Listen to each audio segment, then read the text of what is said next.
Buying. Welcome to the show. Considering Mobster having a wonderful day on this ooh, nice. Nice. On this 9 March 2025. They were doing thing a bit different. We're gonna be doing a entire talk that is not filmed. I am sorry for this. We started to do a puzzle because I was bored at home and I wasn't feeling the best. So I did a puzzle. We're watching the Outdoor Boys. We're also watching Viking taking notes. Let me show you. Viking, Outdoor Boys. Notes, fun. The two playthrough. So the first thing first is I'm gonna be able to show you. I'm gonna be able to show you a bunch of things, but before that, just gonna take this. Right, gotta make sure that we make space for two of them. Nice. Make sure that we have space for the two mission. There you go. That is perfect. So busy day. We ended up a bunch of the game that we played, which is Top Squad, which is Soul Strike that we didn't even started, but we're gonna keep Tokyo Ghoul, Nikkei. I love Nikkei and the tower. So now we're gonna do a tower talk. So the reason as to why I'm doing it is because once again I don't have space. So what I'm gonna do is I'm gonna do a vocal only of it, and I hope this is gonna be good. I'm sorry, usually I like to make a video out of it, but I don't know if you guys prefer to see the content or the video. So maybe that's a good thing. Maybe that's a good thing that the table is full. Mentally, I'm doing better, but it's still a rough day. Thank God we have the Outdoor Boy because I've been binge watching it the whole day. Why am I talking about the other games? Well, it's just because the other game it took me. You don't even want to know how much time it took me tonight. The first one we're gonna be checking out is, of course, the sword, because the sword it doesn't hear me. The sword. So what I'm gonna do, I'm gonna be doing the sword. We're gonna be doing this, and then we're gonna be checking out that guild chat. Right. So we had our tournaments on the 8th of March. We finished in Platinum rank 10, which is great. The plan is still the same. We're still working on the. We are still working on the golden tower for both shield and sword, which is not optimal, but still. Now the great news is we got a shit ton of mission. So that's pretty much it. So we're still working on this. I'm gonna show you. There you go. Still there. Next on the list we have the shield. You know what? Let's keep crown for the last. Oh, crown, you're at 10%. Okay. Let's put it right now. Let's do it right now. So actually pretty freaking simple. Crown. There's nothing new. We're working on shockwave side spotlight bonus. However, you wanna know what's funny? I didn't play enough of the game for so long. I forgot that we had the coin enhance. So I'm possibly try working on that too. And we've been wanting to upgrade the module, but the modules I don't have the pieces. That would be my next step with the crown. And finally, we have the shield. Right now, the shield, as you can see, completely changed. We now have two dark hole, which is absolutely phenomenal. We're making some really good cells since we have that black hole. However, there's a discrepancy with the sword. That's why as soon as possible, I'm gonna try to get as much points in. I'm gonna try to get as much points as I can, and definitely quite. Now, finally, the great news is. Oh, I forgot to tell you. We finished at one rank and shield. It's been a while. Rank 26, which is not great, and I did try my best, but at least gonna be back in gold. And the funny thing is, wanna know what's funny? 26 is one rank after being demoted, and Sword and Shield were in the same tournament. Sword was at how much? Sword was the guild is doing phenomenal. There's a lot of things that's going on in the guild. So with the crown, we ended up rank 8, which is honestly the best rank I've ever had on the tower. Okay, cool. Now we're done with this. We're done with that. We're gonna be finishing the video because it is a video with a little bit of a guild. So once again, funny. Everybody partake today. Everybody partake. I'm the only one that didn't. Well, no, that's not true, but still. People have been trying to start with the Guardian. People have been doing really with perfect. That is perfect. There's a lot of things that are going on with the guild. I'm gonna be reading the guild chapter because once again, I made the guild. If I see something that's personal, I'm not gonna put it. So yesterday they were talking about they were talking about what they bought, right? They were talking about how the update changed everything for them, right? Talking about Discord now. I'm kind of against Discord because not everybody likes Discord. Not everybody have Discord. So because not everybody has Discord, I don't know. I just think it would be putting away people from the guild, right? If you have a question, you can ask the guild, and there's a lot more people going to be answering in the guild than in Discord. So perfect. Almost timer, guys. Okay, perfect. Senior and champ. Okay, nothing. I'm on the same boat, but stuck at 3. It's easier chat, but if people do not want to use you create split and that's beneficial. Exactly. I'm on the same boat, but stuck at 3670. Beautiful snowstorm. I'm on the same boat, but stuck at 370. I don't know what that means. Okay, so this is something new. The only benefit is easier chat, but if people do not want to use trade splits, benefit for Discord visit the guild chat. I hope chat will be synced better. So if instead of popping up all the messages and sending myself or after restarting the game, I am sure. Okay, so how are you? The chat will be fixed for sure. In FUD, we trust. Also, for strategy, the guild is way quicker than Discord. Plus, maybe Guild Wars one day. Perfect. I'm a chat only guy, but Discord let there be photo to help out. Champion is more CL dependent. Foreign Legend was introduced, my wall wouldn't break until okay. Maxwell Ford, my wall regen, perfect. Okay, so CL without the shock module is okay. I like that people personally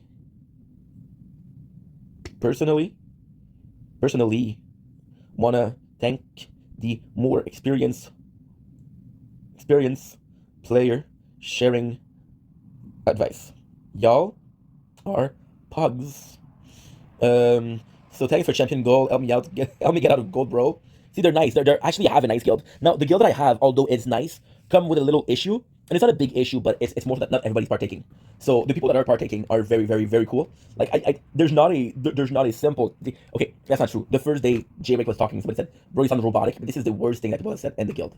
So it's not that bad, you know. Falcon, I haven't even myself CL shock level nice. Chain lightning. Mine's sitting at 20 for gold. He's gonna get module. I've been playing a little upgrade package. I meant the shock multiplier chance. Okay, so we don't restart for another week. 3B still second black hole. It already showed it was gonna reset today, but now showing 7 days. What? I don't know. For me, the week guild challenge restarted. Anyone having issues? Having issues? Save 0 per board. Tier 9 I can get, okay? Econ needs a lot of work. See, Brad Key is that's the first time he talks, so that's kind of cool. What are you, Ultra? What? So this is more so. Guys, this has been very active. All of this is brand new.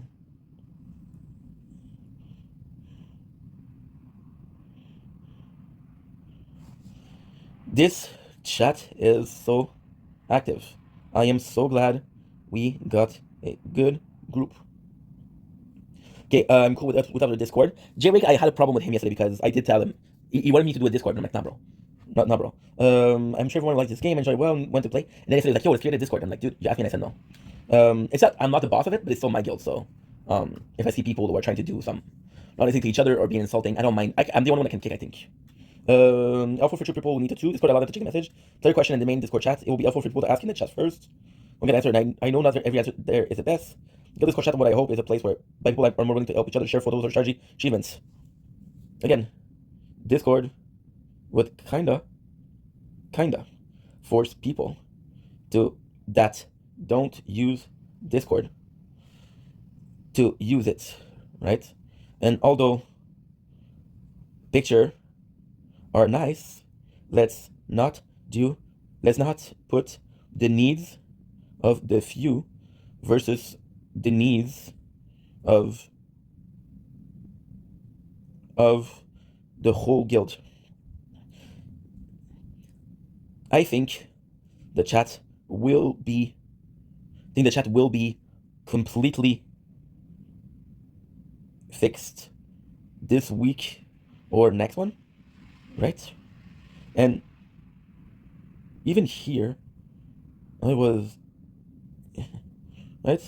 So even otherwise, then we can have people just chill. No. I don't care about Discord. I'm not using it, right? I'm not using it. But see, my problem with Discord is I oh fuck, I don't want to complain, but I'm already having a hard time getting people to talk. Like, there's a couple people that talk today, and again, I'm not forcing people to talk, but I'm already having a problem with people talking in the guild chat without forcing them. Hey, I know you want to play, but go to another app, you know. And it's more so for the picture and the videos. But who is gonna take pictures? Who's gonna record videos, right? Who is gonna do that? I record everything. I don't know. But again, if people really want a Discord, it's just that I feel like it's okay. Just like I feel like it's J-Rick. I mean, I don't necessarily have a problem with the guy, but he's been a mess. The first day he was being very bashful into saying, "Yo, let's do this, let's do that." He's asking me to kick people out, asking me to leave the guild, right? And last week I was one of the person that gave that partake the most. Now, ultimately speaking, I'm not saying that's gonna be the same thing for every week, but he stopped answering me when I said no for Discord, and I told him no, and I don't know. It's just that I feel that sometimes He's undermining what I'm saying. And I'm not the boss. But for example, right? For example, so, okay, I'll be completely honest. For example, I'm filming the guild. I'm filming my playthrough, right? If I had a bunch of hassle in my guild, I wouldn't be happy with it. Because again, I'm trying to give a good example. This is a fun time. This is a fun place. I'm seeing the guild, the Discord chat of the tower, sometimes being toxic. We have a good group, you know.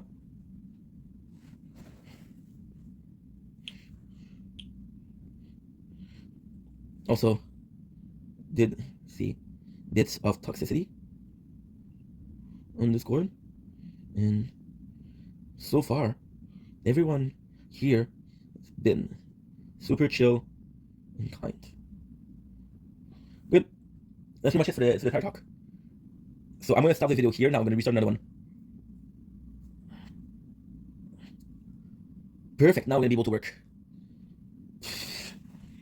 The bottom, but most of this smoke coming out of here is actually just steam. It feels wet. Pieces like this are still wet. Oh.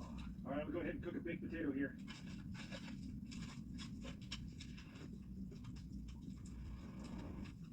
Let's get this thing surrounded by coals. I'm always impressed by how much he likes the potato. This bird, which is basically a way of preparing it so it lays down flat. It makes it cook a lot faster. Just cut either side of the spine and take the whole spine out.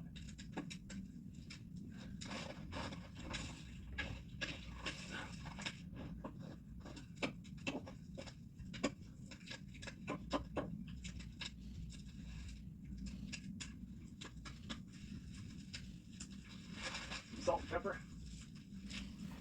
I'm even gonna add a positive thing.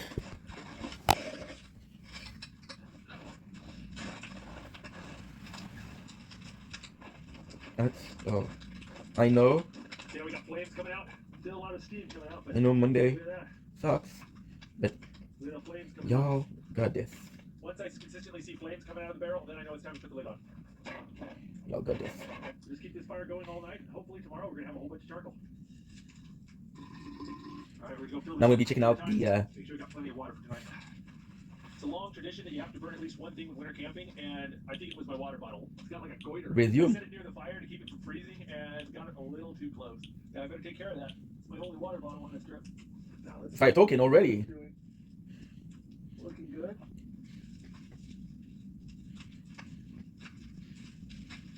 Remember? Check on the charcoal.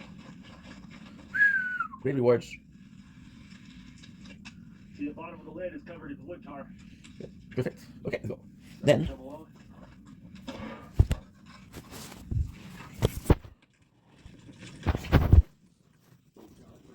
Third day at already 100 plates. Killed or what? Or 100 points.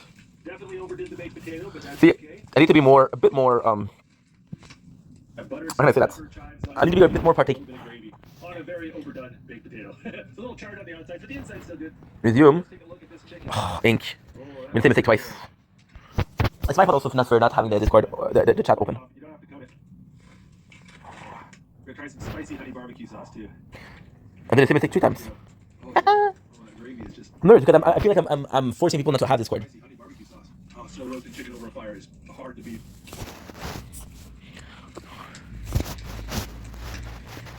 That was good. And we're changing for the sheep. Now, the sheep is the best.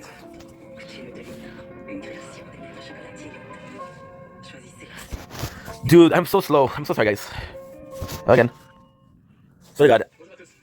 I'm just tired. Okay, good. Team. With Greenhouse, you can find and hire twice as many star employees. Spend 5. Nice. and get a better ROI on hiring, no matter the size of your team. Hire better altogether with Greenhouse. 94.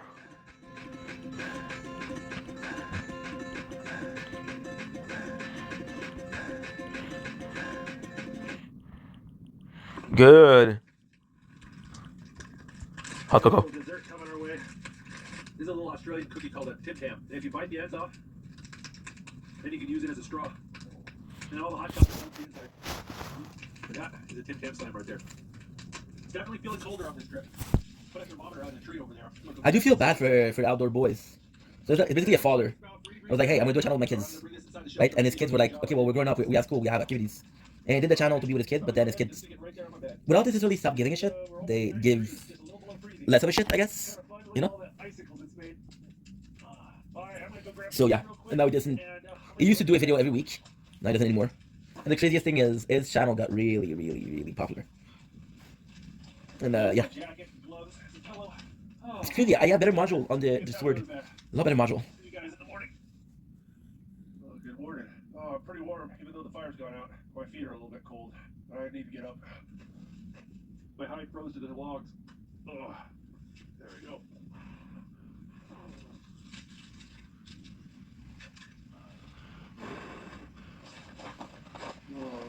That burned down pretty good. Can't remember exactly, but I think I built the fire under that barrel around 3 p.m. and it's 8:30 a.m. right now. So 17 hours it's been burning. I think it's time we crack it open and see what we got. I expect it's not completely done, but we'll see.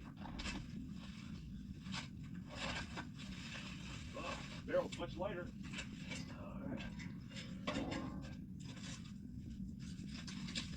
Look at that. Wow. That is great charcoal. There's some pieces that aren't done all the way through. This will work. That, it's so light, you can just feel the difference. You can see that some of it down there is still cooking. Well, that seems to have worked reasonably well. I'm gonna let that sit with the lid on while I go make some breakfast. Hopefully it'll cool down a little bit more. This is my breakfast. All right, I'm gonna be making a tinfoil breakfast. It's hash brown, sausage, bacon, and vegetables. Solid freaking meal, dude. You can hear it sizzling already. Let that sit and cook for about an hour or so.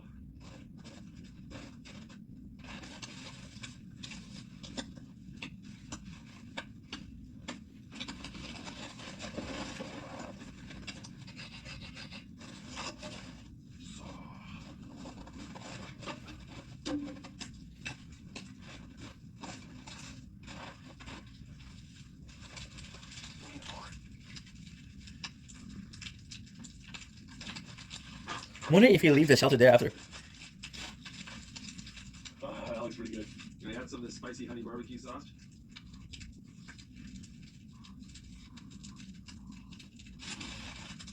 Oh, that was good.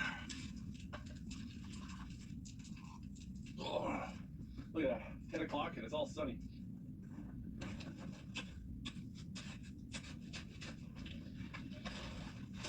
That's what I say. That's peak manhood. What's that? It's getting deep.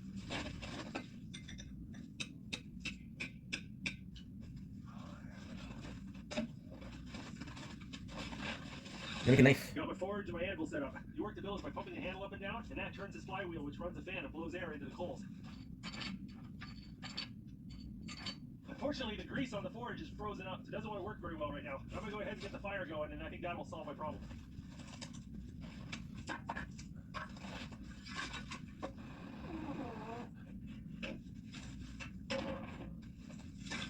Cool. So there's a little tooth right here in this gear. And when you spin the hub, the centrifugal force puts the tooth out, and it grips the inside of this gear and engages the flywheel. There's a lot of grease in that hub, and that grease is cold, and so sometimes the tooth isn't coming out and engaging properly. I think warming it up is helping it work a little better, but it's still got problems. Let's see if that helps. Yeah, that's working.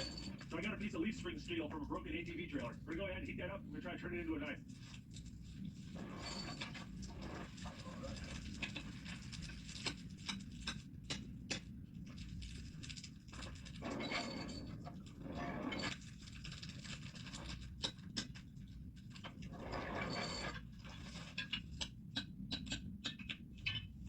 There you go. Okay, you know what? Fuck it. I have an idea. That could be some cool content for them.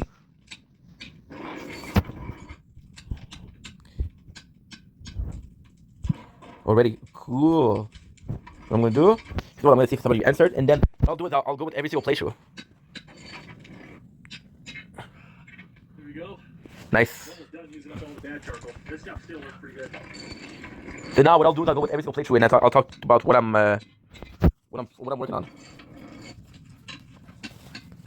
On the shield. shield. I'm working on bettering the. I don't really have anything to work on. The CF. My ILM are great. Got the second dark black hole last week, and that's all till I can work on the shield. All about defense, baby. On the shield, I'm working on bettering the CF. My Iron great got a second black hole last week.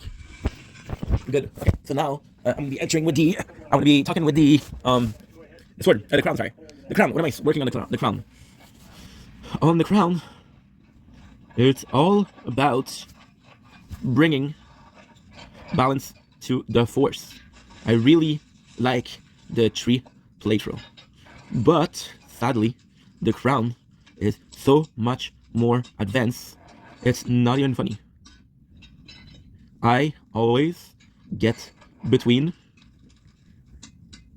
3K, 3.3K on tier 11. So waiting for the 2 to catch up, and then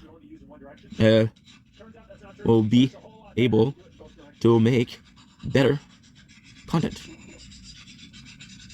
All about balance, baby.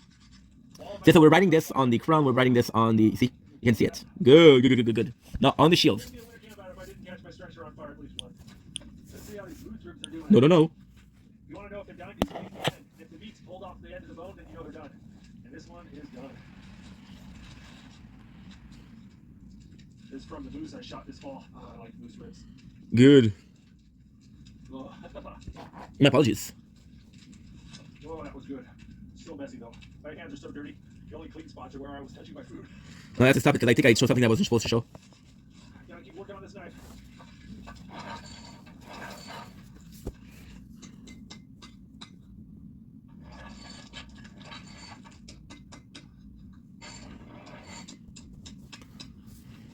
Like to look at that. Yeah, I think I showed something I was supposed to go. Third show. There you go, one hole done. Oh, it's time for a little dessert. Oh, a little mini pie. Nice and warm. Okay, no. All right, back to work. No, we're good. 3 holes. Now it's time to harden it. There you go, we're starting. The shield gonna be completely changing everything.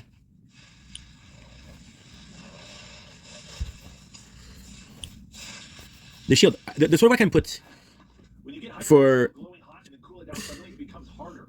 So after you quench the knife in the snow, you need to test it with a file to see if it's the right hardness. I like it. I think it'll work just fine. okay, that's good. Now we'll write down the message for the sword. Hondo, baby. Nice. I'll see you in the morning. We're gonna finish this knife. Oh, I'm tired. My arms are sore. Oh, look how lazy I am. It's 8:40 in the morning and the sun's up. The days are getting longer finally. All right, I got a lot to do today. I'm gonna stoke up this fire and get breakfast going.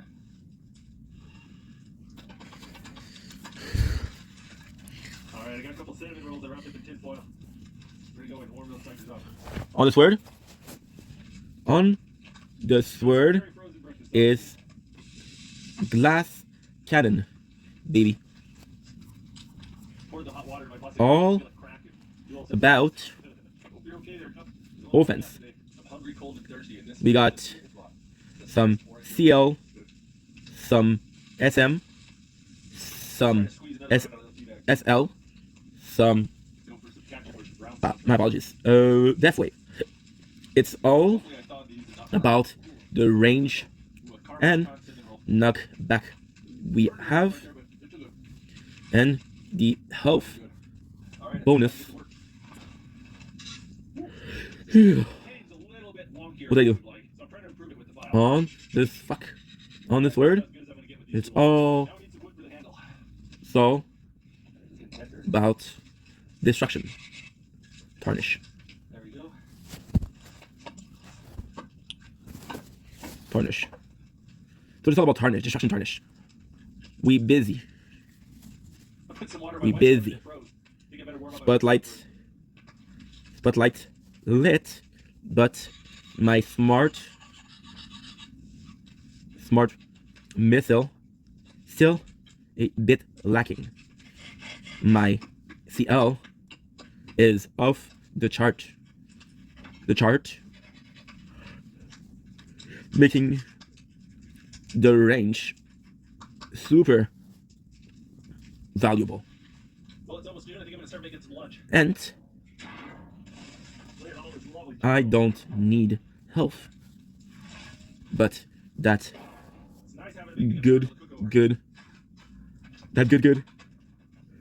You know that good Death Wave health Got a Cornish pasty bonus that goes baked in the coals. It's a handheld version of is pie from the southwest of England. maple sweet.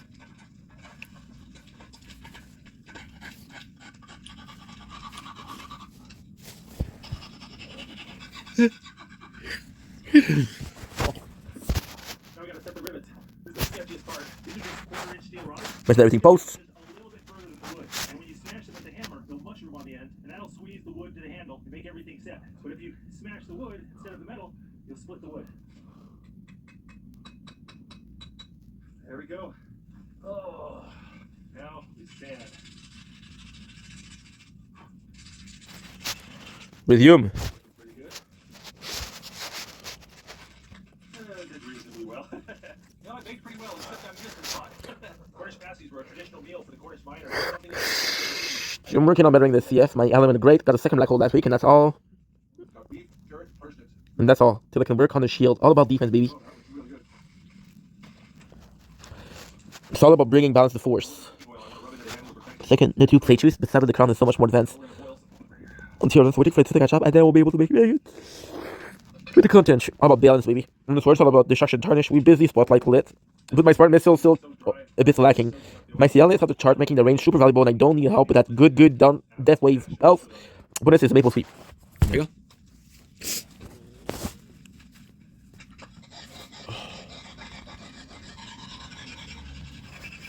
Shit, I was supposed to take Genesis today. I was supposed to take Genesis. Got a edge on it. Where is he? Where is he? Wishing the best, Brody. Oh, my back. I'm gonna break it, makes it bitter. For dinner, I got some moose stew that I vacuum sealed and froze. Just gonna throw it in a pot of boiling water and it'll heat up. Okay, you can't use this for pool. About death. What that means. By the way, he's stuck at 370. Rip it in the sheet. That's good. It makes sense if he's talking about this position in the tournament. I'm gonna stretch the leather out a little bit. There we go. The knives and sheath. Now what we're gonna do is I'm gonna sleep a little bit. It's 4:40? Okay, I got an hour 50 to sleep. No, we got 2 hours. The sick little piece of equipment there. I like it. Oh, looks like we're just in time, too. Oh, yeah. Moose stew is done. Oh, that was good. Oh, feels good to have some food in me. But, this project worked out pretty well. But you know what? I've been out here for 3 days, and it's time for me to go home. But I'm going to leave the forge out here. Definitely think I'm going to be back.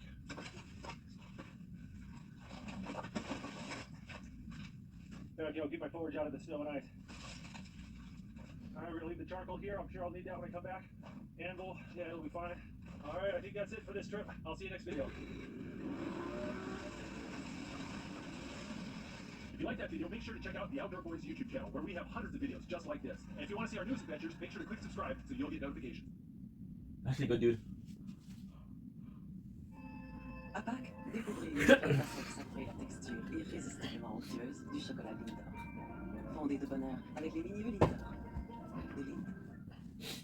Bonjour à tous. On a gagné! Fructis s'accompagne de la douche. À la vraie vie, en confiance. Bonjour tout le monde. Mais Fructis au défi. Par Garnier. I used to use these for this. It's a shampoo. You didn't laugh at. Luke here at the Outdoor Boys YouTube channel. And I've been stranded here in the Alaskan bush for the last 3 days. And I am a long way from civilization. I'm not quite sure how things are going to work out, but it's up to me to get myself home. And one thing's for sure, it's going to be an interesting video.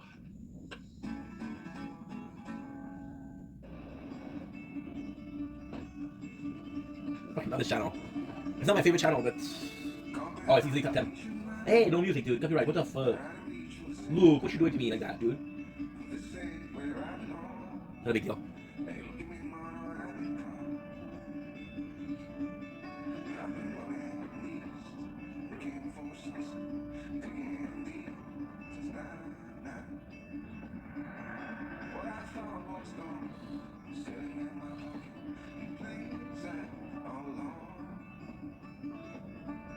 Beautiful sight.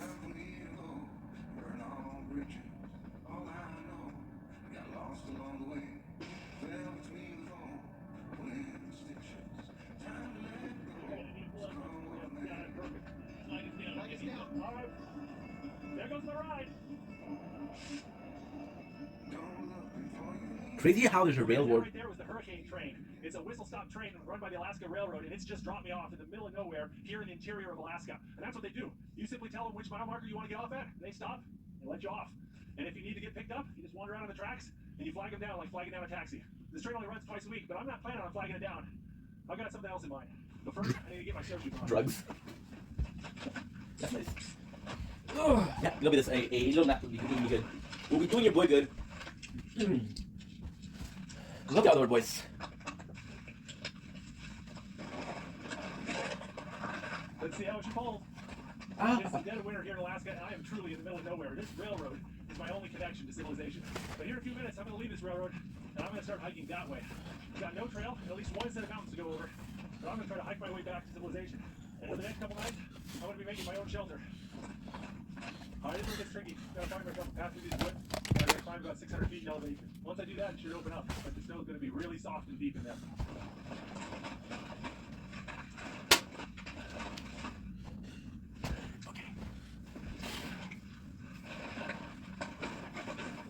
Right now, there's about 4.5 feet of snow on the ground, and my snowshoes are just barely keeping me afloat on the top of it. There's a layer of crusty snow on the top, and if I put too much force down, or if I try to go up a hill, I bust through that crust, and then I'm in snow up to my knees and thighs. That's why I can't be wearing a backpack. That extra weight will cause me to break through the top crust of snow, and then I go down deep. Even with the snowshoes, this is a lot of work. Let's see. Check this out. Some cranberries. You see berries still in the bush in the middle of winter. That tells you there's not a lot of animals around. Now, I'm not following any trails, so I have to navigate by landmarks. So I'm keeping this gully off to my right. I'm going to follow it to the top of a 600-foot bench. All right, guys, this is my first major obstacle. I got to get up this 600-foot bench. But when I'm pulling my sled uphill, it puts a lot of extra weight on my snowshoes. And I bust through that snow, and I sink way down deep. Then I'm just wallowing in the snow trying to go uphill. This is a big make or break moment for this trip. If I can't get up this bench, I've got to come up with a plan B. We're going to try to hit this at an angle. It just wants to pull me right off the hill.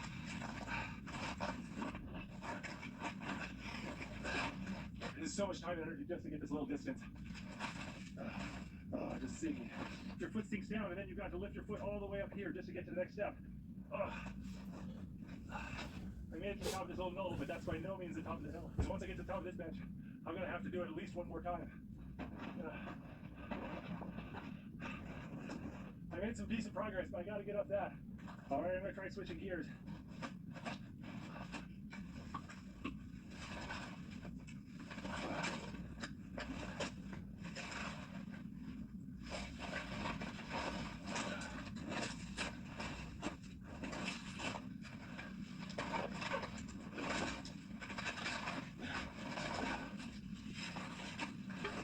It's about to get real dark here in a little bit. I need to go and break some trail and figure out where I'm going because it's going to get really hard to navigate. I'm in the wrong place. This ridge, dead end, and a razor's edge. My map wasn't detailed enough. There's no way I can get through those alders. And I'd have to go down this valley and up some extremely steep slopes through some very thick brush. It's just not an option. Problem is, even if I did beat through all this brush, I'm not done. I still have about a mile to go till I get to the plateau. Then, on the other side of the mountains, I've got to go through terrain very similar to this again. If I break some equipment or pull a muscle, I am very far from help. This just is feeling like a bad idea. The only way I'm getting out of here is on my own 2 feet. And I can't go that way. Well, I'm quickly figuring out that I can get down this hill gracefully and quickly. I just can't do both at the same time. Oh. Oh. Damn. It took me 2 hours to do all that climbing. The 5 minutes to get down. Not having to break trail is so much easier. You step down and occasionally find these hollow spots in the snow. And now my snowshoes trapped. Oh. Everything's more work in the deep snow.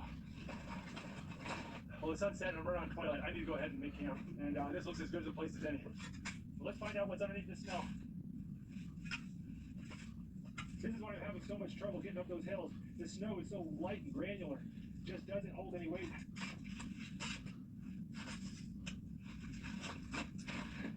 Ooh, boy. Oh, without my snowshoes, I go straight to the bottom.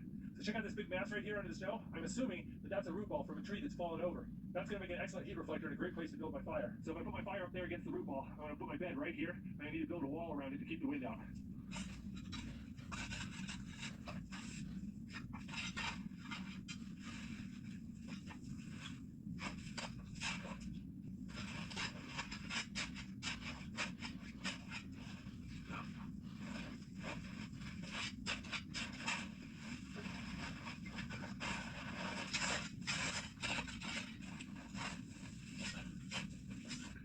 My water's getting a little hard.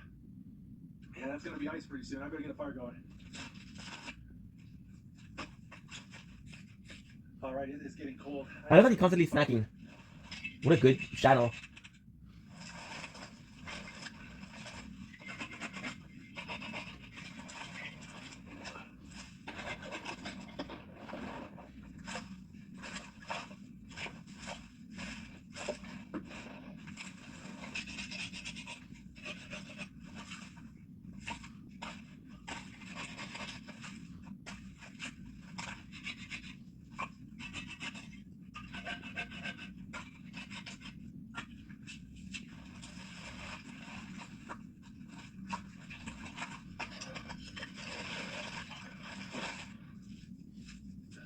Damn.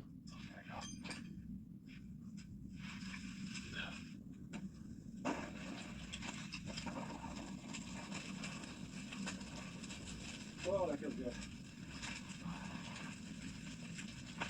My gloves are soaked. I dry these things out. That's doing the trick. Yeah, there we go. Hopefully that'll keep my water bottle from freezing. I want to show you something. Pumping quite as hard as it was, and the air's getting colder. Not me, fuck. Oh, it feels good to sit down. I think my next order of business is get some dinner ready. No, nice meal. Yeah, we're gonna sleep for a little bit. Take a little while. Not too much, guys, but still. Little snacks. Cheese, crackers, and salami here. Got a feral pig salami from Texas. Nice cheese, wild boar salami, and a Ritz cracker. That's boar. Oh. Ooh, got this nice blueberry Wensleydale. This is good stuff. Also got some dried figs here.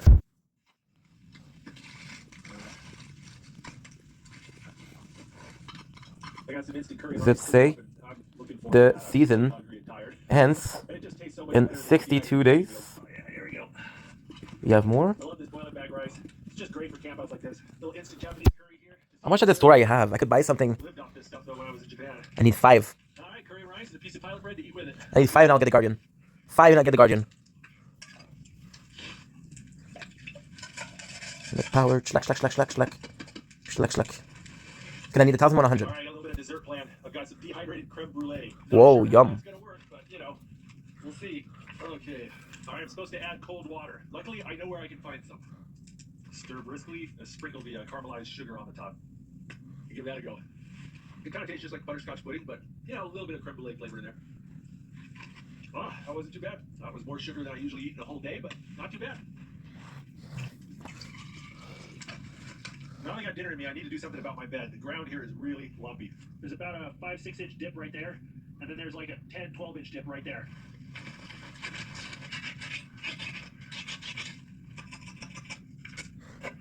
Am I dreaming? Or am I gonna be? No, I'm gonna be able to buy. I'm gonna be able to buy the Guardian tomorrow. For sure. Okay. Let's put it on the clock. An hour 45. Yeah. An hour 45.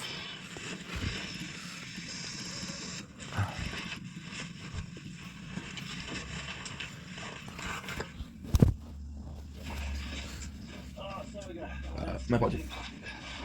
My apologies.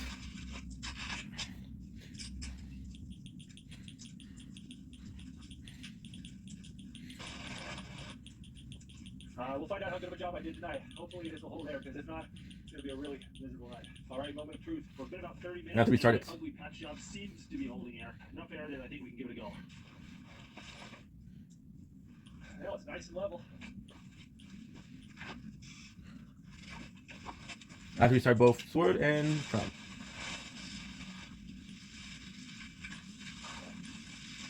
Down booties, keep my toes warm. Down pants, we're gonna try. Down those. Well, it's pretty late and I'm very tired, so I'm gonna drop the camera. I'm gonna see you guys in the morning.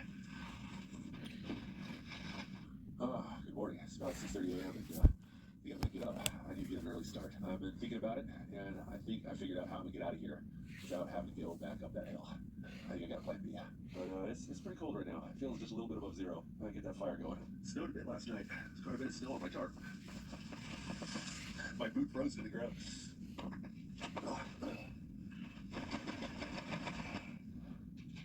We got about an inch or two of snow last night. It is really, really cold. I have got to get this fire started.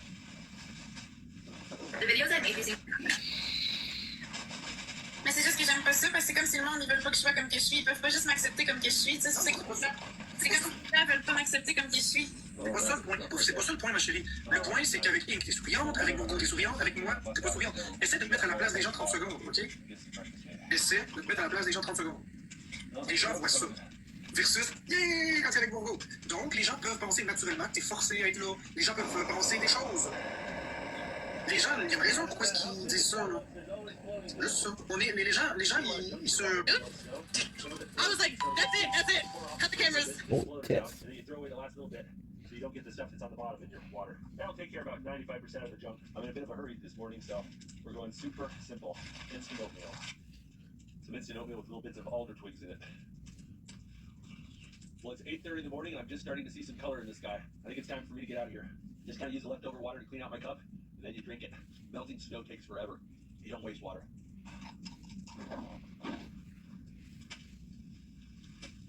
I gotta tell you, when that fire was in there, it was toasty warm. That was a good shelter.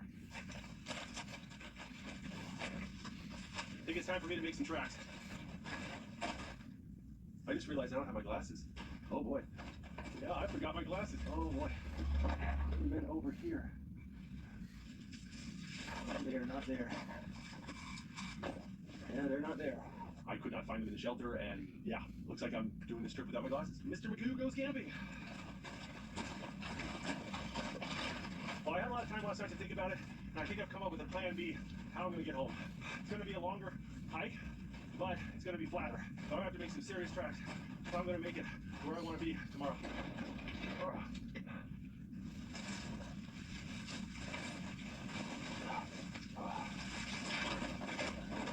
Alright guys, I was looking at my map last night, and I think I figured out my plan B. I'm going to follow these railroad tracks, and they're going to take me the wrong direction for a lot of miles. But eventually it's going to open up to a marshy, frozen river bottom that I can take around this mountain and get to where I want to go. It's much further, but it's flatter, and I won't have to struggle against the brush as much, which is a big deal. Because this is flat open ground, I'm going to switch over to my skis.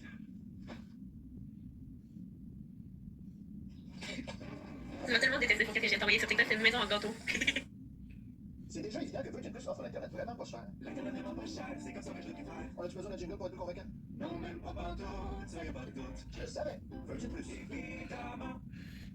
Vous êtes arrivé à un état de sérénité absolue. Mais aussi à votre destination. Audible. Il y a tant à imaginer quand on écoute. For your home and car insurance, compare us. It's worth it. Beneva.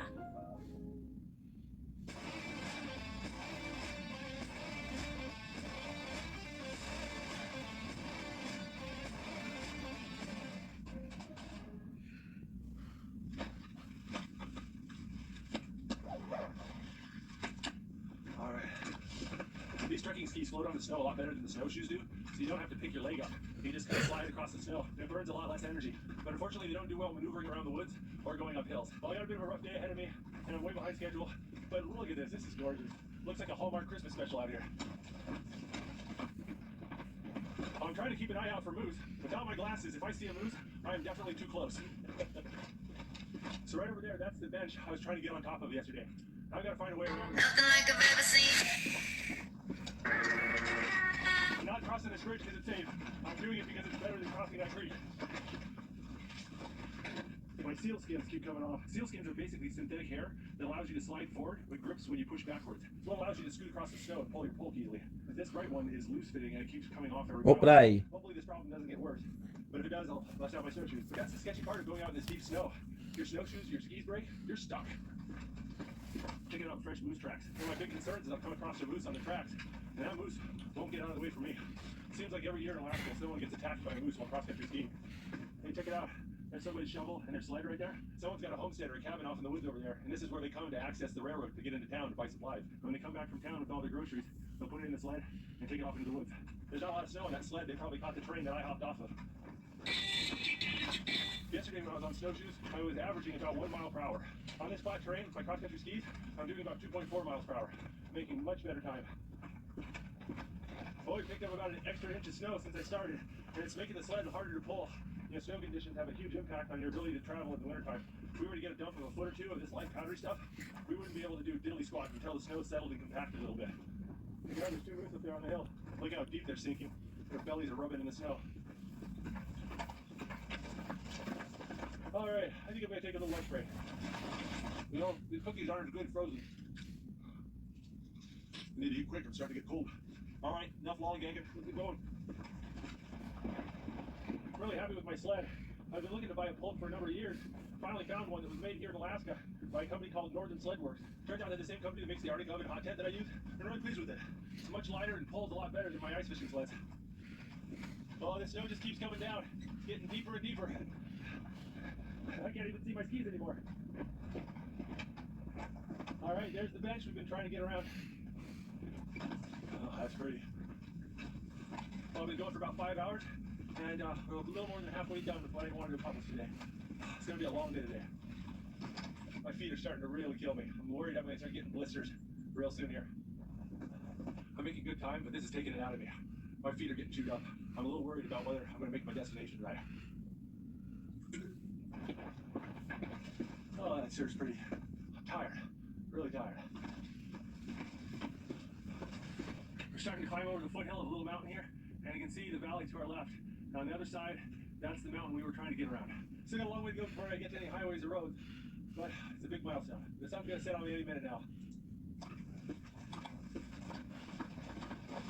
All right, guys, I've been skiing for about 2 hours past sunset, and I'm exhausted. It's time to make camp.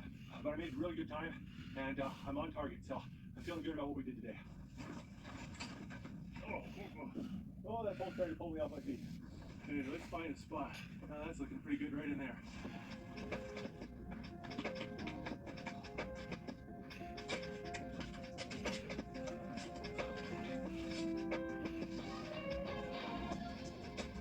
More music, what the fuck?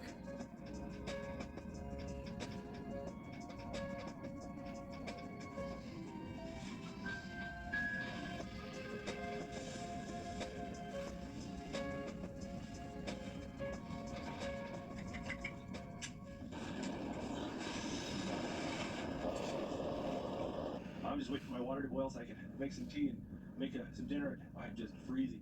It has gotten really cold out with the setting of the sun. And now that I'm not moving, it's nippy. I'm so cold and so thirsty.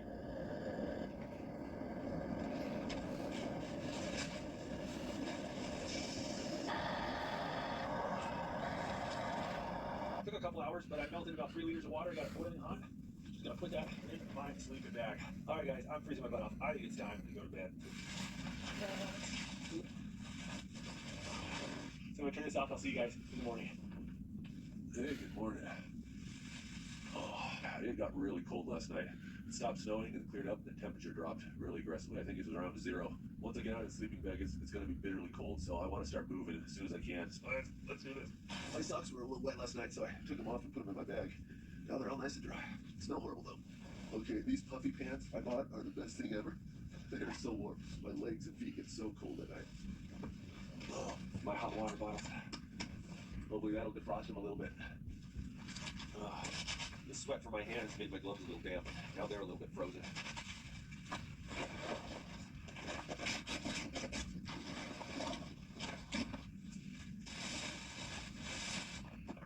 The snow here was so soft yesterday that after that cold snap last night, it's really firmed up. gonna make life a lot better. Just having that snow a little bit more frozen makes all the difference in the world. Well, last night in the darkness, I finally made it around the toe of the mountain, and I set up camp right after leaving the railroad tracks.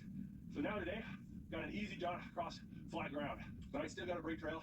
My legs or feet are very sore.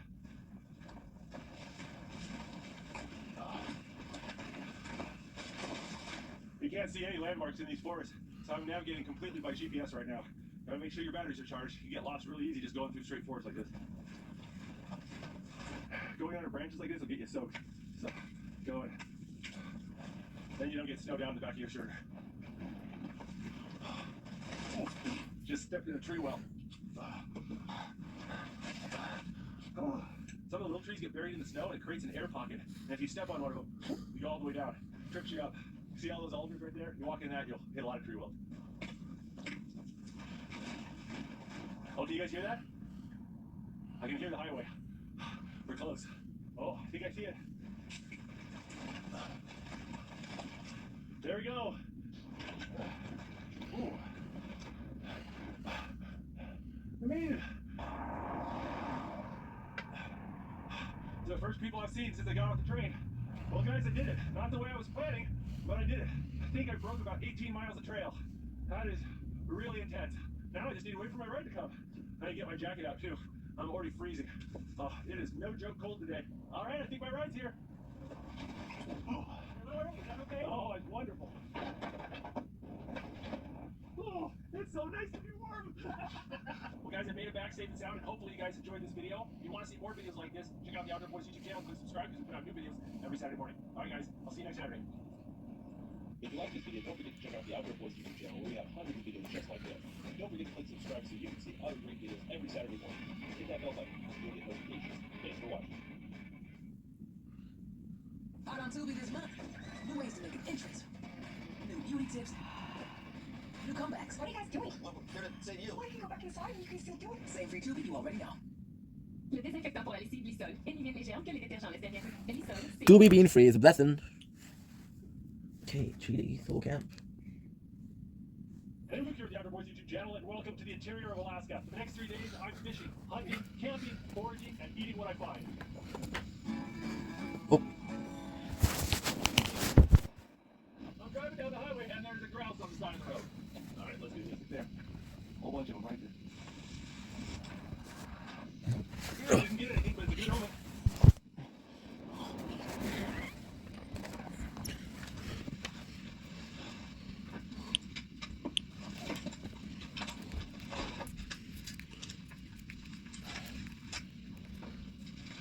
It is a cold, sloppy day to go camping. It's a high of 50 degrees right now.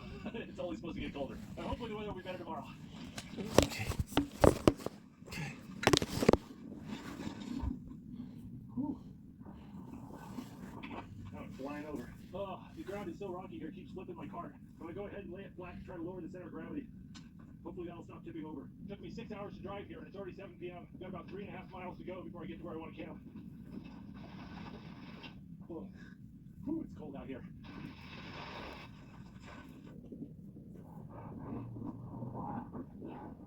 Oh, these rocks are killing me. I flipped my cart or had to adjust my load so many times so far. This is really slowing me down.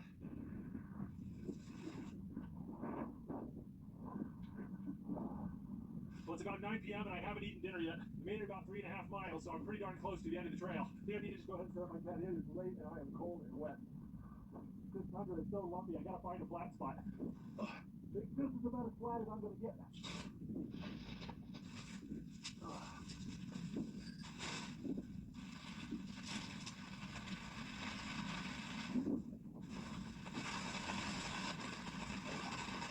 Inside of my backpack got a little wet, but my sleeping bag's dry.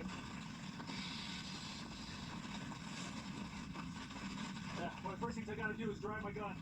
Don't want it rusty. You're right around freezing. I think you've got about a 50-50 chance of waking up to snow. Cold rain like this is the worst. I'd rather be at negative 20 than cold rain.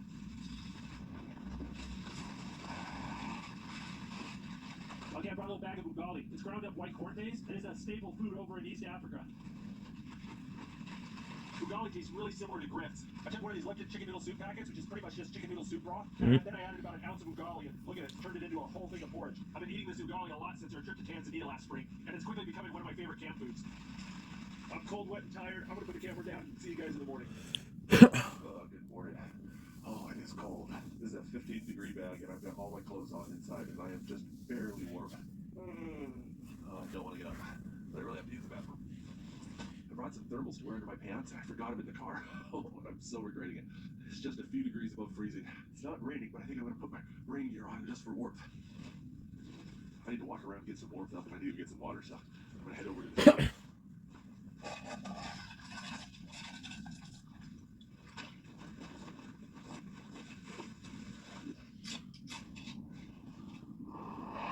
While that's boiling, I'm going to go ahead and start collecting some berries for breakfast.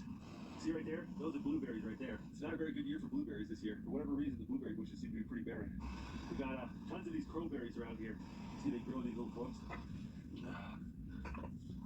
Crowberries are a little bit more inconsistent in their flavor, but I like them better. All these years of picking up my kids' Legos have paid off. There we go. About a pound of crowberries right there. Some orange zest herbal tea here. We're gonna add some crowberries to it. Oh, that warms my fingers up. I've seen blueberry bushes all over the place, but I've only found like 2 blueberries. This leaf is from a plant called Arctic lupin. It's poisonous. One of the things you gotta be careful with foraging. It's easy to snatch up poisonous plants. You run your fingers through it, and then see the plants stick to your hands. Then you wash off your hands. Leaves stick to your hands, the berries roll off. Alrighty. It's looking a lot cleaner. You see how I'm boiling this, and the berries that are ripe and soft will fall apart quickly, and the berries that are not ripe take a lot longer to break down. So what ends up happening is the juice in the pot ends up being just from the ripe berries.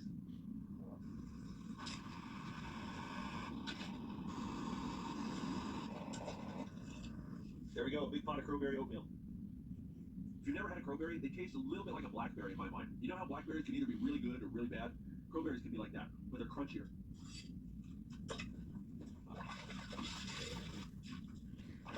Now I got some food in me. I think I want to do a little exploring. See a trail that goes up over these hills. I want to see where it goes. I'm just so glad it's not raining anymore. Definitely keeping my eye out for ptarmigan. I would love to eat some for dinner tonight. Oh, look at all these blueberries. Oh, man, this looks like a prime spot for ptarmigan. So I'm just following game trails, and I'm trying to stay on the ridges. Because we got all this fog coming in and out, I can't navigate my landmarks. I gotta be able to find my way back, even if the visibility gets really, really bad.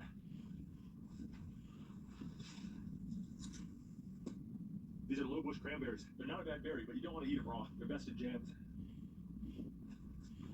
Mouse has been using this to store blueberries. There's a little stash of blueberries underneath it. Now look, the mountains are peeking out. Maybe we'll get lucky and it'll clear up today. I want to walk that ridge along the lake, but there's all that really thick willows right in there. I think my best bet's right in there. You get down these gullies and the brush gets tall and it's hard to move, you can't see anything, and if there was a bear in here, I wouldn't know it until I stepped on him. That's not good. Grizzly bears aren't known for liking surprises. There we go. Let's get some more elevation. You can stay on the ridges, it's pretty easy hiking. The wolves, the caribou, the bear, the moose, they all do the same thing that I'm doing. They try to go from ridge to ridge to ridge, and there's little pockets in between the ridges.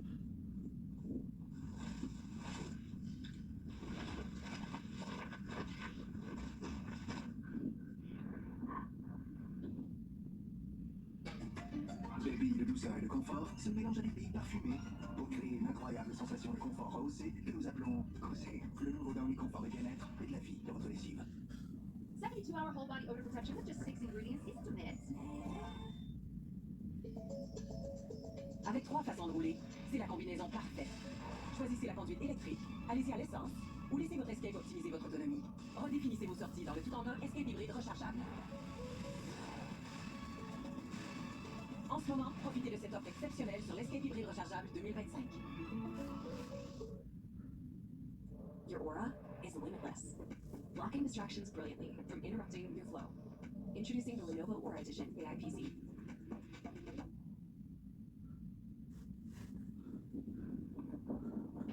Parking squirrel right there. I could shoot him, I could eat him, but I've done that before and I didn't like it. Big tough gamey buffalo wings. I always heard that they called them parky squirrels because you sew the skin into a parka. Each each fall, huge herds of caribou have to migrate through these mountains, and this valley is a choke point. There's very little room on the side of this lake for the caribou, so hunters will wait here to ambush the caribou herds as they come by. For thousands of years, indigenous hunters have come here to this valley to hunt caribou, but because of that, there's lots of archaeological sites around this valley. I just heard a ptarmigan. It was really faint. Maybe coming from that way. Ptarmigan make this really distinct cackle noise when they see predators. Stop sprinkling, the sun's coming out. The weather's gone from horrible to all right. Oh, I'm gonna get wet. Try to knock the water off before I go past. Can't walk through the brush and you just get soaked.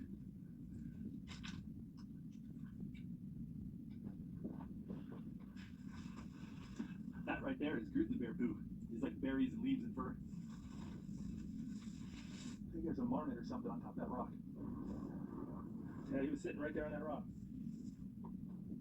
The duck right there. My cutting season doesn't start for another 2 weeks.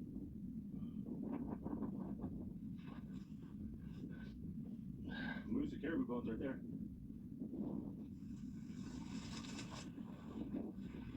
Oh, I'm wet. I wet my pants. Oh, it's starting to rain again. Look up there, it's starting to snow on top of the mountain. Alaska, we call that termination dust. Termination of summer. Well, I spent about 4.5 hours hiking around looking for ptarmigan, and that didn't pan out. So I'm going to shift gears and see if we can't catch a fish. I'm going to go downstream a little bit.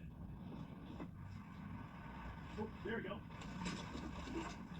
That is a beautiful Arctic grayling. Oh, yeah. All right, I got something to eat.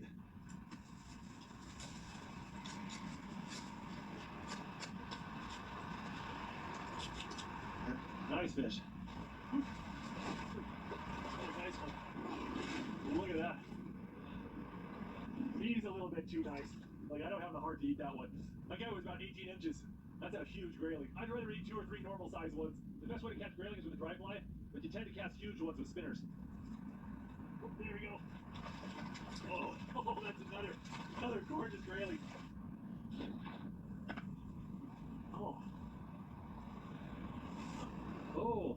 These are cloudberries. You don't find those in large numbers. You only get 1 berry per plant. They're kind of a rare treat. Got a deep channel there. Got a little bit of a channel here. And a guy where it drops off after these riffles. That's where I want to hit. There we go. Oh, yeah. Another beautiful grayling. I got a soft spot for grayling. It's hard to kill such a beautiful fish. There's grayling jumping everywhere. If I had a dry fly, I'd be catching a lot more. There we go. That's another beautiful grayling. Oh, I just lost my lure. This is too much fun. All my lures are back to camp. Grayling love to eat dry flies. And if you don't know which dry fly to use an elk hair caddis.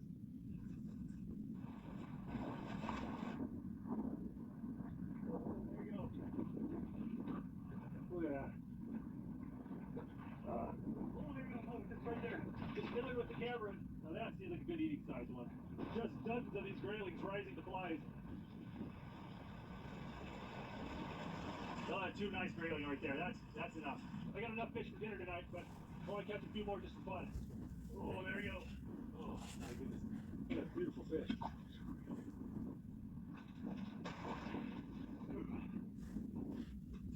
Keep thinking about those thermals I left in the car last night. My legs are really wet and cold. I'm really tempted to take the gun to the bike and do the 6-mile round trip back to the car to go get my thermal. With this better weather, there's a decent chance I might see a ptarmigan on the trail too. I brought the inflatable pack rack with me just in case I want to explore the lake. But I don't think that's going to happen, so I'm going to go ahead and strap it to the bike and bring it back to the car. Make things a lot easier tomorrow. Well, it's a little bit under 7 miles round trip, but without the trailer, I should be able to do it pretty quick.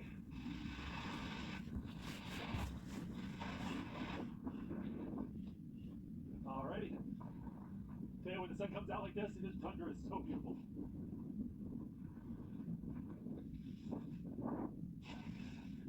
Got some bread flour and yeast. I'm gonna make up some bread dough. Stick this in the tent, let it ferment for a couple hours. I brought my little 3-weight fly rod along. It would be a shame to not bust it out and catch some grayling. This thing was made for catching grayling. Before we go fly fishing, I gotta gut these fish.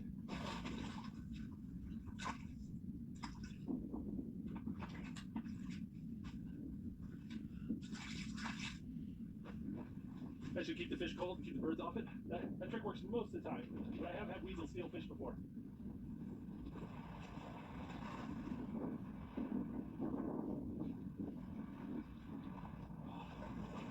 That's another beautiful one. Ah. Oh. Look at that.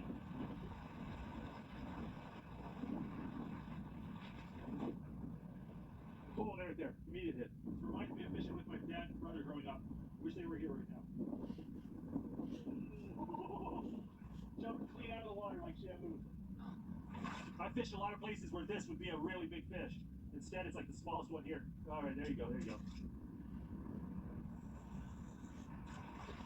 Another beautiful grayling. This is fly fishing heaven right here. Catching big grayling on a dry fly in the middle of a river like this. Oh, I love this. Good for you, dude.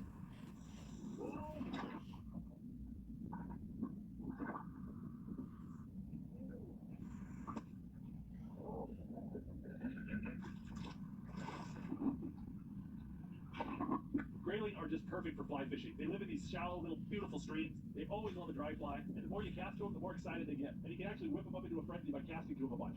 Ooh, that was a nice one. This little pool is only about 1.5 feet deep, and there's probably 20 or 30 grayling right there. Oh, look at it, just came right at it. Oh, there he goes. There we go. There. Whoa.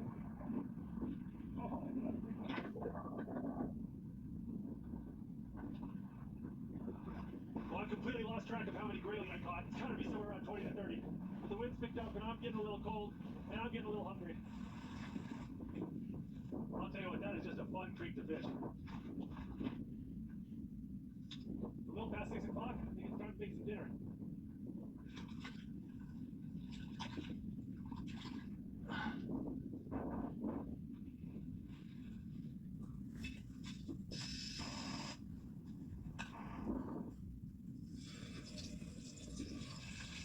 Grayling have really thin little scales, kind of like a trout. So when you fry them in oil, the scales get crispy, kind of like potato chips.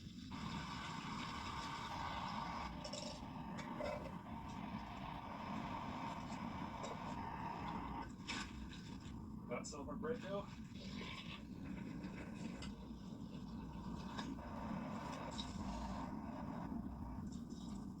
Alright.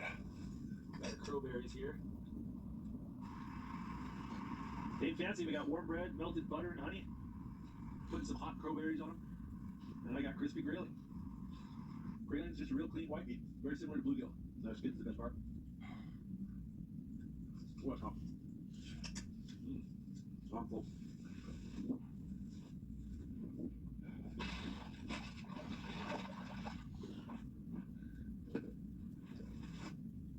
It's 7 o'clock and I'm pretty tired. I think I'm gonna go and just button up everything and get ready for bed. Good morning. Really glad I got my thermal pants on though. Yeah, totally worth the trip. Yeah. Now the bread's fermented nice. The bread dough will last 3 or 4 days in the bag like this. And eventually it just becomes sourdough. Alright. Got a little bit of the crowberry sauce left. There we go. Little fry bread. I'm gonna try really hard not to stain my sushi bed. That's good. That was very good. It's almost exactly the same temperature it was yesterday morning, but I am so much warmer. Having my thermals on my legs made a huge difference, and I woke up warm instead of waking up cold. Not having it raining and having the humidity lower sure helps too. This has been a great campsite. I can't believe I haven't seen or heard anybody. There's just thousands of places just like this in Alaska. The biggest problem is picking where to pull your car over and start walking. It's time to pack up and start heading home. It's gonna take me about 7 hours to get home.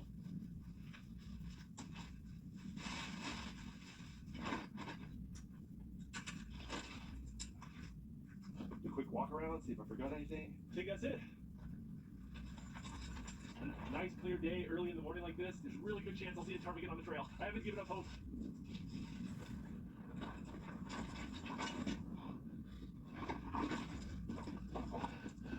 Oh, these rocks make it hard with the trailer.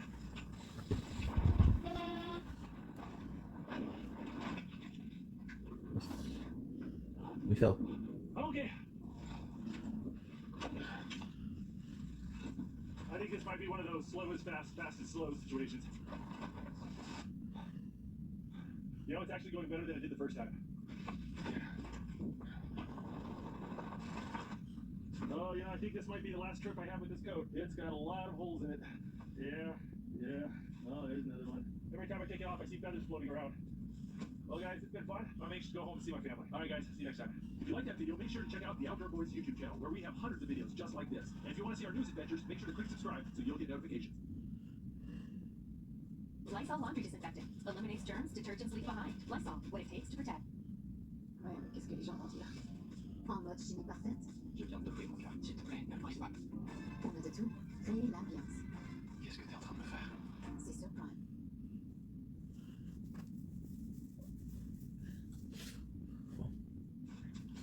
Luke here at the Outdoor Boys YouTube channel, and welcome to the interior of Alaska. I'm going to be camping in the snow without a tent for the next 3 days. I'll be building survival shelters, sleeping under animal hides, making bushcraft projects next to the fire, and cooking amazing food.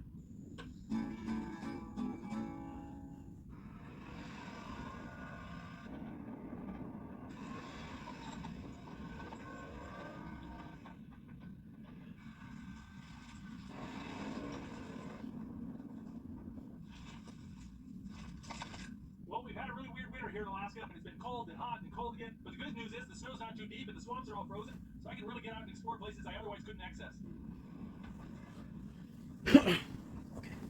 I'm trying to sleep, but I can't. It's pretty wet. Looks like there's a little ditch or creek here, so I stopped to get out and walk it before I try to take the cake truck into it. And there's a booby trap right here. Look at that.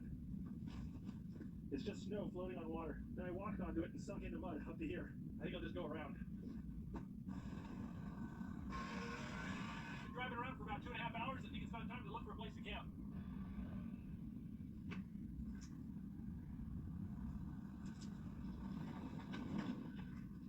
There we go.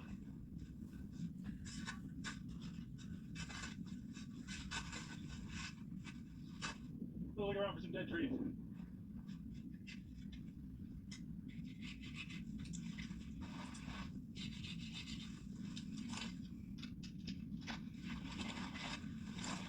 It's going to be pitch black by 4 p.m. today. I have about an hour and a half before sunset, and it's really hard to find dead trees in the dark.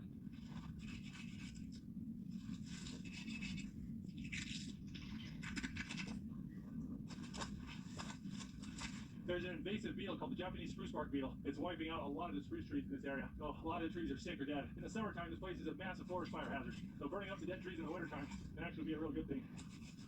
Good for you, dude. I like Luke. Seems like a lot of wood, but it's not. If you want to keep warm for 18 hours of darkness, plus have a shelter, it takes a lot. Sun's setting, I gotta bust out my lights. I use these bicycle lights that have a GoPro mount. I got this on a trip to Kyoto when Tommy was just little.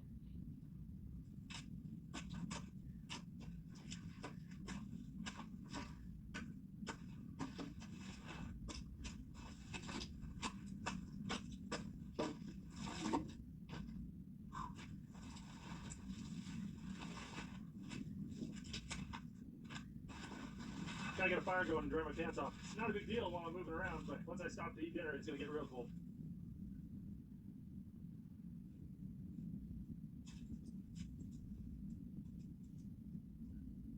Always gotta make sure to put your flint and steel away. It's so easy to get focused on the fire and then drop it in the snow and lose it.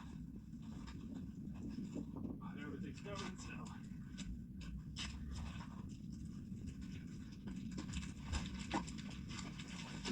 Everything's covered in ice and snow, so I put the firewood around the fire until it starts to catch. Then I put it out and stack it up next to the fire.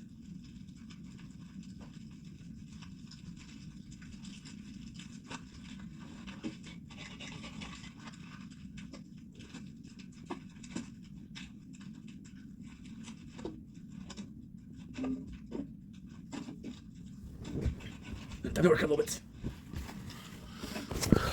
Got the plan.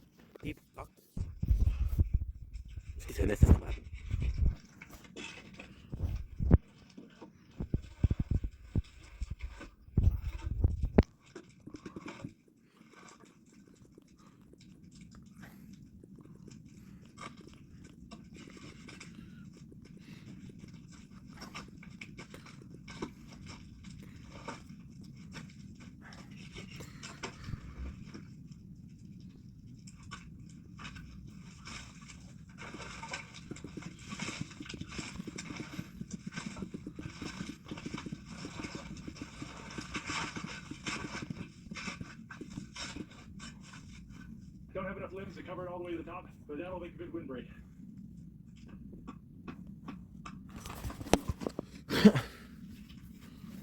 I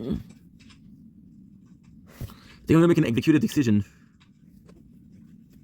Yeah. I think I'm gonna make an executive decision, and I have a good idea what to do. Crown. All this wood covered in ice and snow, you're propped up against the heat reflector and dried out.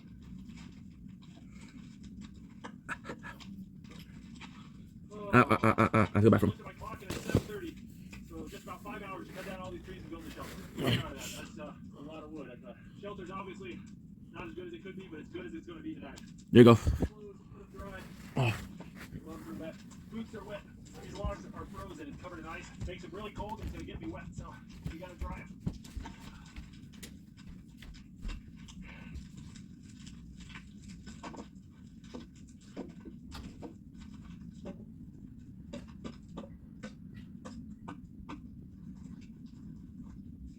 There you go. I brought some caribou hides to sleep on. I'm getting old. I need padding. Brought along a buffalo hide too as a blanket. Oh. Whew. All right, need to get some dinner made. Votre ancienne patrouille vous épuise. Voici la Power Mop de Swiffer. Un outil tout en un pilotant sur 360 degrés qui peut atteindre une surface inaccessible à une patrouille ordinaire. Ménagez-vous avec la Power Mop de Swiffer.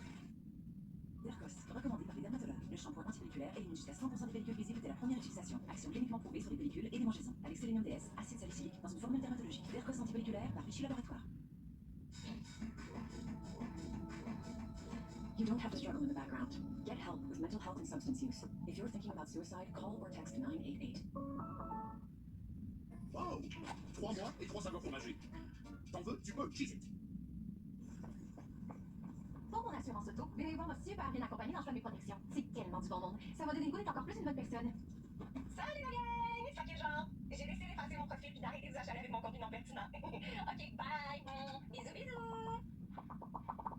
Beneva, bon monde, bon prix. Votre auto est bien assurée. Obtenez une soumission.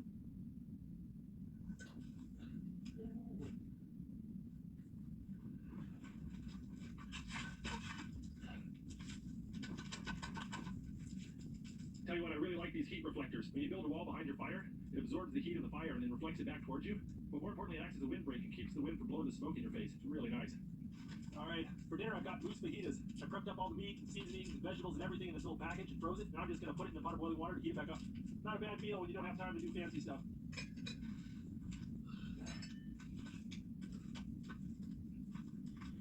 The moose fajita with a little bit of guacamole. Oh, I'm hungry. It's about 9 p.m. I haven't eaten since breakfast.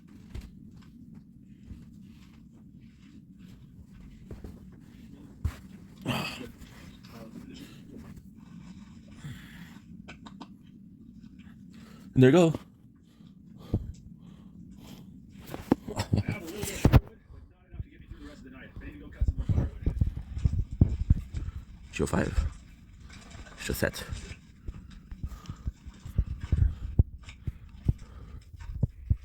I'm gonna sit here and eat some chocolate milk, dry my boots out. Oh, I'm going hard. Oh, it's already 10 p.m. I gotta get to bed here. Ooh, fucked up. Oh, if I go to bed with wet socks, my feet are gonna be so cold. And if I don't dry my boots out, they'll freeze in the morning, and I won't be able to get them on because they'll just be like as solid as a rock. So I've got to go and dry out my boots, dry out my pants, dry out my socks. There's steam coming off there. All right, it's time to cuddle up with my buffalo hide. Go to sleep. Probably have to stoke the fire every 3-4 hours, but that's pretty normal. All right, guys, I'll see you in the morning. Hey, good morning. At least it's working. This fire's been keeping this place really warm. I keep forgetting how cold it is, and then the fire will die down. I'll get, hey, it's really cold out. As long as the fire's roaring, this place holds the heat pretty well. All right, I think it's time to get up. Trying to make some breakfast.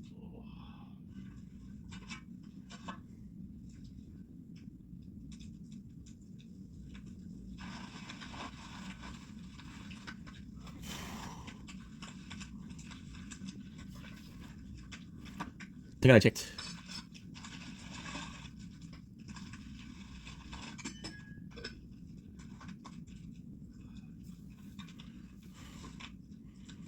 Gonna rub some butter on this warm tortilla and put cinnamon sugar on it.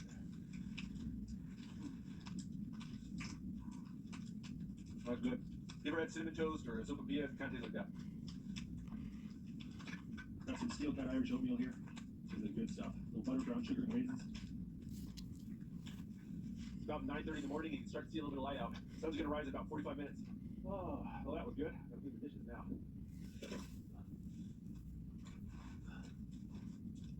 It's about 10 o'clock. It looks like the sun's up. Need to get to work. Look at the fake accounts. Poor girl's getting her picture used.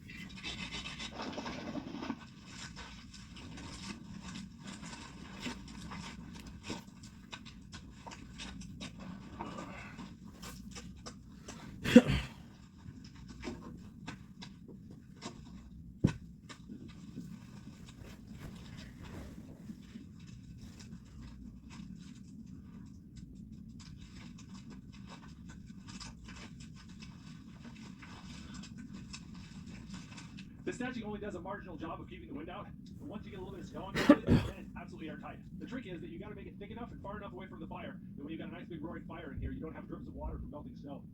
Hopefully we got it right. Hopefully. To me, this is possibly some of the most interesting content I saw in years.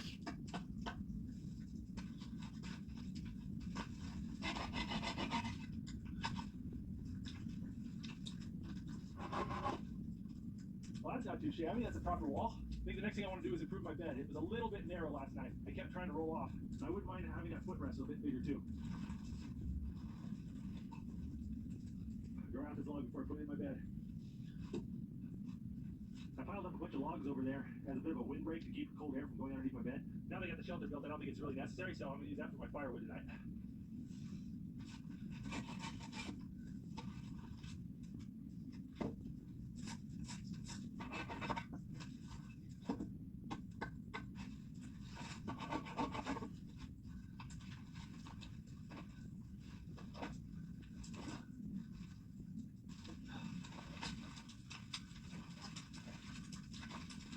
Shelter's feeling nice and tidy. The bed's feeling better. Got more of a It's a nice fire warmth. shelter. Got some firewood drying. I think it's time to eat some food.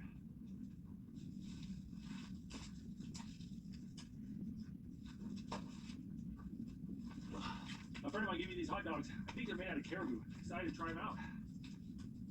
Oh, smell good.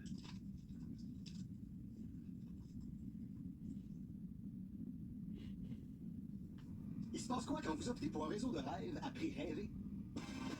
Ben, de la joie. Bon réseau, bon prix, juste la joie. Un instant avec la vaisselle? Oh mais attendez, Platinum Plus vous donne le plus haut niveau de propreté même dans votre lave-vaisselle. Bienvenue dans votre nouvelle routine vaisselle. Gratuit, chargé, le tour est joué. Cascade Platinum Plus. Rien à pré-rincer, rien à relaver ou à charbonner. Livraison spéciale pour Manon. Pas pire, hein? Plus doux que le rasage de ton nom. Ça y fait, Ouais. ça va exfoliant l'hiver les points coincés. Je peux les éliminer en un seul passage. En plus, ça reste l'irritation de la perfection au masculin.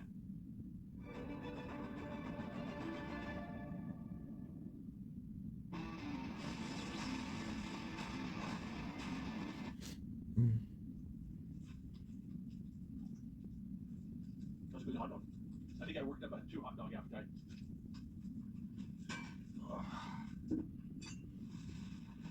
I want to do a little project. I want to build a cooking griddle. This is a 22 gauge weldable steel. It's not there either. It's an ugly freehand oval right there. I got this little stump anvil right here. You don't need anything fancy like this. A rock will do.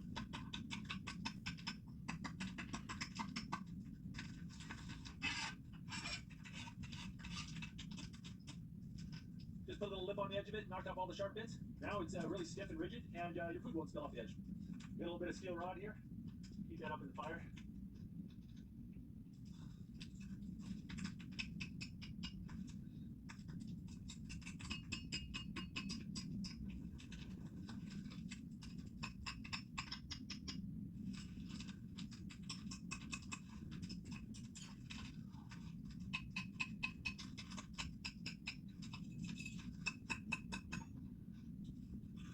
Damn.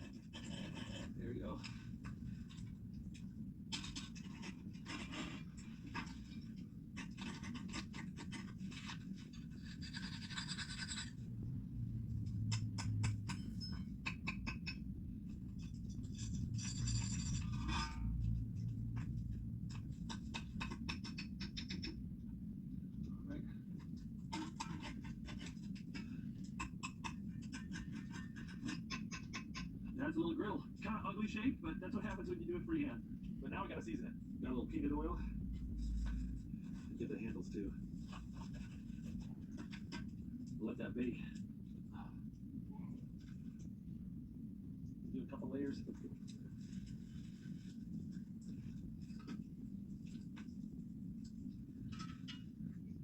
What do you do that? Seasoned frying pan. It's ready for cooking. Well, it's about 6:30 and I think it's time for dinner. So for dinner I got something special. Got king crab legs. Last winter I went up to Nome with my son Nathan and we caught king crab through the ice. We got this little jar with garlic and butter in it. Just gonna loosen the lid, sit that right by the fire.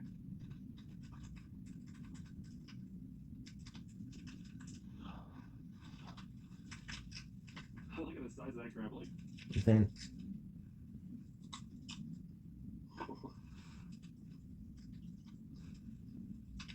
Oh, that was so warm and delicious. What's Cook up? the crabs over the fire too. It makes their shells brittle. Makes it a lot easier to shell them. Just use your hands. You gotta eat quick. Things cool off really quick around here. Look at that. That's just from one knuckle. Barely fits in the jar. Oh, that's messy but good. Oh, got a full belly and a big fire. Gonna listen to an audiobook. Just kind of relax for an hour or so before bedtime. Oh, it's getting late. I should hop into bed. Definitely feel like the shelter's a lot warmer than yesterday. The air is just not moving as much. I got the heat reflecting off this side wall, and the whole thing's just a better wind block. Is it perfect or not? You still feel that there? It's nice having a little bit more of a platform to stand on. Got more room to dry my boots. Forgot to dry my socks out before going to bed. But with this nice little step right here, I can just stick my feet out. They're all nice and toasty. I'm going to put the camera down. I'll see you guys in a little bit. I had to stoke the fire a couple times, but stayed warm, but my back is sore. Oh, my man. Feel like I was run over by a truck, but I'm warm. Oh. Well, it's about 7:30. I think it's time to go test out that griddle and make some breakfast.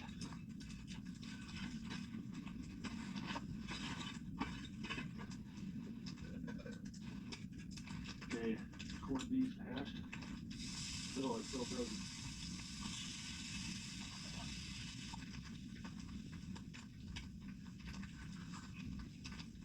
It's a nice breakfast.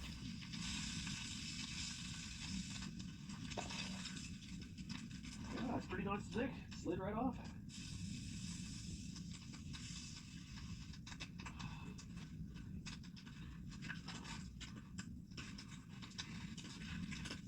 Corned beef and hash, egg sandwich. Oh, that is so good. Tell you what, that little skillet worked really well. Pretty easy to make too. Oh, that was delicious. I wouldn't mind another one of those.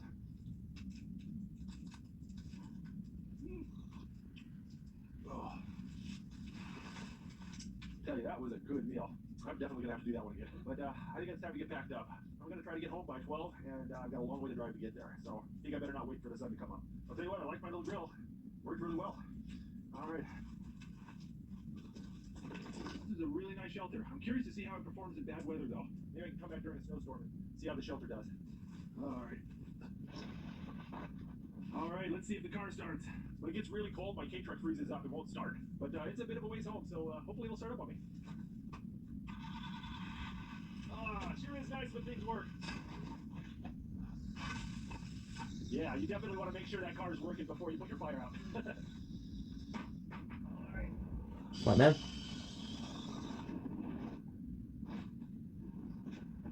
They're working on backing up.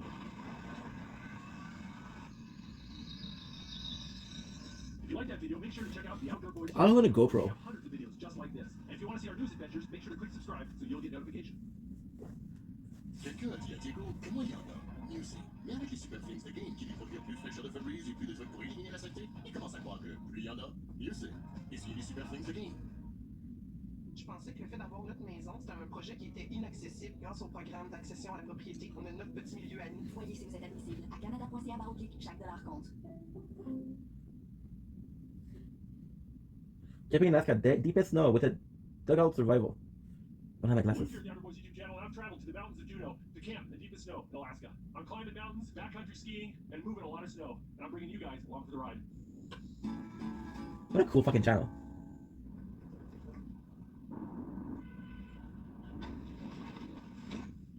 Welcome to Juneau, Alaska.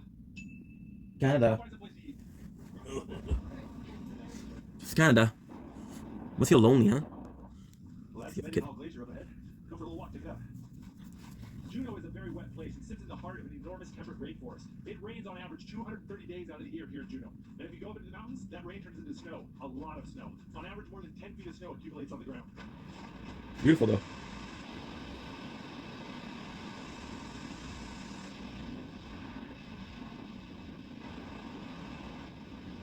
Right around that corner is Mendenhall Glacier. If it was a little bit colder, I could walk across the ice over there.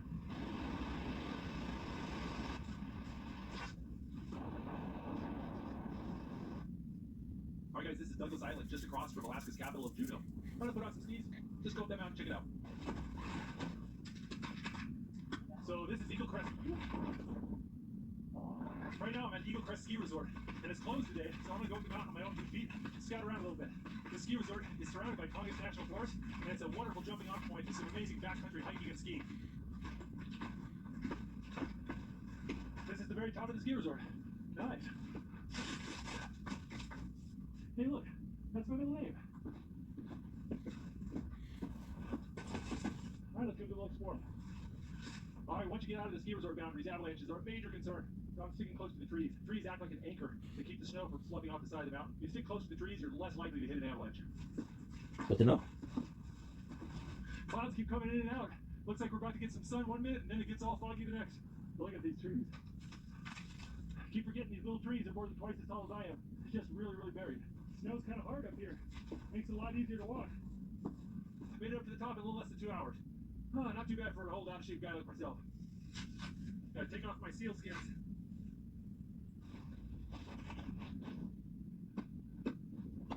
Alright, well let's see what happens. I haven't been skiing much in a long time.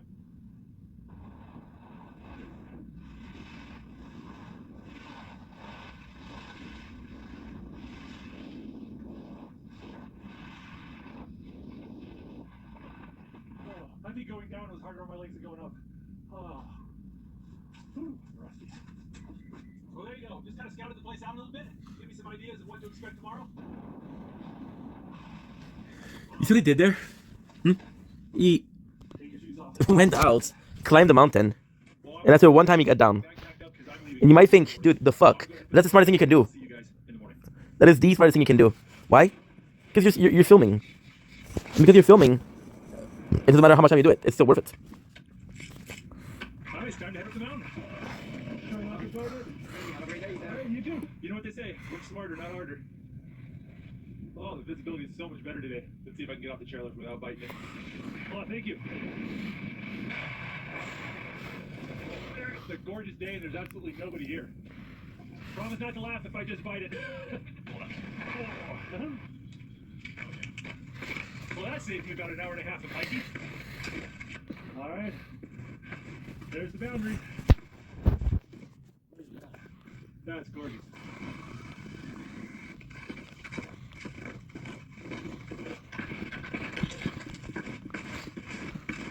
Well, believe it or not, this is one of the snowiest mountains in all of Alaska. We have snow Omo. gauges all over the state. I meant Omi. On this mountain. Currently, that gauge is reading 130 inches of snow on the ground. That's almost 11 feet. There's just not that many places. Torn, wall torn. Bridgean level 8 HP. Want to try camping in some of the deepest snow in Alaska? Fortify is banana. Snowshoe hair trail. Shocked to see anything up this high. Banana good. Super good. Good do hider. See, he's earning so much. Measure the snow. See how deep it is. Here in the mountains, we'll pick up the snow from one part of the mountain and drop it on another. So you get these huge variations in the snow depth. That's why I brought this avalanche probe with me. It allows me to easily measure the depth of the snow and probe the snow to see if there's any trees or anything underneath it.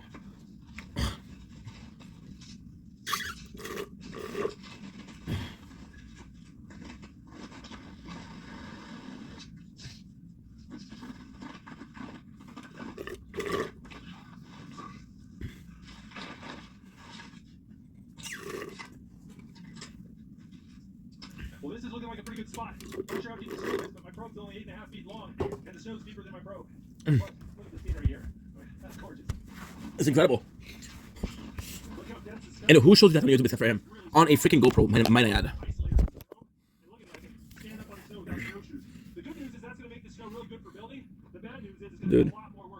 So I didn't keep it. Telegram. So they told me to text them on Telegram. But look at this. 999. No thank you.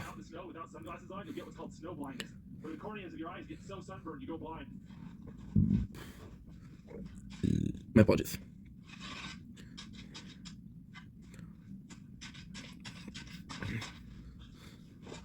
Uh-huh.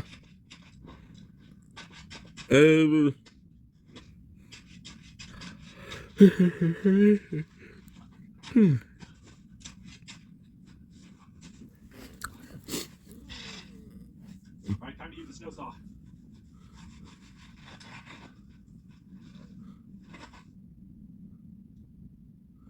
Depuis des années, nous offrons 6,000 wave. spécial pour Pâques. Et lorsque vous sonnez la clochette, des choses merveilleuses peuvent arriver. Savourez la magie de Pâques avec le lapin hors de ligne. You're telling me.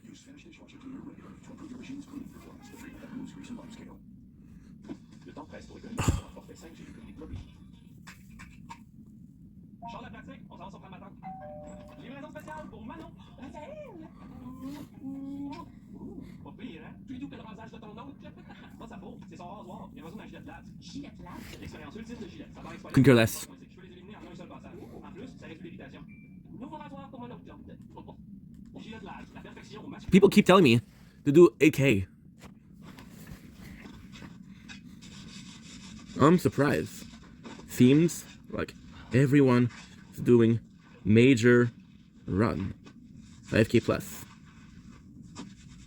Is it the best thing to do? I'm gonna have shift things up. Oh, it turned into such a beautiful day. Well, if we have to do that, and to play well.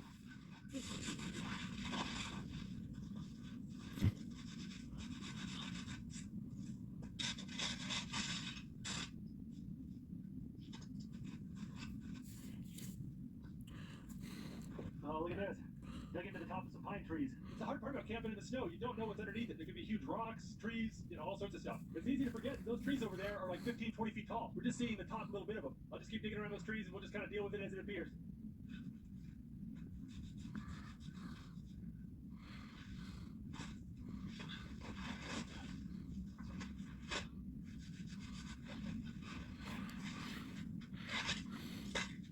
So much beautiful color.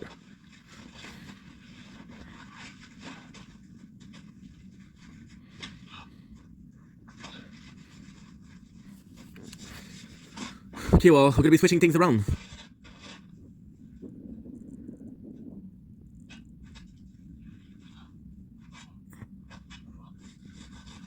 Yeah, we're gonna be switching things around. If people want me to do that, I'll do it. 9. That would have been so cool. You're starting a run, and the whole run is a 6. So Crown's gonna go back to 9. Shield, I have no choice but to go back to tier 1. It's my only one that can do more than 6K. And you're back at tier 1 2 sword. Well, I've run into the top of another tree. Oh, dealing with these trees is the worst.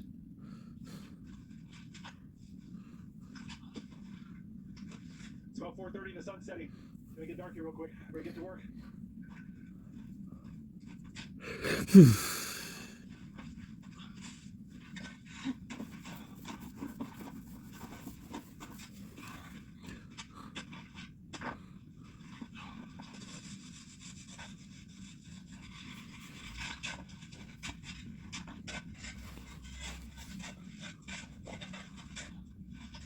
All the snow I carve out of there, I've got to pile up here at the entrance, and then I've got to shovel it out. It's a 2-step process to get the snow out of here. It takes a lot more time and energy. Oh, snow's roughed off. Look at this cleaning. Like this, you'll hear the snow settle a little bit. They're opening very fast. Downside though, See the time that they're gonna have sunrise? a lot of work doing it. I think we're gonna get sunrise.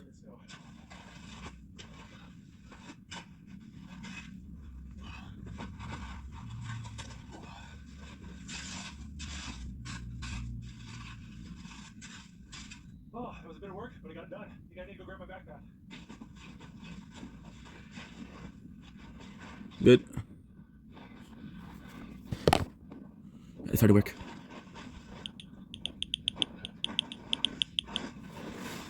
Well, the first thing I'm going to do is get my stove going, start melting still have a shit ton of time. We still have 5 hours and a half. All my videos are done. That's good. This is a liquid fuel stove.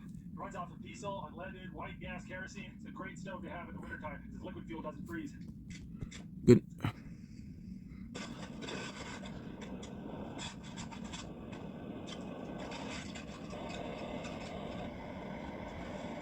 Now that I'm not shoveling snow, I'm starting to get cold. Hey, check it out. Looks like I got my tips frosted. Huh? Oh, my gloves froze up. I always gotta bring an extra pair of liners.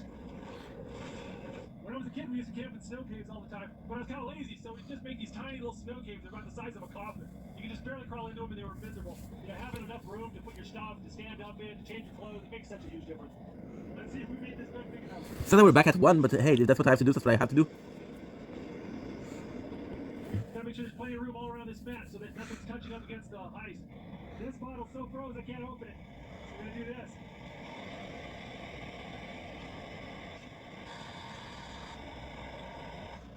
Put the water bottles over here to keep them from freezing again.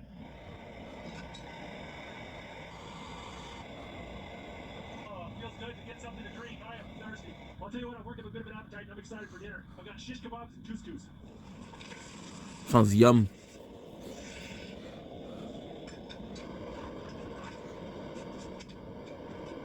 I wrote G-Rake to stop pushing people for the Discord.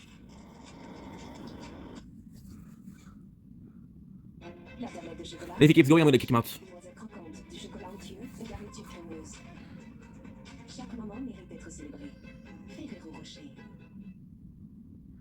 That grimy film on your teeth, Dr. G. It's actually the buildup of plaque bacteria, which can cause cavities. Unlike other toothpastes, Crest Pro Health antibacterial fluoride protects against cavities, gingivitis, and sensitivity. Crest.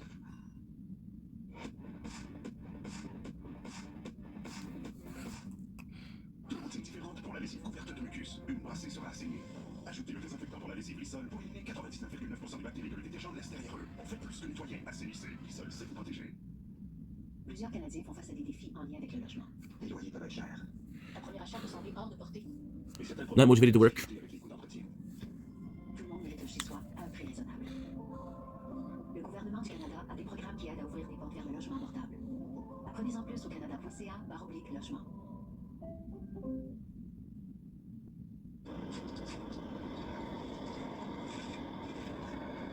Having both of these stoves going in here is heating things up a little bit. Alright, we got chunks of seasoned chicken wrapped in bacon. The latest on our little grill here. Ooh, bacon fire. Ooh, that's looking good.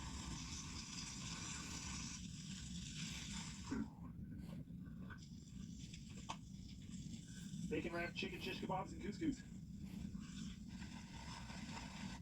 Little chunks of chicken wrapped in bacon. Oh, that is hard to beat. Well, a good dinner needs a good dessert. I'm gonna make brownies and whipped cream.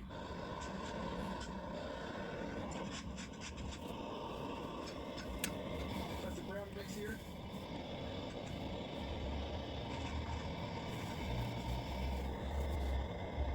Alright, put some brownie batter in the bottom of my mug.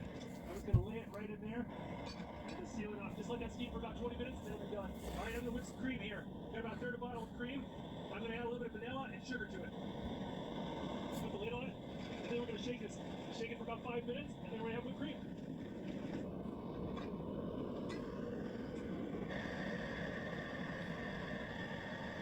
Time for some brownie whipped cream here. Oh, that was good.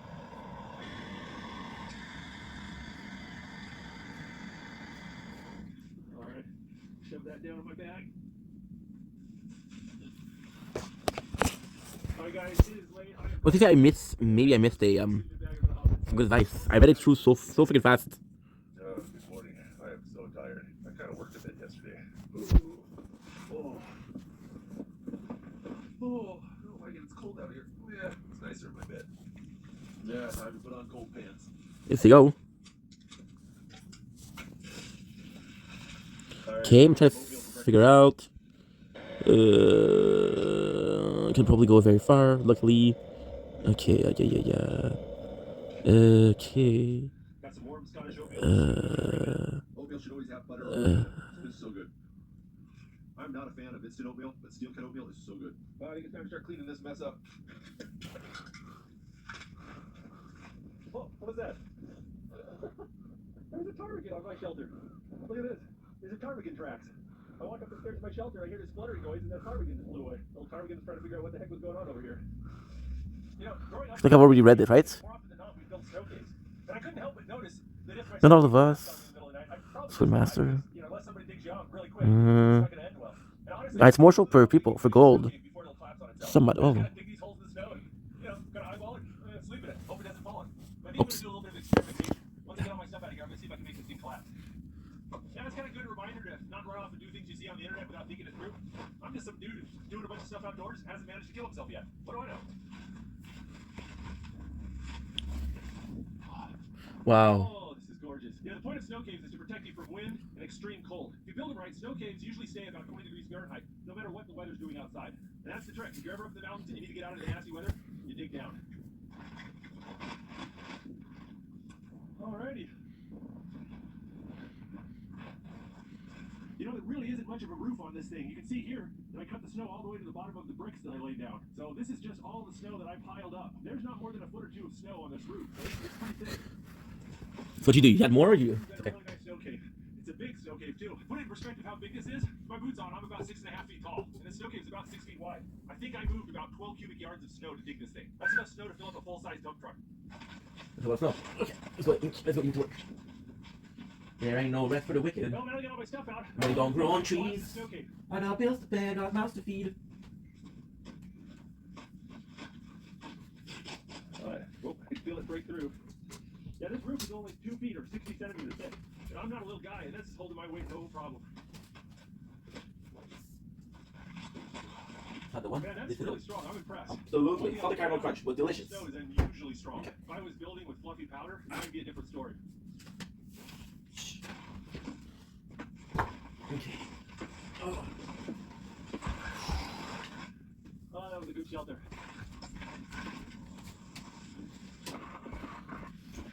These are seal skins. They make the skis slip forward but not slip back. It's what allows me to go uphill on skis. Once you take them off, it's a normal pair of downhill skis. I don't know where my spoon is.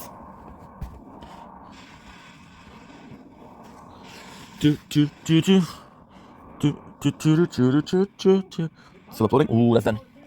That's done. Okay. Running. More work. Just want to have the lights. Really switch things up.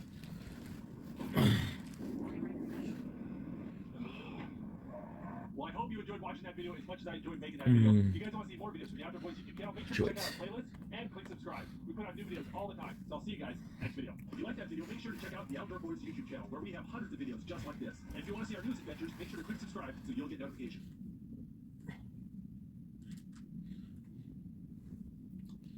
Oh shit, what did I do? What did I do? For this Nazca. You used to work there. 308, okay. That season, okay, nice. Still, come to the court.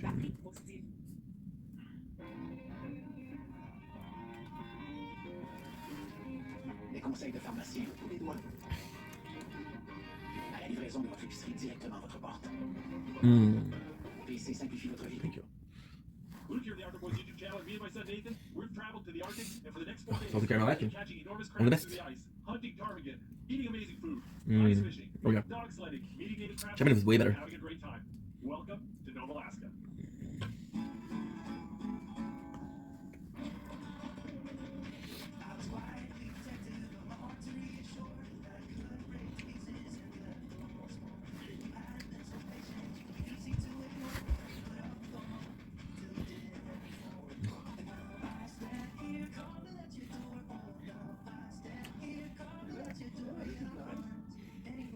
Welcome to the city of Nome. Alright guys, welcome to Nome. We're sitting here at the Dredge 7 Inn, and we rented a snow machine and a truck. You ready? Go get some lunch. 3,700 people live here in Nome. It's one of our Wants biggest to cities here in Alaska. for the It's house. largest city on the Seward Peninsula. Hey Nathan, do you know how Nome got its name? When they first drew the map of Nome, they didn't have a name for the city yet, so they just wrote the word name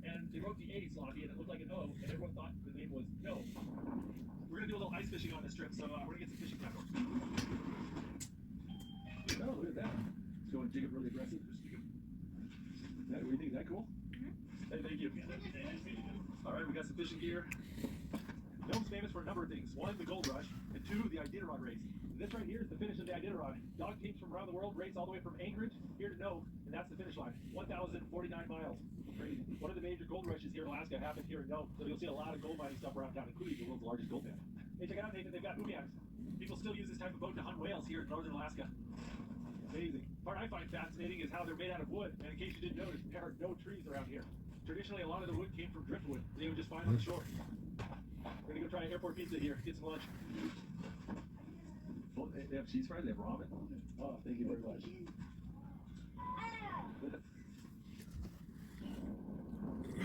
We got a little bit of time to kill here on our first day, so we're gonna go check out the museum. We're gonna get Nathan educated. But, you know, education, it's important. See the little red jackets? They make them from seal guts. So you get the walrus tusks. So back in 1925, there was a diphtheria outbreak here in Nome, and they had to be a bunch of medicine from Anchorage all the way to Nome. And sled dogs like Fritz here took that medicine 1,000 miles all the way to Nome, saved a bunch of lives. So the Iditarod race is kind of a celebration, recreation of that. When the gold rush happened, Nome became one of those Wild West gold rush towns. The place was hopping. Fish, beer, the hell of it. Nathan, you want to do a little ice fishing? See all these boats? Those are gold rushes right there. There's fine gold all over the beaches of Nome. So people go out in the shallow parts of the ocean and suck up the sand on the bottom and filter out the gold. Alright, this is the small boat harbor. We're going to try to fish for tomcod. I don't know how thick the ice is, but it's probably several feet thick. But that doesn't mean that there's not overflow. Overflow is when water pools on top of the ice, and so you can have really deep water on top of ice. This right spot right here is where some overflow was. Look at this. See right there?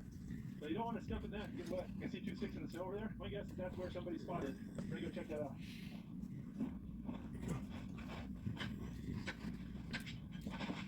See, there's a little bit of styrofoam right there. You put it over the hole to keep it from freezing. Try not to bust the styrofoam with my axe.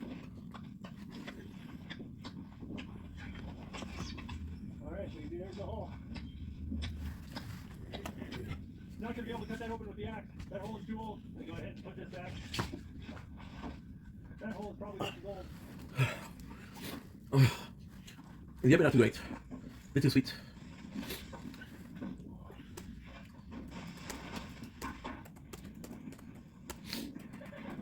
Well, we rented a snow machine from people here at Bridge 7, so we're going to go out and explore a little. I brought the 22 just in case we see some ptarmigan.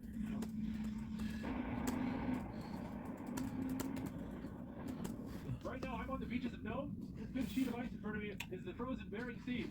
These right here are gold dredges.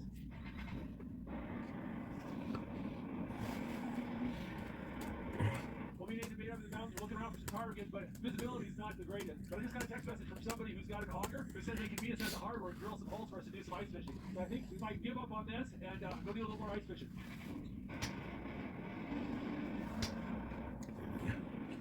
Oh, hey.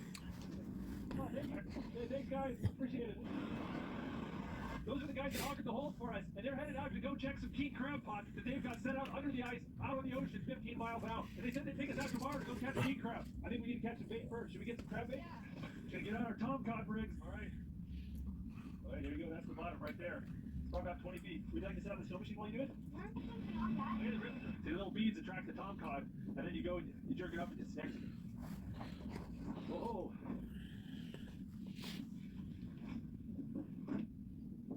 Oh, there we go. Deixa eu ver como é. Oh, there's another one. Não, tchau, tchau.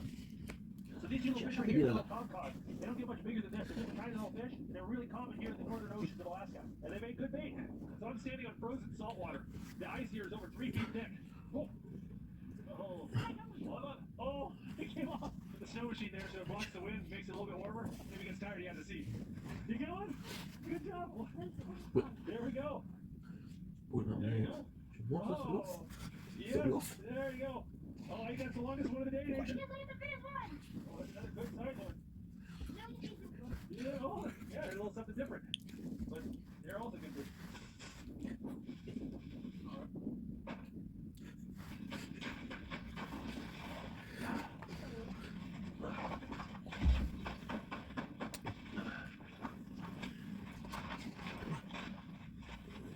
All right, cover the whole up with snow, and hopefully tomorrow, if we want to do more fishing, we can pop it out with the axe. It's still delicious. End of March right now, so the sun doesn't set till 9:40 p.m. It's already past 8 o'clock. There's some pizza. Oh.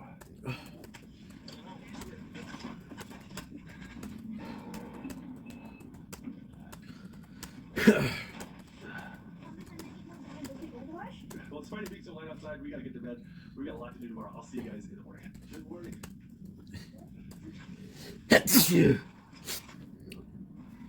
I love being in these small communities. People can leave their four-wheelers running outside, no one's gonna steal it. Leave their truck running with the keys in it, no one's gonna steal it. All right, we're gonna go get some breakfast, and everyone's telling me I should go to Pingo's.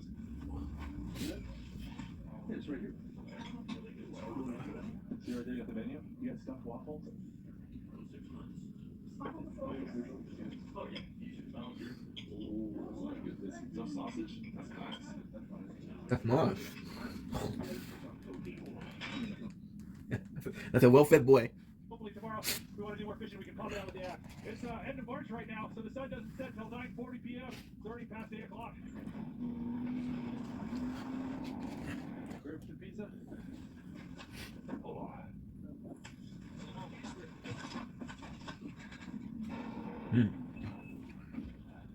The eater.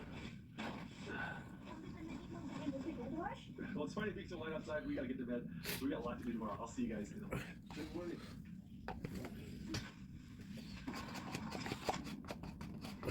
I love being in these small communities. People can leave their four-wheelers running outside, no one's gonna steal it. Leave the truck running with the keys in it, no one's gonna steal it. All right, we're gonna go get some breakfast, and everyone's telling me I should go to Pingo's. What's going on? Are you eating stuff? Yeah, it's right here. Ouch. See right there, you got the menu? Stuffed waffle. Yum. Oh, yeah. Oh, my goodness. Some sausage? That's nice. Yeah, I rewind it for that noise.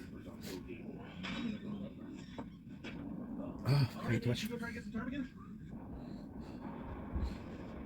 Came over this hill and nearly ran over 12 ptarmigan. Can you hear them? A whole bunch of them. See, they're going to cross up there. We're off to a good start. We saw some ptarmigan, but oh, they're hard to see in this weather. Oh, there. Oh, yeah, there's a whole bunch more over there. Oh, there. See right there? That's a much easier shot. Come on. I can see his head barely. There's one up there. We saw over 100 birds, but we're only able to get shots off at 3 of them. It's hard to see the ones that are sitting still. The ones that are moving are hard to hit. If we had strong sunlight, we would have been able to shoot a lot more, I bet.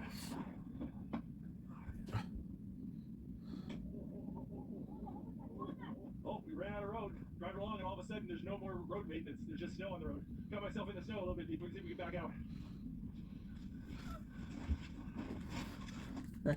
That happens. We saw over 100 birds, Yeah, the best of us. but we're only able to get shots Oh, off oh. at 3 of them. It's hard to see the Wait, ones what? that are sitting still. The ones that are moving are No, you're joking. hard to hit. If we had You're strong joking. sunlight, we would have been able to shoot a lot more, I bet. You're joking. No, there's no way. So that will give me at least a couple hours. Nice. Oh, we ran out of road. Driving along, and all of a sudden, there's Oh, no more full. road maintenance. There's just snow on the road. Got myself in the snow a little bit deep. Let's see if we can back out.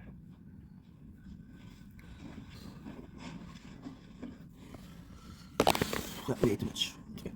Yeah, we're high standard. This is the road, and I'm just driving along, Uh, and all of a sudden it gets really deep, and it was really hard to see. if I do this, I don't have any I'm gonna have to do the crown. There was a house just down the road here. If I do this, I'm gonna have to do the crown here. Maybe some help. Okay. Business is always in motion. You need a mobility partner that listens and adapts. With Uh, solutions customized for the short term and the long Oh, fuck, I ate too much. business as usual isn't the usual. I have a problem with the good food. For lives they drive. It's not too late. It's not too late. As long as there's no sunrise, that's good. It's not just pasta. It's either pasta. Rentre dans votre budget, mais peut-être pas sur votre vélo. Home Depot, votre garantie. Once you lose your enamel, you can't really get it back. Strong enamel. Nothing beats it for enamel active shield. Hot on Tubi this month. New ways to make an entrance. New comebacks. What are you guys doing? Look, here to say you. Or you can go back inside and you can still do it. New ways to get noticed. Wait, 13, 14, that's 10 to 10. New beauty tips. New ways to break the ice. This might not be a good idea. Rain, electricity. Yeah, sure, no pressure. At Tubi, What's that? we Oh, always my have Atlantis. reasons to keep streaming free. If I'm having fun. Yeah.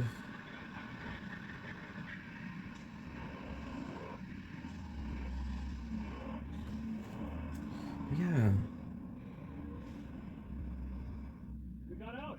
We pushed a lot of snow to do help me. I think maybe we should turn around. What do you think? Man, crumbs. Oh, the sun's come out and it's actually really good visibility now. Go Frank moves out, but he is still mentor. Dredges would float in shallow water and they would just scoop up massive amounts of sand, then process the gold out of it and spit the sand out the back end. These are gold dredge buckets, dozens of them on the front of the machine, and it just goes like a chainsaw into the ground. Right, so very much. Would you like to go to a preschool and meet some kids? All right, let's do it. Yeah, I'll leave my knife in here. Probably should bring that into the school. You never know. Hello. All right, thank you. Bye-bye. See you. Thank you. The local people here have been so generous with their time and showing us their community. A few of them asked if we could come to their preschool because the little kids wanted to meet the outdoor boys. So I figured the least I could do was come and say hi. He was good about it. The kid was courageous. Oh, I want to save these jumps for later. Look at this. Oh, look at that. It's not taking off. It's doing the trick. You want to use the ice fishing rod? Oh, it likes to go already. Look at that. Yeah, I think this one might work really well. Yep, there you go. That's a proud papa. That's a proud papa right here.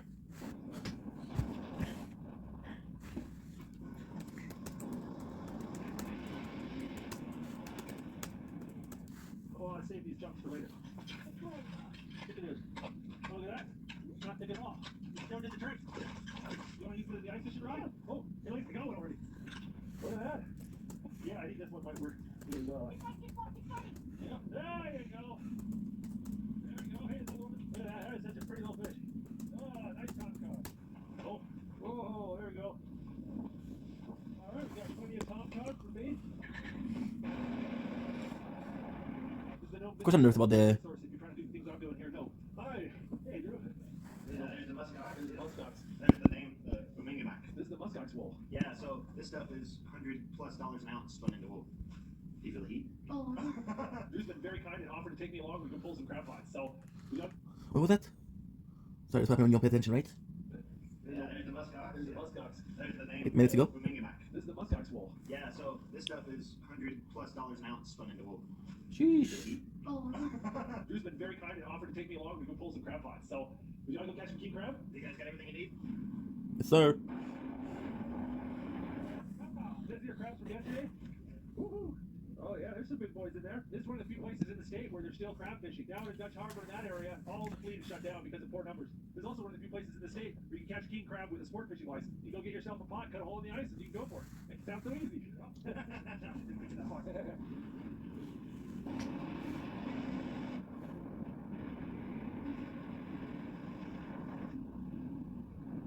Alright guys, we're here on the frozen Bering Sea. You head that way, the next bit of land is Russia. And underneath about a foot of ice, there's a crab pot. A lot more crabs. So you got what, 50 feet? Yeah, 50 foot of rope. Look at that. Oh, look at that.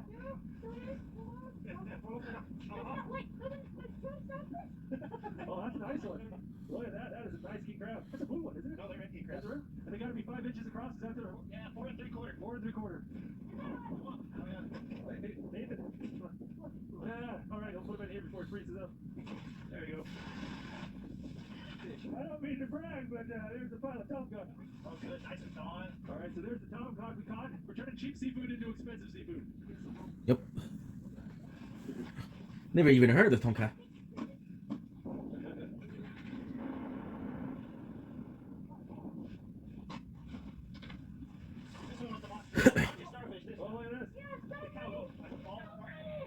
Oh, yeah, you actually got it right here. That looks like a decent one. Yeah, it is. Yeah, they're not popular around here. Let's go machine. Yeah. Right now in Anchorage, king crab's about $55 a pound. Wow. They're about 3 pounds each, so you're looking at about, $170 per crab. The local gnome price is about $25 for 1 crab. That's a good deal. They have a shit ton of them. Hey, good food. Current. Oh, yeah, little shirt. There you go. Look at that little shirt came up for the ride. Oh, that's a nice one. Barnacle on that guy, yep. That's all right. Oh, yeah. Big old jellyfish right there. Oh, that thing's huge. Tiny little baby starfish up and down. All star. There was only 1 crab between 2 pots, so you go ahead and group spot those.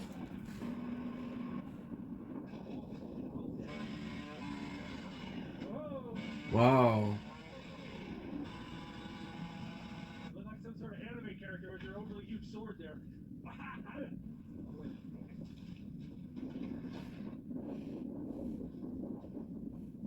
Man, I don't know how you guys feel about okay.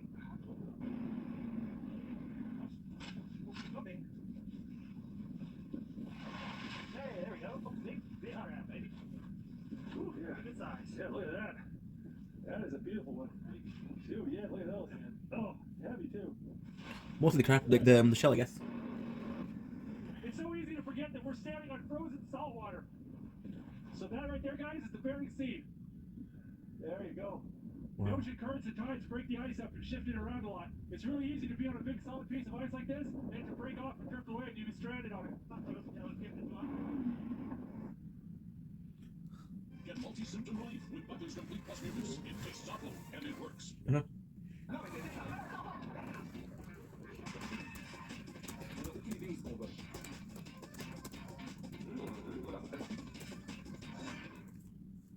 Depuis le 1er mars, 1,5 milliard de bouteilles de plastique sont consignées. Bon, et pour pétillant, lait et jus, Down et spiritueux syndrome. en plastique. Today's what? Today's Sunday. Today's Monday. There's a better place to go. RV Canada. We make buying so easy with our famous low prices, including new low finance rates from just 6.99%. It's an RV show and sale all year long, only at RVCanada.com. Thank you so much, guys. You guys are so nice to let me tag along. Ooh. He's gonna go cook up one of those crabs for me.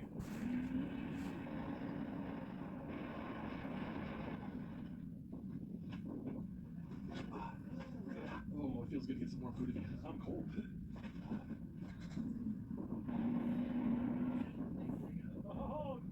Oh my goodness. Thank you. So here, I have to spread it again. Fine, thank you, Drew. That was so nice.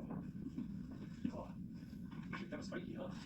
I'm gonna pull it out. Get all this tendency and this joint backwards. What do you think of that?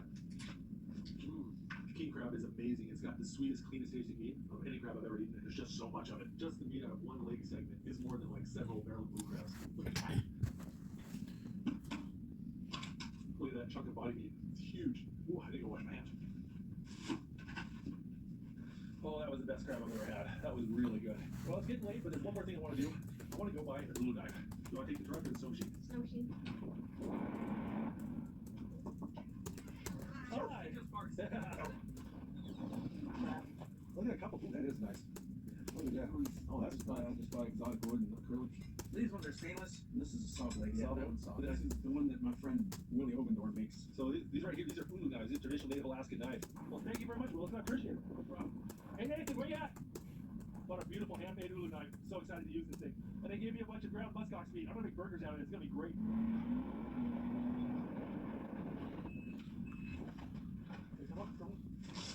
Oh, it's been another lovely day, but I am tired and sore. I'm gonna take some Advil, go to bed, and I'll see you guys bright and early. Well, good morning. Nathan, should we get some breakfast? All right.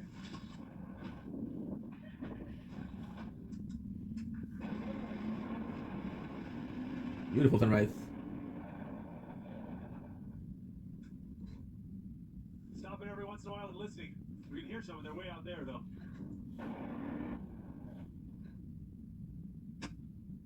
Oh, got one. Here. Okay, over here.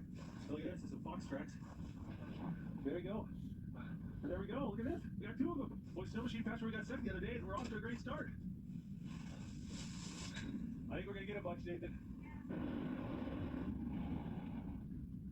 There's a big moose up on that hillside up there. 1, 2, 3, 4, 5, 6 moose right here. See, that's a mama moose with a calf right there. See how her hair on the back of her neck is up and her ears are back? It means she's angry. But she doesn't like us. She thinks we're going to hurt her baby, so let's get out of here. There's a little cabin with a couple graves out front. See the crosses? You can see him right there. You see him? He's still standing right there. See the ones in the tree. Start shooting. Yeah, they'll let you shoot a lot with the 22. See, hold still. My kill. That's yours, buddy. There you go. Nathan, high five. Oh, here's the one I got. Yeah, we did it. Good job, buddy. The shotgun and a 22 are a deadly combo with hunt and target. If you see them on the ground, the guy with the 22 scope and try to pick them off, and if they start to fly, the shotgun can get them. Alright, back to getting full. Oh, the weather turned out so much better than expected. But we're kind of high up in the mountains now. We're just not seeing as many ptarmigan or ptarmigan traps. I think we might turn around and go back down to the valley.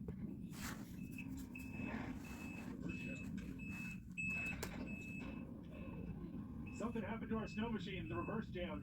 You hit reverse and nothing happens. It says it's in reverse, but it's still going forward. It's just making this annoying beeping sound. I don't know what to do about it, but...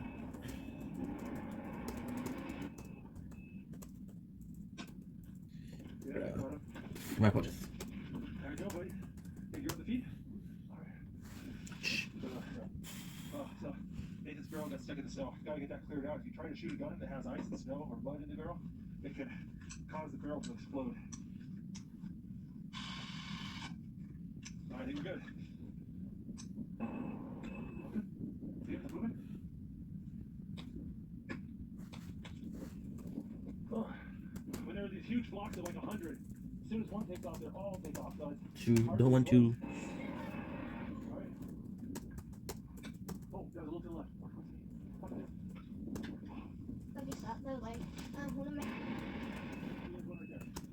It's another enormous flock. The firing pin on my shotgun's wearing down. I've had it twice now where the bullets wouldn't go off because the pin isn't hitting the primer hard enough. Oh, yeah, you're right, Nathan. There's just gobs of them up there. Yeah, there we go. Got another one. This is actually the Alaska state bird. This is a willow ptarmigan. This bird is brown in the summertime, and then in the winter it changes to white. See, it's got feathers on its toes, protected from the cold.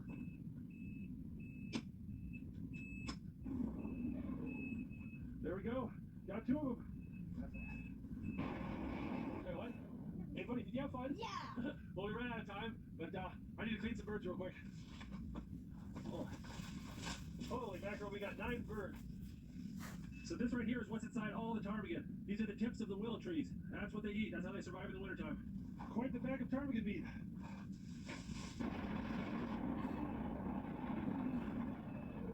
What are you doing out here?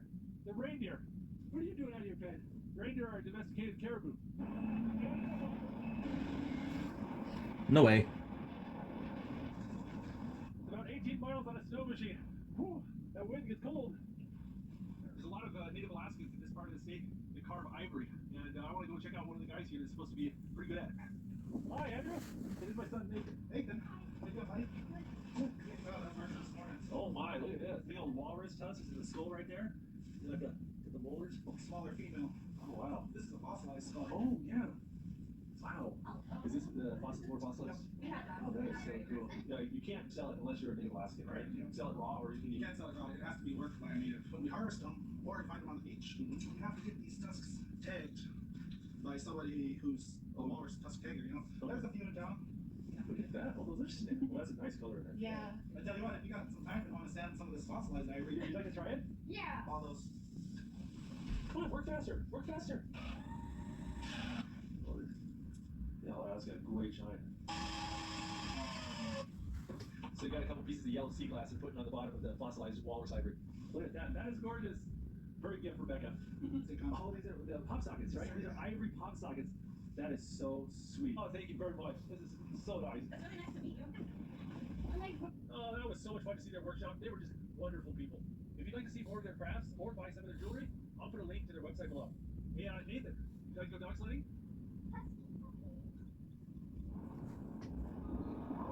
Well, you guys got a little bit of snow in your yard. Well, guys, we're here at Deja Vu Kennels, and we're going to do a little dog brushing. Sarah, Luke. Great, nice to meet you. And when I was, I like this.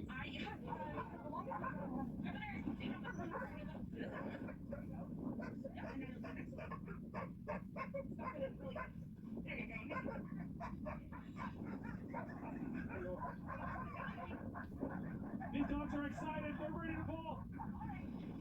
Woo.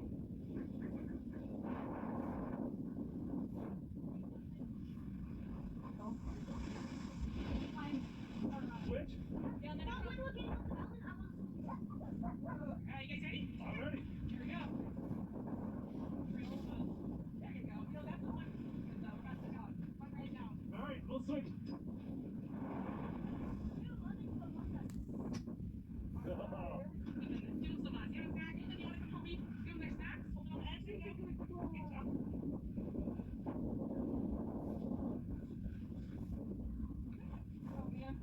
Oh my goodness. Just be kind of quiet and gentle. Poor little guy. No bite! No bite! Quiet, go for it. I want puppies than you! His whole life, I really like you around. They're swarming him. Wow. Too cute. Sneak out before the puppies come out. Oh, guys, they're really cute. Oh, oh my goodness, look at this snowdrift. Thank you so much for taking us out here. We had an absolute ball. Hey, thank you. Nice to meet you too.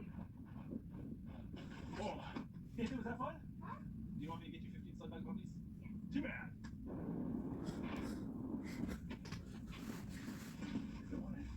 Hi. We're gonna get a stuffed caribou for Jacob, and we're getting this for Mama. All right. Well, let's make it out. Yeah. They're pretty nice. You like this one? Here we go. We got a red fox fur hat for Tommy. Made right here. No. Yeah, that's right. You go to Milano's, get some dinner. Thank you. We're gonna see you. Oh, I'll tell you what. Nope is really growing on me. I like this town a lot. Oh, the bastard of 10 minutes. We don't need a bag. We just need more self-discipline. We're going to bring back a bunch of king crabs with us, so we need some Alaskan luggage. This is the luggage of Alaska right there. Here you go. One for you, one for me. Okay, you like them? Oh. Well, guys, it's been fun, but it's late. I get to go to bed. I'll see you guys in the morning. Good morning. I don't know about you, David, but I want to go back to Bingo to get some breakfast. Oh, yeah.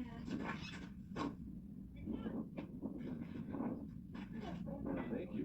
Oh, that was beautiful. Maybe you like your food? You fill it up, huh? Bye-bye.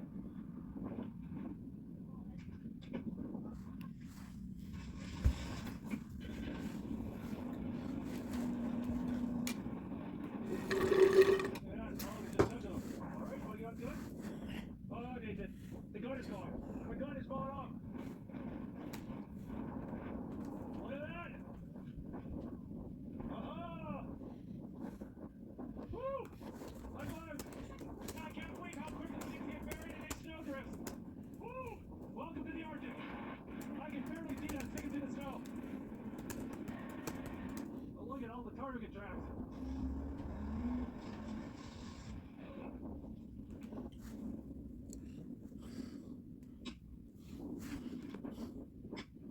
There's two. It's uploading, but not quick enough. The phone is getting a lot very hot.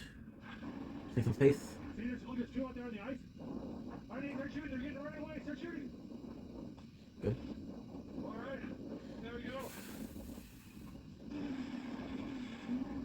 It's crazy. I had 80 fucking gigs. There are two ptarmigan were fighting each other. I just shot them both.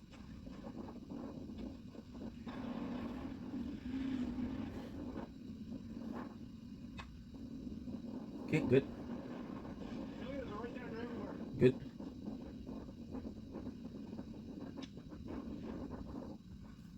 Yes.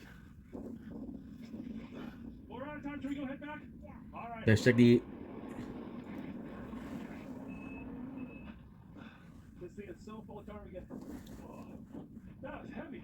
Those are some super plump ptarmigan. Oh.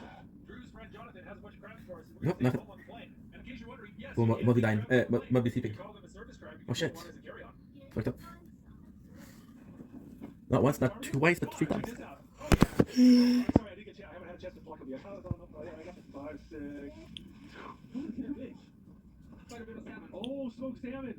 Oh, absolutely. Yes, see here. Look at that. Probably days. Not nice when they wouldn't sleep. That's what I was thinking. This guy over there.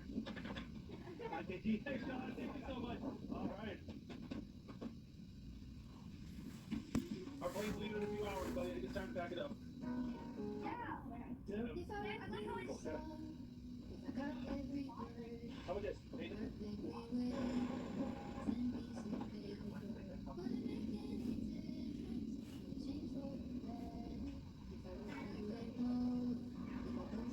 Give that card back to the door. Give us a hug. Oh, we had such an amazing time. Oh. We ended up inviting over tons of family, having an enormous feast. King crab in ptarmigan, and it was absolutely wonderful. And if you guys enjoyed watching this video as much as I enjoyed filming it, make sure to click subscribe to the Outdoor Boys YouTube channel. If you like that video, make sure to check out the Outdoor Boys YouTube channel. I got you with the Ivy crib. Just like this. This is the channel I have at home. Ivy in Vendetta and Ivy Gaming. In Vendetta Gaming.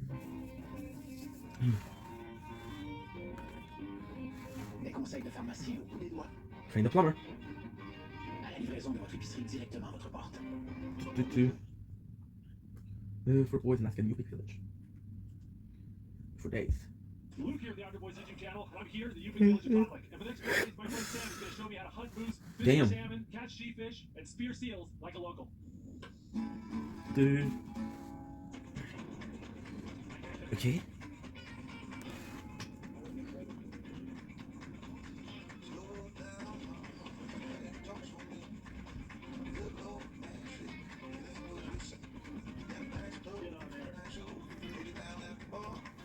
Again with fucking music. So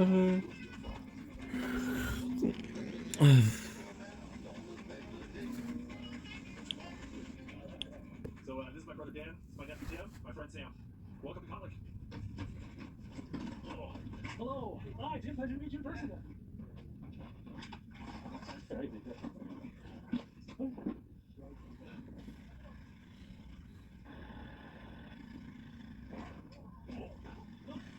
There we go.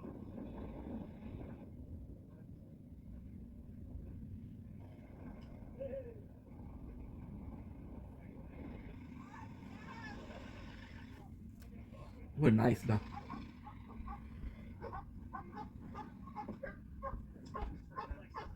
That's right. You watching me on YouTube? Yeah, I know. All right, guys. So this is the village of Kotlik, right where the Yukon Delta dumps into the ocean. And we're Cossacks. Cossacks means Cossacks, which is the local word for white people. We're Cossacks? Yo. So you guys are Yupik Eskimo, right? Yeah. That's pretty cool. You learned to speak the language? Yeah. Well, how do you say hello? Waka? Waka. How do you say goodbye? Bigwa. So check it out. This is their firewood pile. They collect driftwood. They stack it up like this to keep it dry. And this over here is their sauna. Is that mucky? That's for bathing, right? So you go in there, that's how you get clean, right? You take a mucky in the mucky bit. The mucky bit. The sauna is called a mucky bit, and you take a mucky in the mucky bit. Well, it's a pleasure to meet you. Where would you like me to put this? So my buddy Sam is from Kotlik. This is his parents' house, and he's a rock star because everyone's excited to see him. Right? We brought food. We got some ribeyes. They're still pretty frozen, but we'll thaw them out real quick. Look at your we got a wedge of brie cheese, and this is garlic and honey. And it's just kind of all melted and warm. Yeah. So how do you he loves Sila. Yeah. I'm cooking dinner, and word has gotten out that there's a YouTuber in town. I gotta say hi to the kid. What's up? I think we got a crowd going here. We're gonna walk up. Yeah. We're gonna try to catch a seal. You can catch a seal? Yeah. Catch a goose? Yeah. I gotta go and cook dinner, but we're gonna be around. The crowd's getting bigger, not smaller out there. There you go. There's some goose. Oh, these are the Nix, right? What do you call them? So these are for catching the Cisco through the ice? When's that working use together? You switch over. Oh, okay.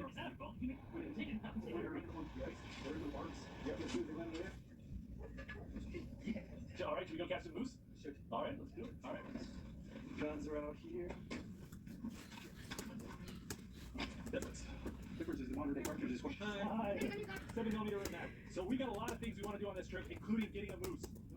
I mean, you guys like wild meat, right? Yeah. People here in the native community in Alaska, they grow up on wild food, and that's what they like. And when they get sick and need medical treatment, they go to Anchorage to the native hospital. So what we're doing is we're going to go hunt a moose and donate it to the native hospital so they can feed their patients some traditional wild food. If you want to eat, oh, really? Yeah, so.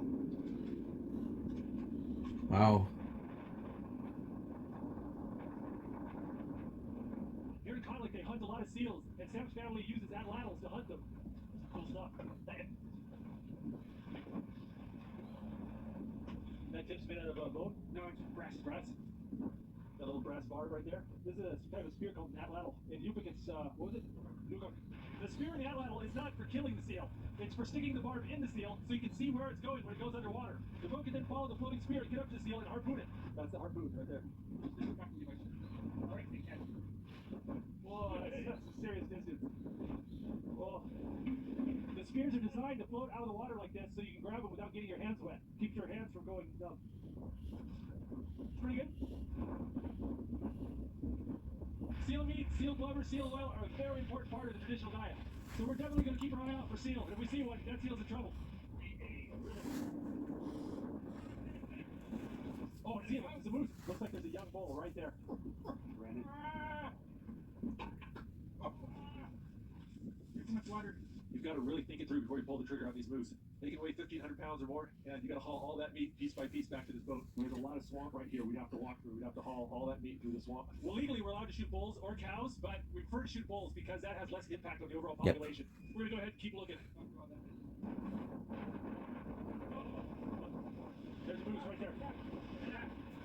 Oh, we just saw another moose, but it's a calf, so we're not going to shoot it. He went that way, so it should be right around there if he kept going. We just saw a third moose right over there, but it ran into the bushes.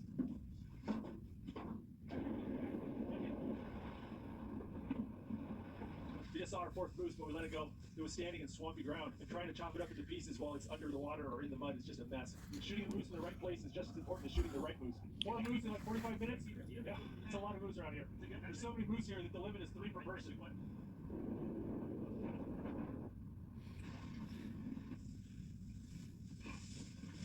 This is where a moose laid down.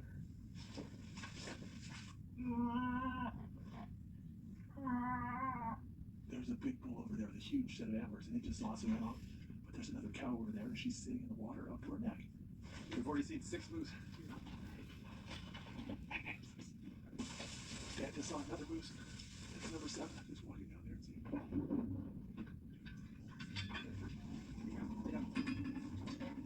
Just saw 2 moose. One of them's a bull. Oh, on the head.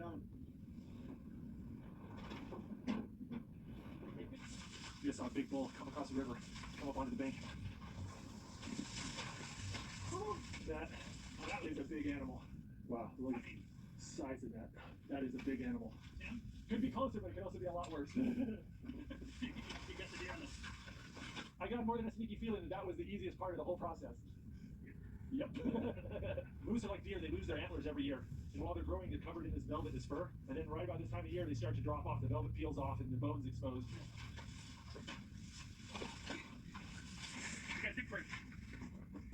Holy mackerel. That is a big animal. There you go. This is actually the first moose I've ever harvested. And, it's going to be a lot of meat. That is kind of a typical one, would you say? Yeah. Yeah. This is not a monster by any stretch of the imagination, but we're not here for trophies. We're here to get meat. And this has got plenty of that.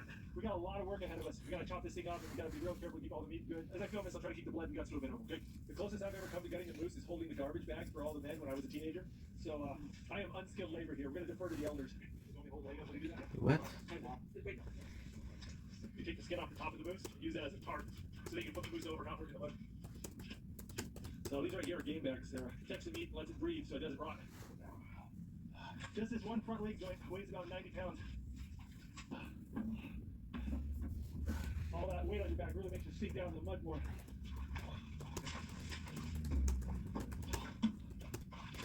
So we get this done just in time. How you feeling, Luke? Yeah, pretty good. We got the entire moose in the boat except for the guts and the skin. Taking us 10 loads in 2 hours. That was a lot of work. We got a boat full of moose and not a moment too soon. Just saw the sunset. Like I said, shooting up's the easy part. Just 5 hours to find, shoot, gut, get a moose back up here.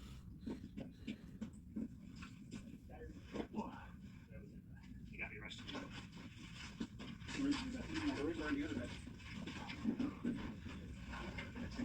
Got that hung up, we'll just let it cool down and deal with it some more tomorrow. It's only got 40 degrees out right now, so it's not that much difference from a refrigerator out here. Oh my goodness, I think my pants got a little gross. I smell like moose. Look better. You feel better? Some pie around the kitchen table seems like a great way to have a moose hunt. One's called dibs on it. Alright guys, it is late. I gotta put the camera up. We'll see you in the morning. Well, thank you very much. My foot touched the lake.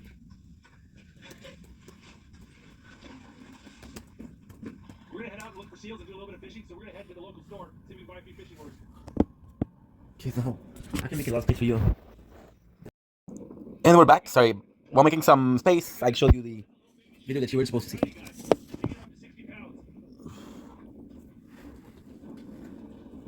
Oh, there's a grizzly bear right there. Man, those things move quick. Came around the corner. corner, there's a grizzly bear on the bank, and he just took off running.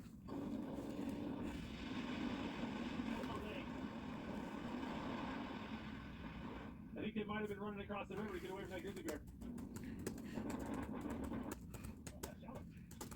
Oh, nice. Jim's got one. Right there, that's a little bit more of a proper sheepfish right there. We're the largest members of the whitefish family. Live out in the ocean, they come into the rivers, feed, great fish. I like sheepfish a lot. They're good eating fish. Same rod. Oh, nice. Whoa, whoa. Oh, sheep. Oh. The monster. Yeah, he inhaled that so deep. Yeah, that is a proper sheepfish right there. Well, Sam, I'm taking pictures with your fish, man. That's cool. Whoa. Nice. That looks like a salmon, yeah. Oh, nice. Whoa. Yeah, it's running like a silver. Oh, he tried to stab you off. Grab that tail. That is a beautiful silver. Man, nice. Who's got another one? Oh, the babies. There you go. That's a fish.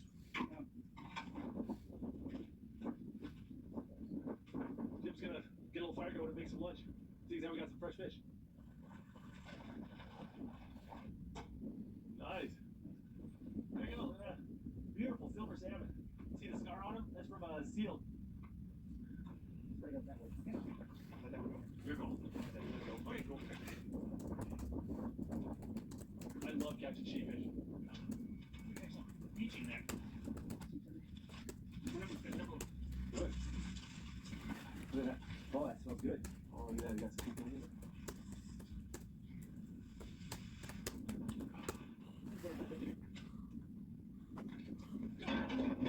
All right, we can go up this river a little bit and see what else we can find.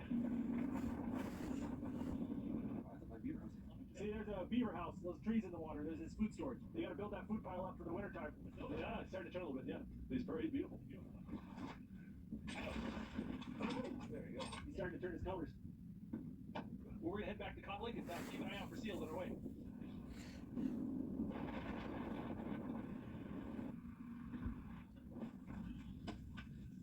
I bought this custom-made ulu knife in Nome last winter. This is a traditional Native Alaskan blade used for processing meat and fish. Nice knife.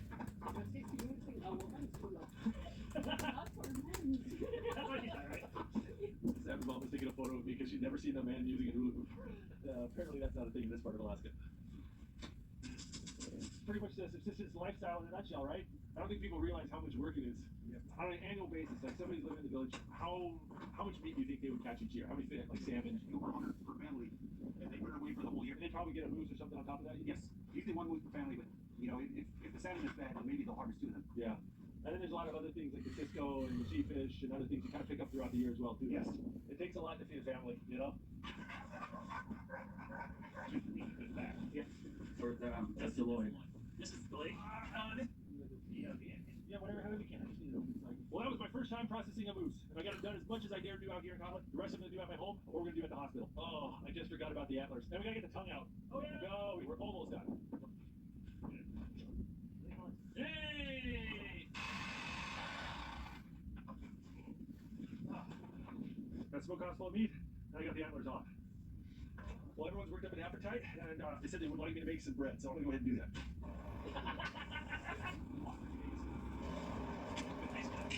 You gotta tell people at home that this doesn't taste as good as it looks. Tell the truth. It's pretty good. It's pretty good. We're sitting here talking, and they showed me this. This is the crop of a ptarmigan with all the willow tips inside. Inflated it like a balloon and dried it. Like a little rattle. Entertain the grandbabies. It's your games. Oh, it's almost 1 o'clock again. You guys are party animals. All right. I'll see you guys in the morning. Good morning.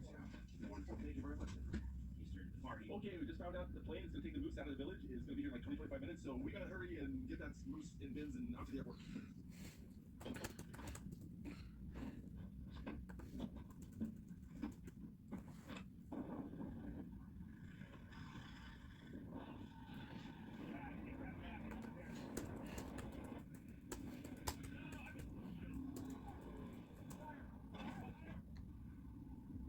Machine died on him. We're clearing the road. All right, good. We ready? All right, that's the Cotton Lake traffic jam right there. Oh, there's our plane.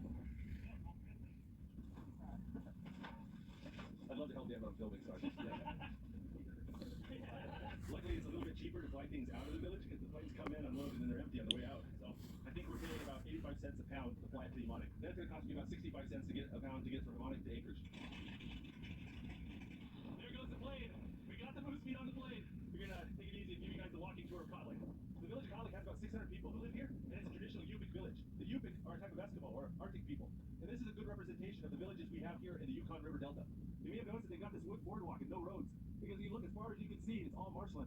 Any rocks, any gravel that you need to build a road would have to be shipped in by boat. So it's a lot more cost effective to bring in wood and build these boardwalks. You can see here, this is like the old boardwalk here, where they would just lay down wood straight on the mud. And you notice nobody in town has cars or trucks. Everyone uses ATVs, four-wheelers in the summer and snow machines in the winter. You can see this right here. These are old snow machine treads. Those treads are here to add traction. Because in the wintertime, this boardwalk gets really icy. Hi! Welcome. Thank you. I'm having a wonderful time. By the way, is that a seal pelt? Oh, good to meet you. What's your name? Hey, Sean. Oh, look at this cutie. Mr. Bowen. Oh, hi, hi, pleasure to meet you. Hi. Look at this. This is a seal skin they got drying. You got that with a spear? It takes kind of a years. Of course it does. It is super hardcore. Hey, thank you. That is so cool. Here in Alaska, it's really common for the native people in the villages to live subsistence lifestyle. That means most of your food comes from hunting or fishing. Hey, hello. People have been so friendly in the village. So check it out. This right here is a honey bucket collection site. So people who don't have sewer in their house, you put in a bucket with a bag inside, and then once it fills up, you tie off the bag, you bring it out over here to get disposed of. There's still lots of communities here in Alaska that don't have sewer or water, which, by the way, is what my brother does. He's a civil engineer, so he's been most of his career putting sewer and water in villages like this. Yeah, you see this ductwork right here? That's the sewer system. Because there's no hills and you can't bury the sewer system, you can't use a gravity-fed sewer system. So they have a big vacuum. So gonna be so long. Definitely fuck me over. That's The school building, see they got their playground and the kids can park their bikes and four-wheelers. I don't know what to do. Over there is the teacher's house. Fuck me over, but it's okay. These go to schools come from outside the community, and so the only place to play Which case I'll just go sleep for a little while, because we didn't sleep before.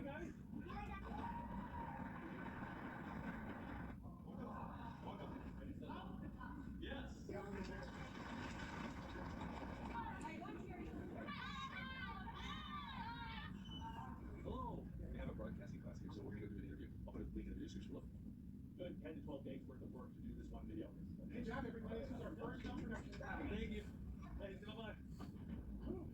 Oh, what a beautiful day. Oh, the freight company just got the moose meat from the village of Harmonic, and they weighed it. It's 567 pounds. That's a little bit more than I thought, but that's all right. Look at that. Oh, that's a beautiful Cisco here. Oh, throw shots too. All right, I'm gonna go use the bathroom here. All right. There we go. So chaotic this morning, we forgot to ship the antlers. Oh well, that's the least important part of the moose. Today is the day we try hard to harvest a seal with a sea bottom. We're out here in the wide open part of the river. We're looking for seals. Ring seals, spotted seals, and bearded seals.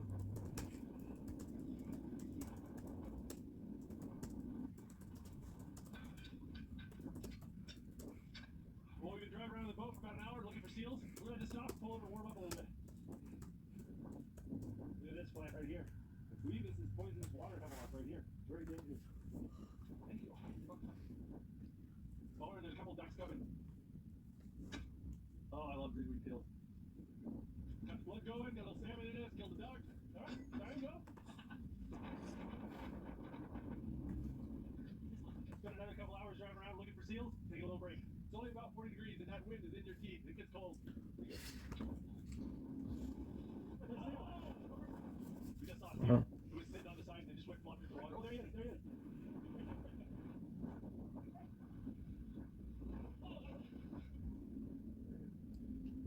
The reason why they're throwing the spears at him rather than shooting him with the rifle is if you shoot with the rifle and kill him, he'll sink to the bottom. Oh, oh, oh. It's like playing whack-a-mole. He's just going, popping up and going down and popping up. If they can get one of the spears in him, he'll act like a marker and follow him around. And then they can know where he's going to pop up and get him with the harpoon. Oh, it's shallow. The spear's stuck in the mud. There you go. Yeah. Oh, that was good. Yeah. Oh, Jim. Oh, man.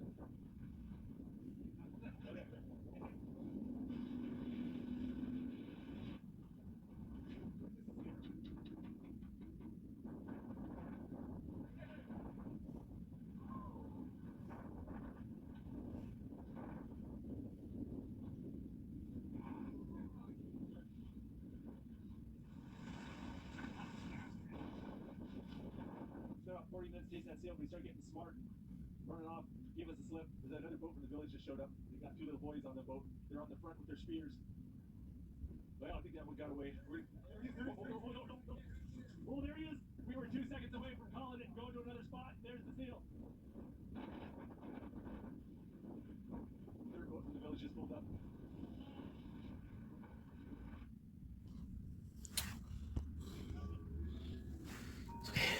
C'est bon d'être ensemble.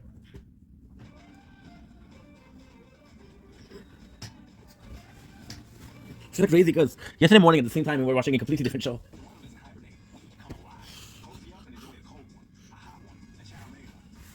Oh, my apologies.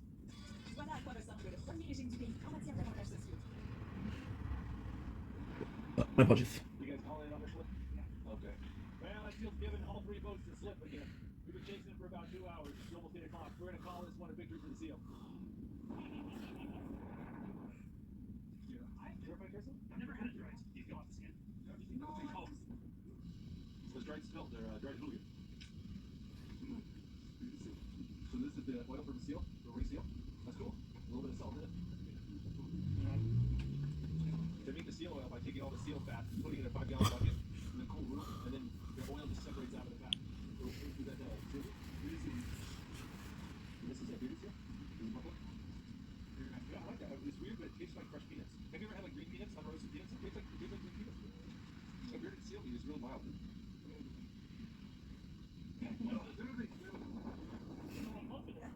Just driving by and one of the families from the village looked like they got a moose.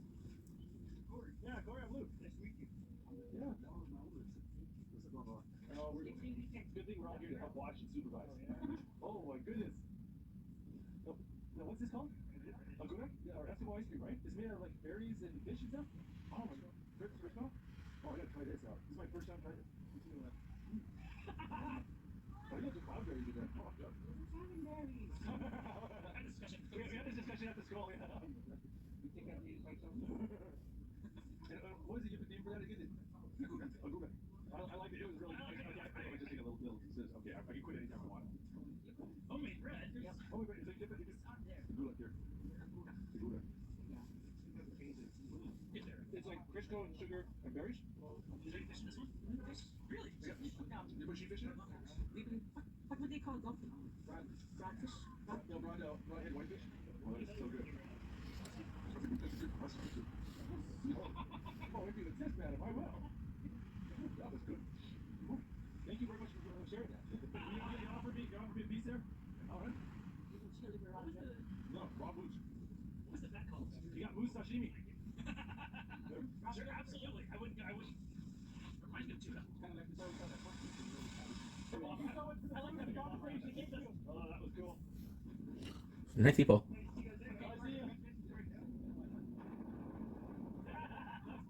Little seal? There's two little breasts. You take those in the kitchen. Yes, I will. Yeah.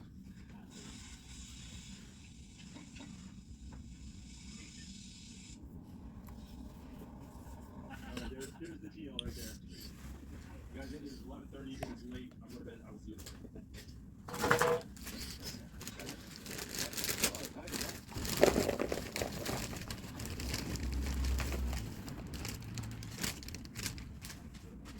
We're just sitting here trying to catch a pike and we get a phone call and someone spotted a seal.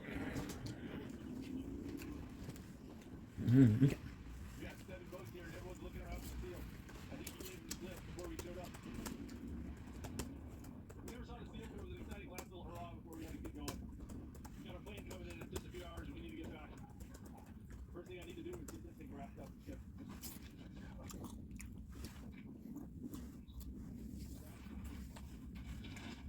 You think that will fit in the overhead bin? Yeah, it feels pretty good.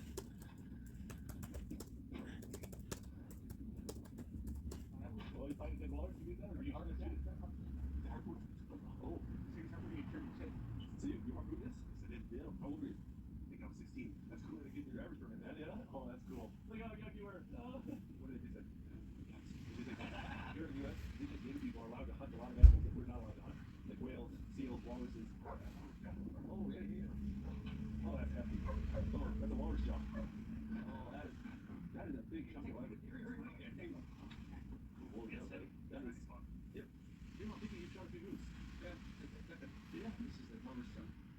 for the tip of the spear? Yeah, I'll find different pieces. Oh yeah, it's a bit of carving. So this is what you make your spear shafts out of? Just driftwood that you driftwood this off? And you're just taking it off with a blade, like a scope shave? Oh, these are all your seals? This is a spotted seal. It's a breech. It's a broom seal and a spotted seal. It's kind of mixed seal patch. Yeah, it is pretty cool. We're all packed up. We got work to fight blade now, so we're just hanging out. Oh, this ball's awesome. Getting ready to leave, and Jimmy shows us these fossilized Mastodon TVs out. What the hell? Yeah, that's holy mammoth tusk right there. That's did you just find it sticking out of the bank? That's cool. And then a little bit of carbon protector. All right, our plane's coming. It's time to go.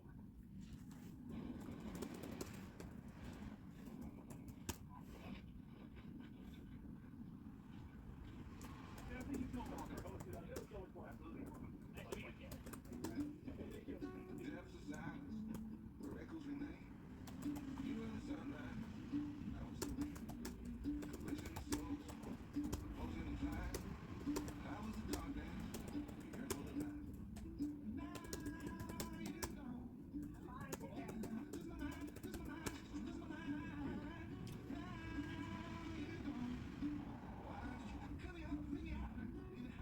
All right, let's go get that whoopsie.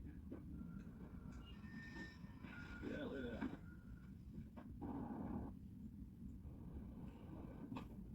Hey. Well, hi. Good to see you. Can you do the call? Yeah, it's like first and second. So that's tradition, right? The first animal you kill goes to the elders, right? That's a great tradition.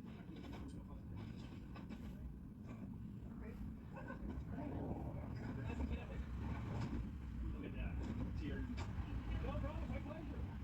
I really appreciated that boost. If you ever have the opportunity to donate wild meat, I'll put the email address for the native hospital down in the video description below, so you guys can do that too. Well, we donated about 95% of the boost, but my brother got a little bit of shank, and I got a little bit of ribs and some trimmings.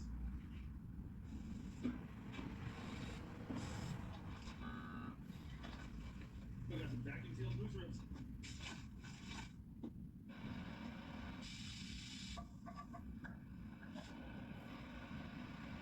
Down there, we got moose stew. Well, that was a great meal, and we had a wonderful time. Hope you guys enjoyed this video as much as I enjoyed filming it. All right, we'll see you guys next video. If you like that video, make sure to check out Choose the deal. where we have hundreds of videos just like this. And if you want to see our news adventures, make sure to click subscribe. Whoa, whoa, whoa, whoa. Notification. Bring back flip. Changer les points contre les choses que vous aimez avec PC Optimum. Velocity Max Racing is rated plus ever constructed launch to trailer, maximizing fuel runtime. Our smart kitchen of gas gives space saving garage for portable storage, quick conversion things, even roll in and roll out by storage. Versatile, convenient, Velocity Max has you covered.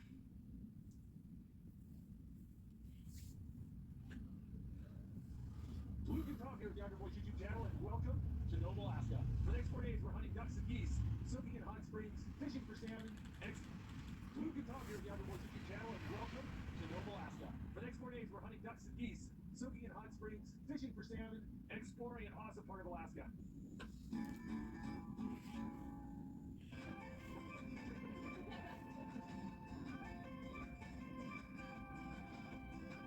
Wow.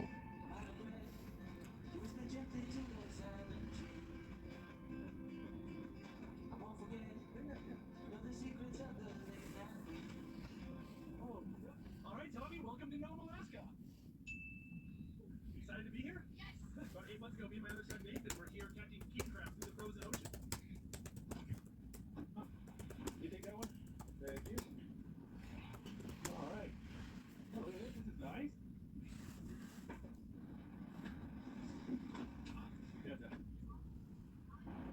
Well, the city of Nome is famous for the gold rush. Back in the 1800s, someone discovered that there was gold in the beaches of Nome. It started one of several gold stampedes here in Alaska, but there's still a lot of gold mining even today. What did she say? What? What did she say? Here catching king crab through the frozen ocean. Huh. Here in Alaska, but there's still a lot of gold mining. I don't know if I watched it already.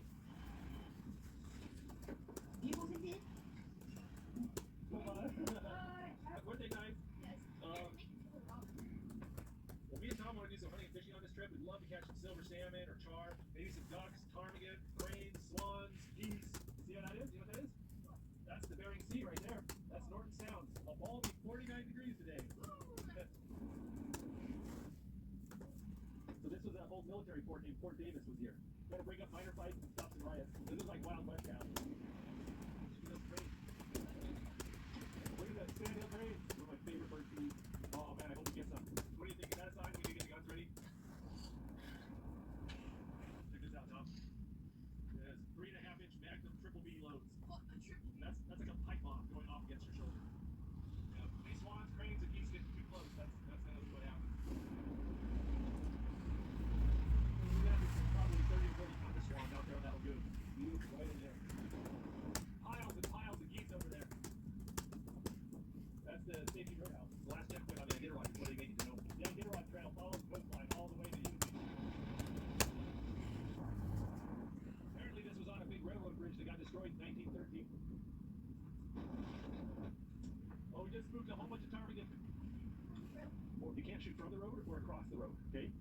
front of me, probably in one of these clearings around here. Now remember, you just can't shoot towards the road. I already walked around down there. All right, let's keep going. We have seen a lot of birds already. Here, hop in. Let's go. The more ground we cover, the better our odds. Want to see if there's any fish in here. We're going to see my mom tomorrow. Oh yeah, look at that. That's definitely bear food. Look, they're on pretty fresh. Look at all the berries in there. You got a good chance of seeing a bear, that's for sure. Old abandoned mining dredge. Look at that thing. I'm trying to stay up today. I have to try to stay up because we're going to see my mom. I think we're gonna go and turn around. We need to hit the store before they close tonight, and we're a couple hours away from home. Plus, we need extra time just in case we see a duck. Yeah. Oh, it's a parking squirrel. Yeah, we're not shooting parking squirrels. It's kind of fun to see it. Now, do you want to walk out there and go shoot at those? Okay, here, let me pull over. Here's the left. You go, Tom. Let's just go take a walk. Shh, get out. Just something. See where that one landed. Okay, you gotta get close. Get much closer. Get as close as you like again. Ready? Fire. Where's that trouble stash? Okay, now see how they're moving around? They're nervous. You need to get up front. Go do your pitch shot. Okay, get ready. Yep. Now I gotta vote. There we go. Let's take a look here. Oh yeah, look at that. Look at that. Two lovely ducks. That was clean before we go home. Yeah, we're like swimming across the river.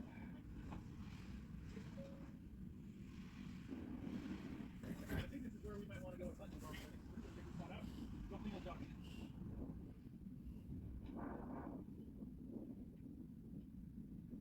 You see here the duck's got two types of feathers. There's the normal feathers, then there's the down, closer to the skin. If you buy a jacket or sleeping bag that's made from goose feathers, this is what you're getting. If you buy it made with goose down, this is what you're getting. Goose down is way more expensive and way better for keeping you warm. All those crowberries. The ducks and the swans are getting fat on these berries. Little Tom, I think we definitely For him? go hunting tomorrow morning. How about you think? Well, there's a good chance. But my fingers are all stained purple. We got crowberry juice all over our fingers. Just put our hands on the ground.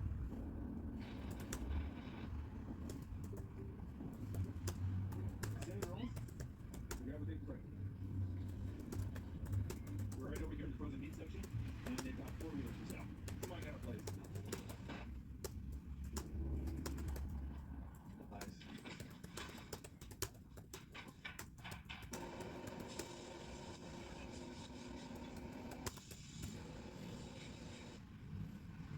I have to try to stay up because tomorrow I'm going to my mom's house. I'm gonna go over and see a friend. I'm gonna get a little ice cream or something. See the for some dessert? Yes. Do you want a lime fruit or cupcakes? Yes. That's a weird combo. Was that one bigger one? Hey, gotta go in. How's it going? It's going well. It's finished. This roast? Yeah, look, it's 3.5. That is so cool. It's going with it. See the finale. You sure about that? I'm gonna kick less than my little single shot. Yeah. That thing's what you shoot when you don't like yourself. Well, I appreciate it. This meat on the rib really makes a difference. All right, well, thank you. What's special? I like that garage there. Full of boost meat, guns, and ammo, and dogs, and ivory, and death. Kids, time to get you to bed, because we need to get up early. What? It is raining good out there, Tom. Ready for that. You are.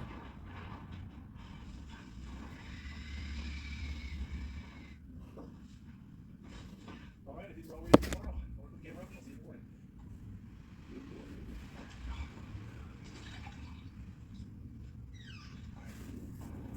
Oh my goodness, there's a target sitting right in the road. Good.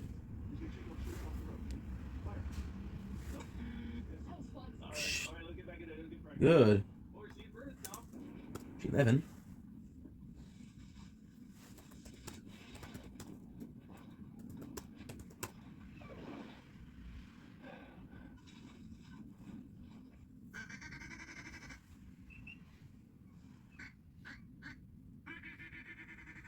I think what we should do is use this hill for cover and come around the edge of the hill and see if we can surprise something. You want to do that?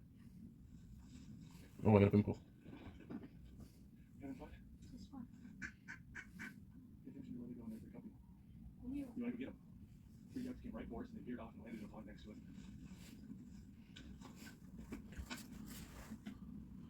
Get him. Get him. Get him.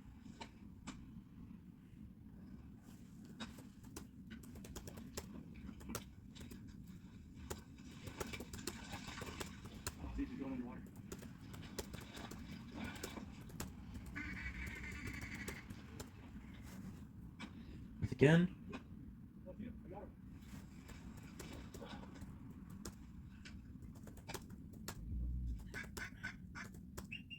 There could easily be a duck sitting in one of these ponds we can't see, and as soon as he pops up and he jumps up, we gotta shoot blast him. And he was way too far away. We already got to see color. Did you see color? No, you just looked at black silhouette. Don't worry about it. We're gonna learn. We're gonna learn. All right, Tom. You go for it, Tom. All right, Tom's gonna go try to get that duck. Oh, dog going. Bro, I'm not trying to argue. Asking you nicely. Bro, I'm not trying to argue. Go again. Good.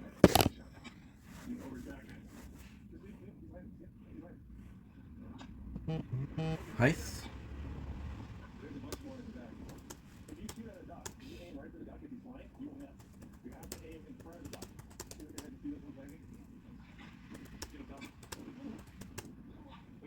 Watch him see if he lands.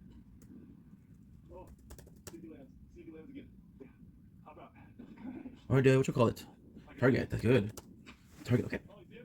Carl, Jimmy, 3 times and he's just sitting there eating. Fiona thinks about following Jimmy, but he has already placed set up and is already ready to move alone. Thinking she wouldn't follow. To leave.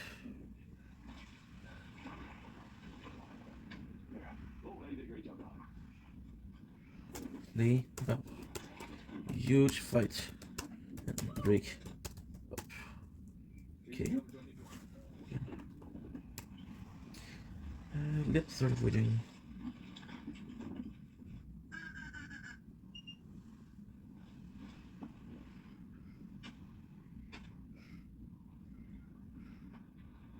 We got a duck, but I gotta wait for the wind to blow it over again.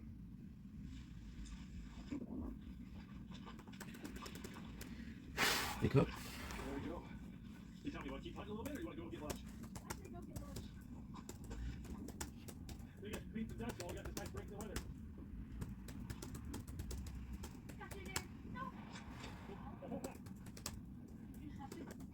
Understand what was wrong. Okay, so now you fight them all. Dang it. I emptied a whole gun worth of 3.5 magnums on those birds. I only hurt myself. You insist. I'm gonna fight what you do. Why you insist? And we got a nice comment. You can do it. Which is Yenny. What a good dude.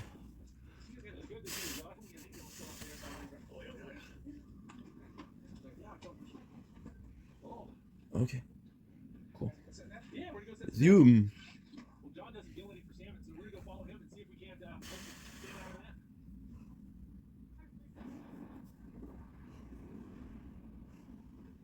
Doo doo.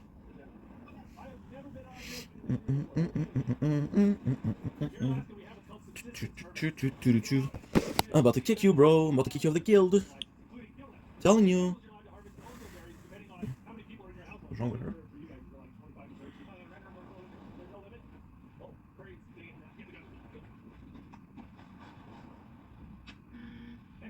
Come back here and fight like a man. Oh, good to see you. Good too. And then roll over. Doo doo doo doo.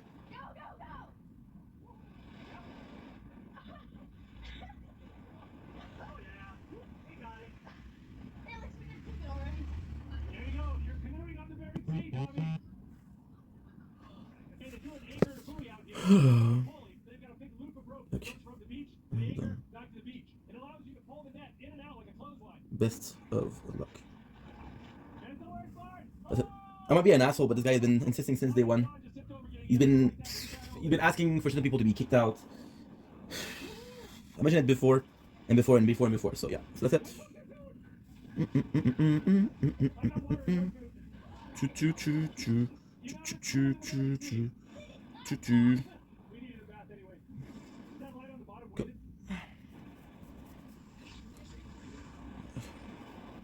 Good luck. Salmon swim from the ocean and go up to the rivers and spawn, so they swim up and down the coast. You don't need to set your net out far. Just a little bit off the beach will catch them. If a salmon gets in there, you'll see the buoys start going crazy. Look at this. Little piece of pottery. What's wrong with him? So you only come back around 9 or so? Take it. You okay staying up a little bit, Tom? Yeah. Go, I'll give you a text about 8:30 or so. Ian. Formation of Mickey's ceiling.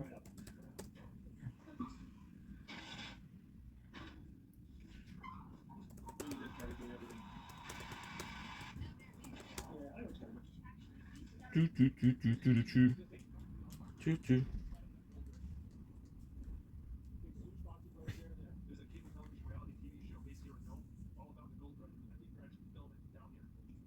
Wow, I know that.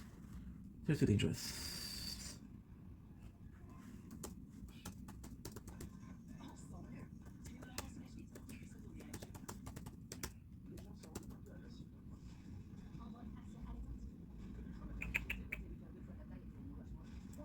Intimate with Mikey.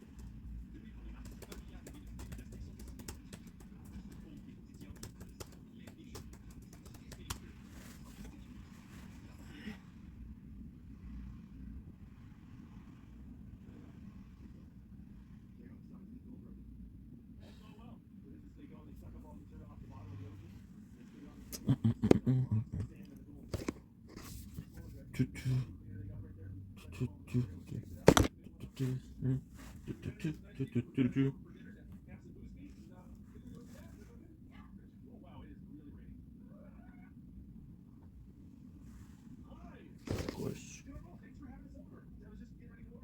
Whoa, whoa, whoa, was that done? Only one, nice.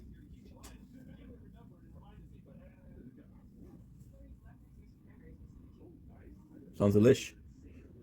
I don't think you guys can hear it, right? Choo choo choo choo. Choo choo choo. The bro posted the conversation. Bro posted the conversation.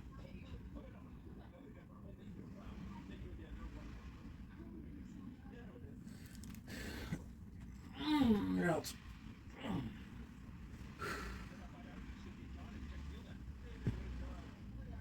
Choo choo choo choo choo choo choo choo choo choo choo choo choo choo choo choo choo choo choo.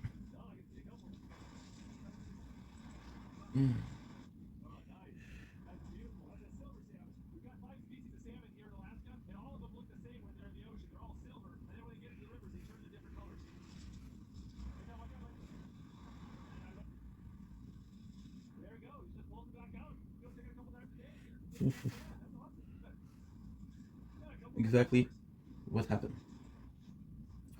Should more upfront, but needed J-Rake a lot for the guild. J-Rake since day one have been complaining about some member not doing their parts.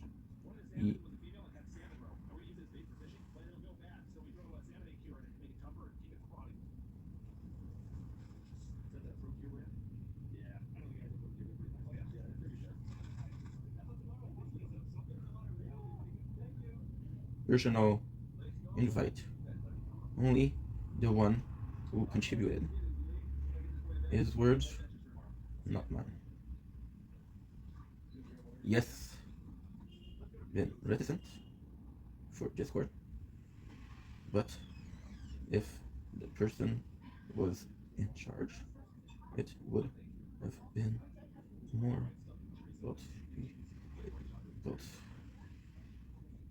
guild and not the rest. Also,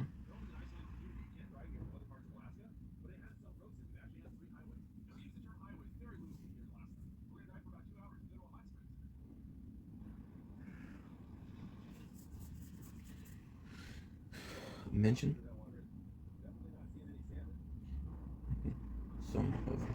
Soccer.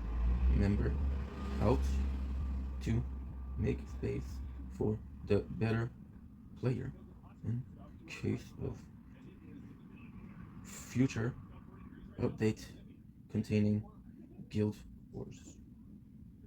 I'm sorry about the drama, but please have all the facts.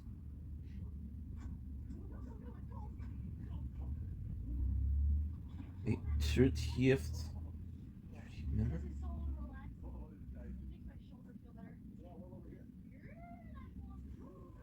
Discord.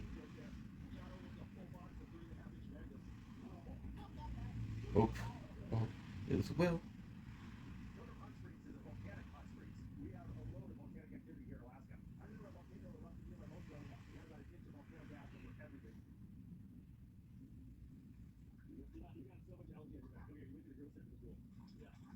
Daily. Have 100 points.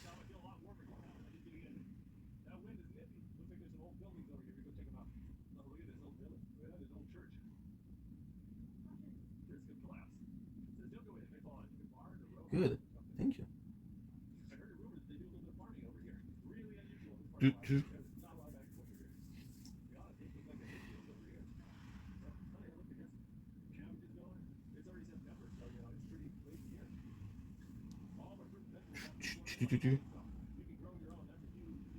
We have a member.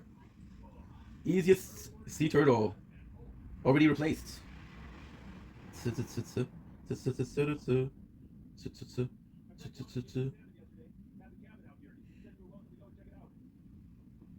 Pressure me to opening it. Discovery will get thrown.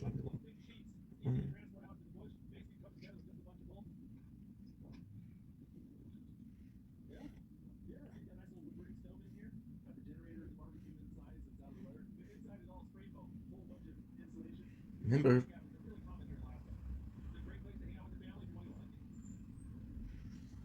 To the member. Sheesh.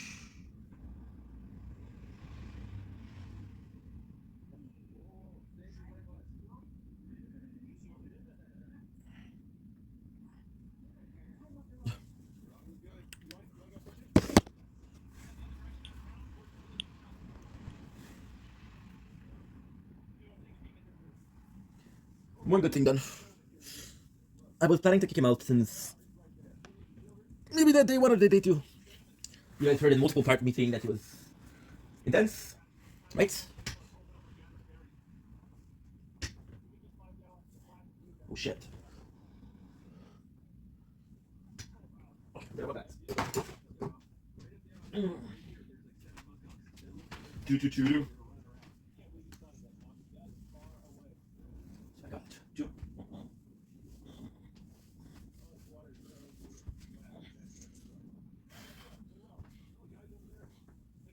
I'm sorry for the show. We can remember it.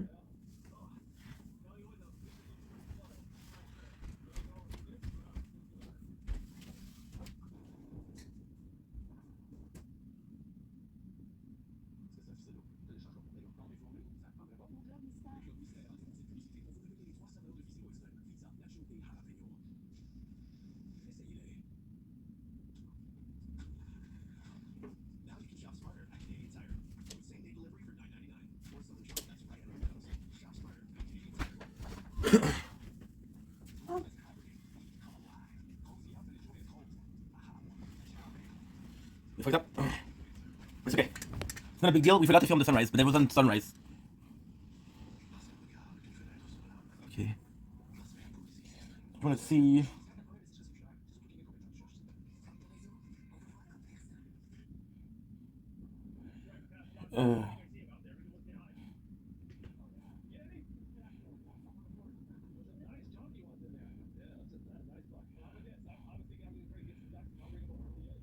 Doo-doo.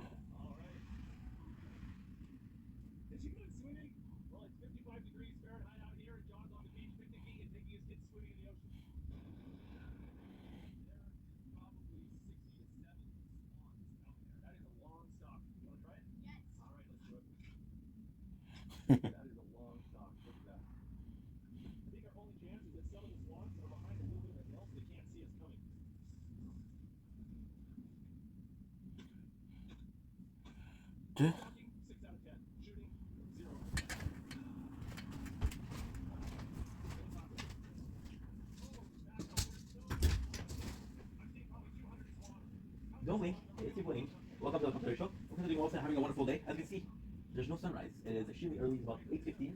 It's a bit later than usual, but it's there's no sunrise this morning. Today we already did a lot. I did all of, like I said, I did all of my dailies. Now right now we're taking notes. We're about to post. And that's pretty much it. So we're really doing good. Of course, a little issue with the timing, but that's never going to be something that we'll be able to control. So there you go. Here's your sunrise. Enjoy. Is it magnificent? It is, right? Okay, it's good. Also have to. Oh, that's not uploading, which is great. Which is freaking great.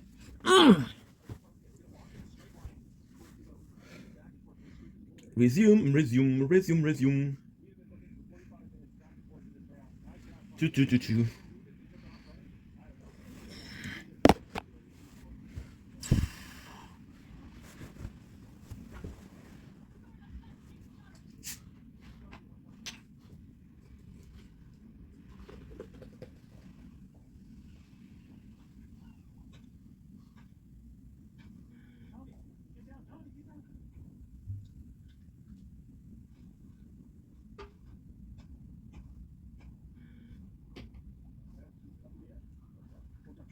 I'm a bit pissed that he posted the conversation.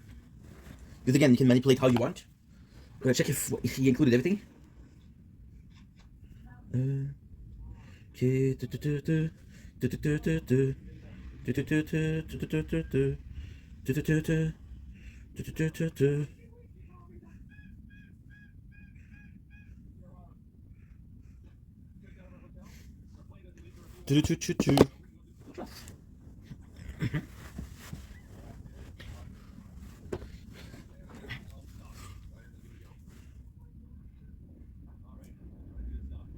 Gets feeling.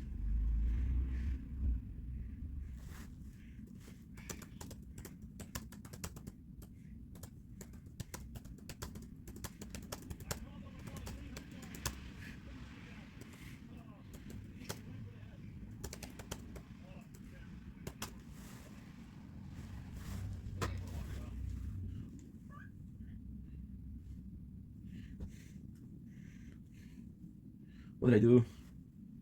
The shot recurrence and it crashes.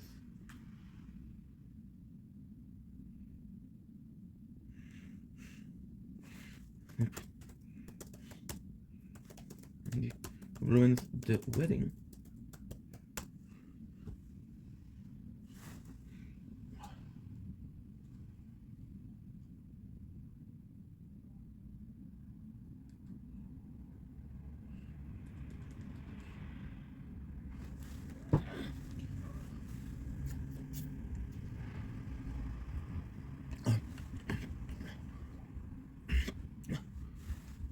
Yeah.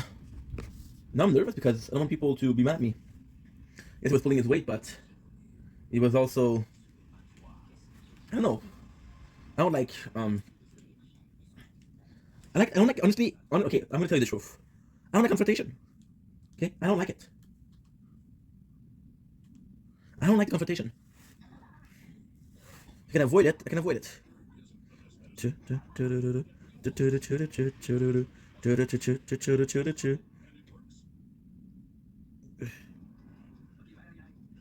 Good.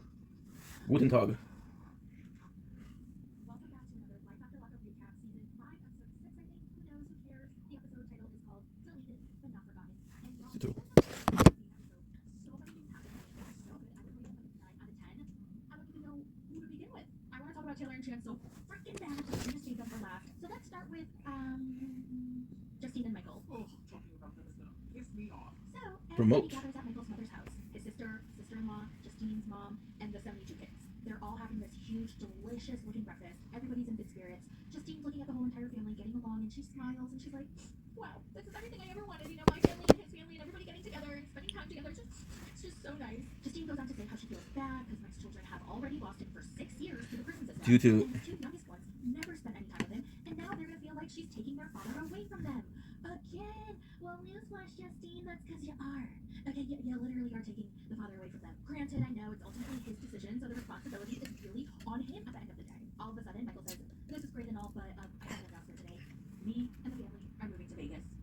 We're living asses. What about your other kids? Like, what about the new baby? I thought the new baby was going to be born in Rhode Island, and we were all going to be together. And Justine says, I hope you guys can understand that this decision will give our entire family positive opportunities. You mean you and Michael? And then she goes on to say, but especially for Michael and his music and everything he's been deprived of for a very long time because he was in prison. Listen, ooh, that statement pissed me the off. Listen, I get that you want to start living your life and doing things for yourself after having lost so many years in prison. I get it.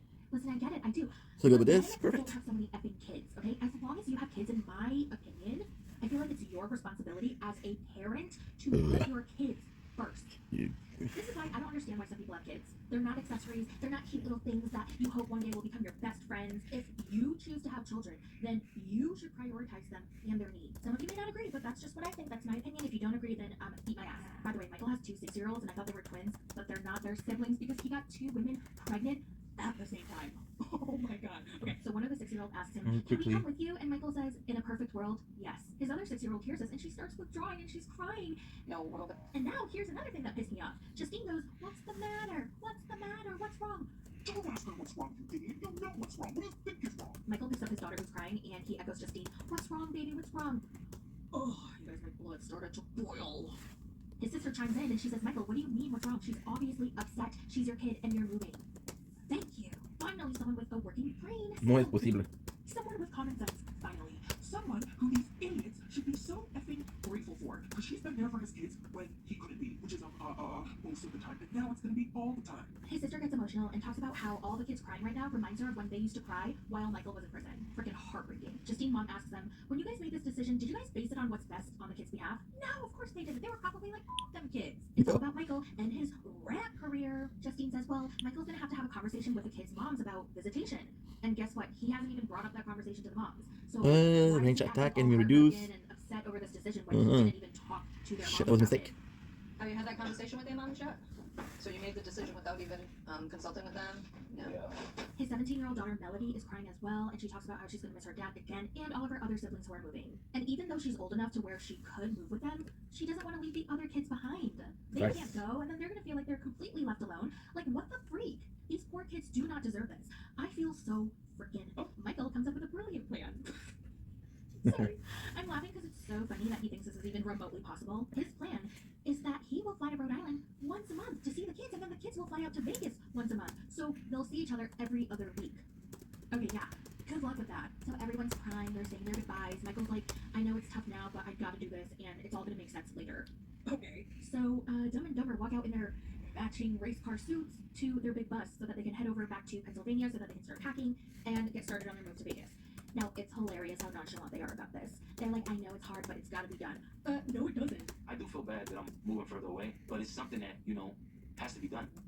You don't feel bad, dude. You're an Okay, asshole. so they're back in Pennsylvania. They're starting to pack up their house. Meanwhile, Michael gets a call from, I think, his parole officer who wants him to come in. So he drives over there, goes in, comes out, and he says that they weren't able to expedite their transfer because I guess they need approval for him to move from Pennsylvania to Vegas. But there was paperwork that he needed to sign and submit so that the approval can go through. But he never got it in the mail. Therefore, no signed paper means no transfer. So basically, the move has to be on hold because he can't move until he gets that official approval. And now he's got to break the news to Justine. Now he's stressing out. He was like, oh, how could I have forgotten? I knew I should have checked in more. I should have done this. I should have done that. How am I going to break the news to my boss, Justine? So he's like driving around, huffing, stressed out, and then he does a video call with Justine. He tries to break the news, but he just can't because she's so excited. She's like packing the boxes. She's like, oh my god, we're gonna start our new lives without your kids in Vegas, blah, blah, blah. And he just can't break the news on video call. He's like, all right, I gotta go home and I gotta break the news in person. Now he's stressing because this is not only going to be a huge inconvenience to, I don't know, whatever, but it's going to be a financial burden because the move alone is costing $10,000. But now on top of that, he has to pay the mortgage on the new house in Vegas, plus the It's like doing Resident Evil. until they can move. So, good luck. Now on to Melissa and Louis. Okay, let me just say, Louis, the biggest surprise for me this season, he turned out to be completely the opposite of what I had 15? expected him to be like. Initially, I thought he'd be just this big player, and he was going to break Melissa's heart and not really get back on the right track, but he's just been so amazing. Like, I think I'm starting to develop a crush on him. So Melissa, you better Awkward. watch out. Louis headed to the gym to apply for a job. He says in prison he fell in love with working out and exercising, that he'd give like training tips to the other inmates, and he wants to help people change their lives through fitness. So he meets with the manager, they say hello, and then the manager says, so do you have a valid ID? Because I gotta do a background check. I do background checks on everybody, okay? Did you hear? I do a background check. And Louis goes, oh, okay, well, just to let you know, I do have a history. I was just released from prison for committing armed robbery, and I did 10 years. And I was an addict. I went from pills to heroin, but I've completely changed my life. I'm 5 years sober, and I cannot wait to better myself. Okay, I'm ready to work and be a really good person in society. I don't think the manager was too happy to hear this. He feels like things might start off great, but then will quickly decline and blow up into pieces. He also tells Louis, you know, you seem like a great guy, but I don't trust drugs. I've seen people 10 years clean and then go back. It's not wrong, though. Jeez, is this what you really want to tell someone who's trying to turn their lives around? It's the truth. Like, talk about a wet blanket. Like, I understand he has his own personal experiences that have teared down his optimism, but damn, I felt bad for Louis in that moment. It must really suck for people who have learned from their mistakes and who have become better people in prison and they want to start their lives over again, but then the system just throws them out and says, good luck, you're probably never going to find a job with your record, but it's not our problem now, bye, you know? Bougez pas, là, j'ai vraiment plein de belles choses à vous dire. Un classique incontournable au Québec. Il y a tout ce que je voulais. Faites voir qu'il n'y avait pas de question. Ça, c'est les avantages de la neige. Rentre dans votre budget, mais peut-être pas sur votre vélo. Home Depot, votre prix garanti. Bon prix garanti. Hello, my name is Alexandre. I'm a donator at the Fondation Papillon for almost 20 years. And I'm really happy to donate to Fondation Papillon, which allows young people like Adèle to enjoy the Répit Papillon in Montreal, as well as Camp Papillon in Louisiana. So what encouraged me to contribute to That's a French dude. is my experience as a camp counselor. That experience really allowed me to see what we do for these young people living with You hear that guy? how we touch their lives, and all the activities that are available to them. This guy is speaks perfect English, but allows people to live an decide when he wants to give the French accent or not. their families Fucking love that. from the support we need. Okay, so how much now? 48? Okay. Okay. Okay. No, it's gonna be her talk. You know? So he gets home from his interview. Melissa has been setting up for the housewarming party, and she's like, Louis, where have you been? And he's like, at the interview. I think it went well. But I don't think you trust the whole drug thing. 25. And she goes, oh, so you wasted your whole day again? And he's like, no, it wasn't a waste of time. It was a learning experience. Start somewhere. Melissa, I swear to God, you better stop complaining and cut him some slack, or I swear I'm going to slide into his DMs with a picture of my potatas, if you know what I'm saying. Melissa's family arrives to the house, and one of her sisters looks exactly like her. I was getting confused as to who was who. She's the town. Before you complain, this is not nude. To talk to her, and she basically tells her that she doesn't trust Louis. See? and Not she nude. doesn't trust addicts. Apparently, she had a I very think she's bad fucking experience gorgeous. with her ex who was an addict. He was super clean, and then all of a sudden he relapsed and he passed away, I think. And so Donna's mom was like, "Oh my God, I'm so sorry, but I know Louis. Like, he's trying to better his life. He's so excited for his new beginning. Blah blah blah." She's like, For- "Still don't trust him." I just don't trust Louis as a person. I'll never trust him. Good for you. Okay, what the hell is up with everybody just shitting on Louis? I mean, maybe, I don't know, I just feel so bad for the guy. Melissa's dad tells Donna that if Louis breaks Melissa's heart, he's gonna go looking for Louis, and despite being 75 years old, prison doesn't scare him. Then Donna goes, if Melissa breaks Melissa's heart, he won't be looking for her. But don't get me wrong, because somebody else may be looking for her. Like, what the hell is going on with these threats? So after they threaten each other, they go out No. and smoke together. And then they bond over being Italian and being a family now. So I think things are good, I think. How did things go over with my mom and you? Everything's good? Yeah, we should be married in 3 months. It's time for Donna to say goodbye to Louis, and she gets very emotional. I have to admit, I did as well. I did tear up a little. It was such a bittersweet moment. I think as annoying as Donna is, she truly, truly loves her son. Her son is everything to her, and, you know, it's sad for her to let him go, but she did. Now let's talk about Lindsay and Blaine. It's going to be real quick. It's not that interesting. Lindsay tells her daughter Miley that she proposed to Blaine. Miley's not crazy about it. She feels like her mom deserves better, and also she feels that it's weird that Blaine didn't propose and she did. And she's like, so you settled? And she's like, no, Molly, I just want to hurry up and get married before I get locked up again. Later, she talks to She Blaine, cute. and she shows him her hand and her empty ring finger, and she's like, Blaine, you see that empty ring finger? That finger's looking a little empty. You see, it's just so empty looking. So sad. Fix it. She tries Whoa, to say that she wants a freaking ring, and he goes, why? Well, you deserve the very best. I can't just give you any old ring. She would get married before. Let's go get you some little penny-ass little ring. Like, you're the best. I want you to be the best. And she says, Blaine, I don't care if it's a $2 ring. It can look like whatever. It can cost whatever. I don't care. I just want a ring. I don't care. I don't care what it looks like, how much it costs. And Blaine's starting to feel a little pressured, and he doesn't like it. He's like, lying. I love you with all my heart. I'm not going to give you a crap ring. It's going to turn your finger gray. You made more to move and get some don't turn your finger gray. Blaine, I don't care. I just want action. Well, since we're in such a rush to get married, how about we have a baby? A baby? I'm not having a baby. Hell no. Speaking of baby, she hasn't told him that she has an IUD in, and so there's no chance for babies. And she feels bad that she hasn't told him. Shit. I feel like, who cares? It's your body. You can tell him later. You guys are seriously, like, in that conversation where he really, really wants to have a baby. And you guys have that serious conversation.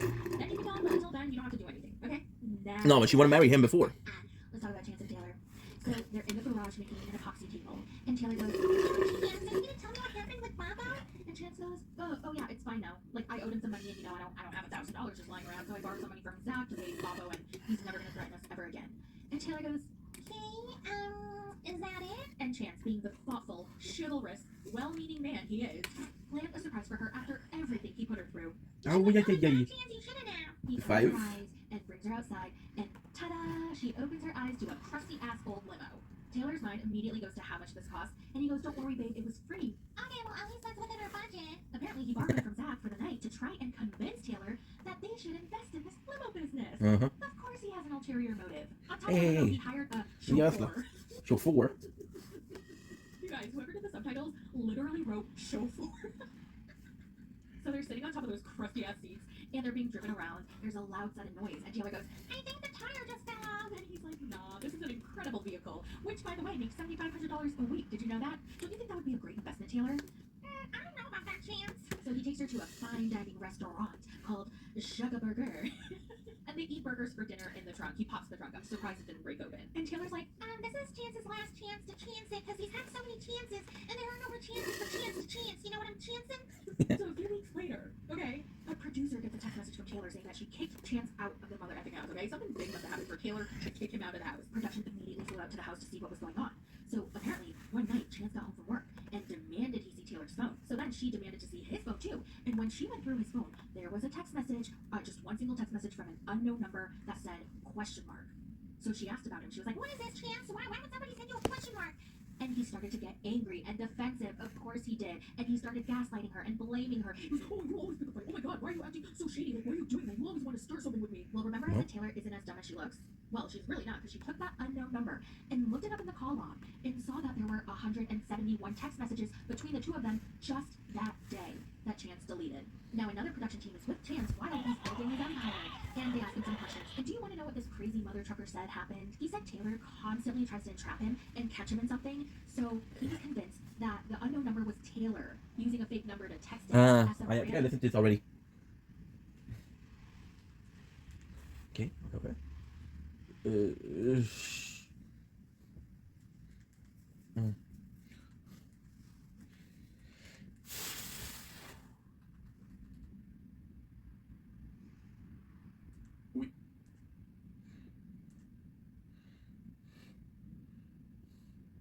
So the other day, Angry Grandpa destroyed my PlayStation 4 over Christmas cookies. You have no... So I'm gonna do. I'm gonna go library.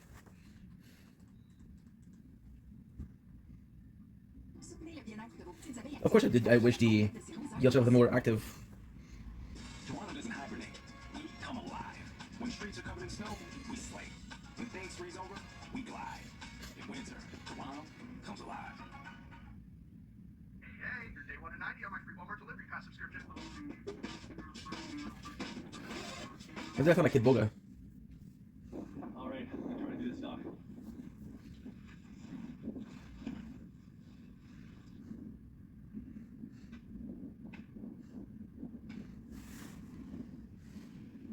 I crawled on my belly 300 yards. And we're back with some more BTS. We're really switching up the gears. It's actually quite fun. So again, the two towers, right? I should find another name. There's a third one. We're still taking notes doing this, watching the Outside Boys. But we're doing something kind of a lot cooler. So right now we're already uploading on YouTube and on, what is that? On TikTok too? Crazy. So, pretty fucking busy, but hey, that's the way we do it. You can tell I'm tired, but I'm feeling a lot better. And that's the most important part. I'd rather be tired and happy than energetic and sad, right? Talk to me, baby. My apologies.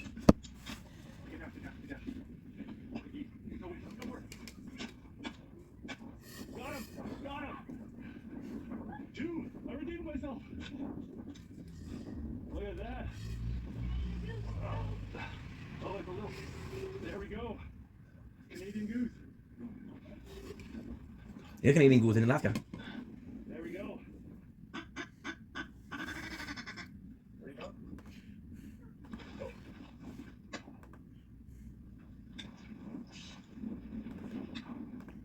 Get him, Tom, get him! Grabbed the last of my ammo and I switched out my guns. I really like my single shot. I keep extra rounds in my knuckles so I can reload quick.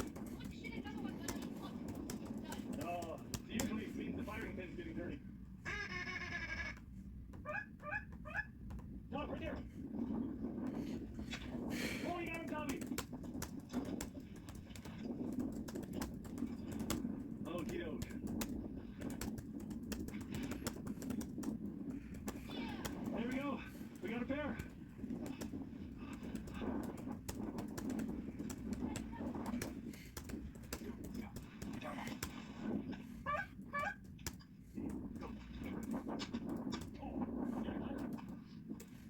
shoveler. That's the shoveler. Tutu. Going down, like, oh, there's a piece coming. You have a good time.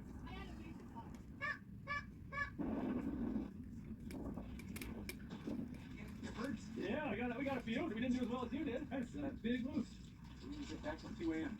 Yeah, you got some work ahead of you. Me and my buddies got the younger ducks. Yeah, I did okay. Nothing to brag about. I got one goose and no swans. Well, listen, I'd love to stay and chat, but I gotta go run.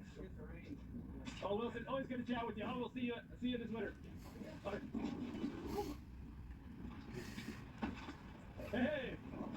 Oh, that's not bad. I'm gonna start smoking them tomorrow. Oh, nice. Strips. Oh, yeah. Just hanging right over the rack like that. This is a poor trade for you. There's like four duck's breasts. Oh, no, it looks lovely. Well, I don't mean to bail on you, but our flight's leaving in a few minutes.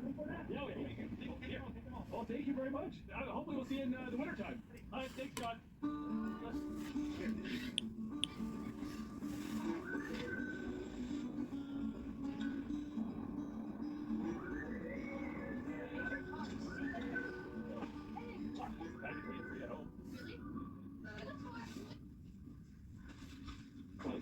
Oh, congratulations. Presented to Outdoor Tall for passing 100,000 subscribers. Recognize your team. Here. I shot my first duck and got my first play button. Tom, did you have a good time? Yes. Well, listen, that was a great adventure, and hopefully you guys had a good time too. And we'll see you next video. If you like that video, make sure to check out the Outdoor Boys YouTube channel, where we have hundreds of videos just like this. And if you want to see our news adventures, make sure to click subscribe so you'll get notifications. 1.5 billion plastic bottles are now refunded, including water, sparkling water, milk, juice, and liquor in plastic. Return yours today. Luke here,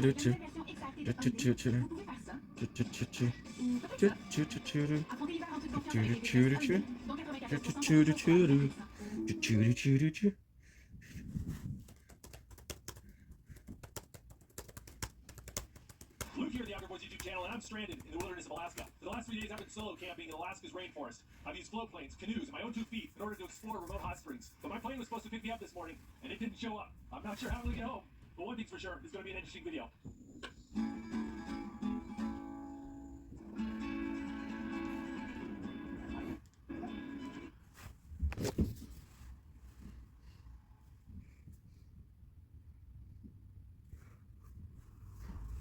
Fuck.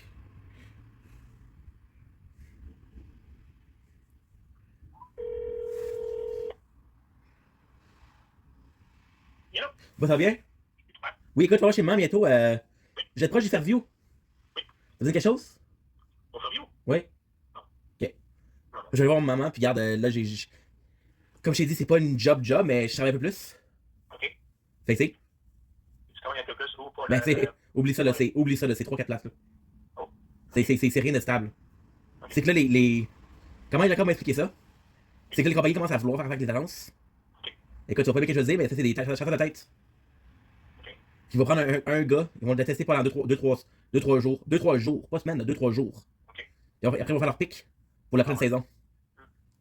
C'est vrai? Ouais, mais c'est pas le fun, là, parce que eux, ils vont te donner 2-3 jours de chance. Puis il va y avoir un autre gars. Puis c'est après qu'ils vont t'appeler pour dire, hey, on te choisit, tu sais. Mais c'est pas bon, ce qui se rappelle avec Anne-Sophie. C'est un cauchemar, ça, là. Fait que c'est ça, fait regarde, je travaille plus, c'est ça que l'argent rentre plus, et que je me suis dit, bon, ben, regarde, je sais que j'ai de l'argent. Ah, ouais, ça, regarde, ça fait ça. Mais là, j'ai dit, moi, il faut faire quelque chose de correct. Ah, mais je te mets pas de pression.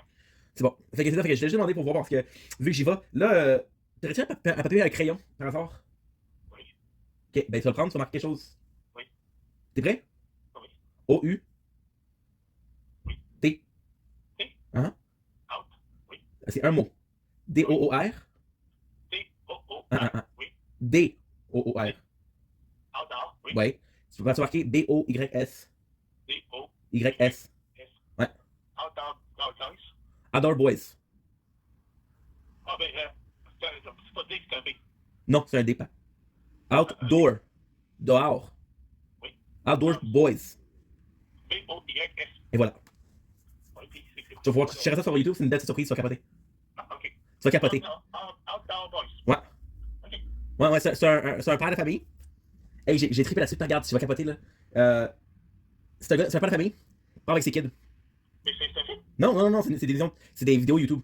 Ah, ok. Il va faire de la survie en forêt avec ses kids. Ah. Mais il y a plein de trucs, papa. Il te montre comment faire une tente pour la neige. Il te montre comment faire un igloo stick. Pourquoi pas? Fait que c'est vraiment intéressant, fait que check ça. Qu'est-ce que tu vas faire aujourd'hui, là? Là, t'es parti aller travailler. Ok. Fait que moi, j'ai du mal en haut. Ok. Là, t'as pas parti bientôt, quoi? À ma part, vendredi. Oh, au moins. Au moins, c'est quoi tu me parlais, c'est qu'elle partait peut-être demain ou aujourd'hui, là. Non. Ok. À part, parce que cette semaine quand même, mais la semaine prochaine, tout le bureau, il est fermé. Pourquoi? Bon, parce qu'il y a une semaine qui ne travaille pas en mars. Ok, pourquoi pas. Je sais pas pourquoi, mais bon. Mais c'est souvent la semaine de relâche, ils ont une bunch de filles qui sont des mères. Non, mais la semaine de relâche, elle est passée. Ouais, je sais. Il y avait le festival de Montréal en Lumière. Ok. T'as pas vu ça? Non. Il y avait le festival de Montréal en Lumière, mais gars, c'est quasiment rendu payant. Non. Tu vois sur le site, qu'est-ce qu'ils vont donner? C'est des restaurants. Tu vois des événements spéciaux. Ok. Faut que tu payes. Oui, il y a de la musique, il y a du maquillage pour les enfants. Ok. Mais si t'es un adulte célibataire, Ouais. il n'y a pas grand-chose. Bon. Fait que je vais peut-être travailler. C'est plus pour les enfants, là. Mais, tu sais, en même temps, là, tu sais, regarde, je vais pas être négatif, là, mais, tu sais, pis tu peux pas demander aux gens de donner des affaires gratuitement, là, mais, tu sais, tu regardes le monde de la poutine. Ah, ben c'est sûr qu'il y a des réseaux qui sont là, juste louer une place pour pouvoir exposer leur bouffe, ça leur coûte, là. Ben oui. Hey, tu te rappelles-tu qu'est-ce qu'il voulait faire? C'est quoi le gros, là, le gros bonhomme, là? Il voulait toujours être devant la caméra. C'est un maire, pas un maire, quoi, c'est ça? Un maire de Montréal. Oui. Comment il s'appelait? Tu sais, c'est une petite caméra, là. Oui. Coder. Oui. Un Coder. Il avait sorti une affaire d'avoir des food trucks. Oui. Il y a une paquet de compagnie qui se passe là-dessus, là. Mais hey, t'as acheté le truck en question, de 1. De 2, le permis d'être là, le permis. Mais pour qu'est-ce qu'ils ont fait de bon, c'est que pour avoir un food truck, ça prend un restaurant sur pied, là.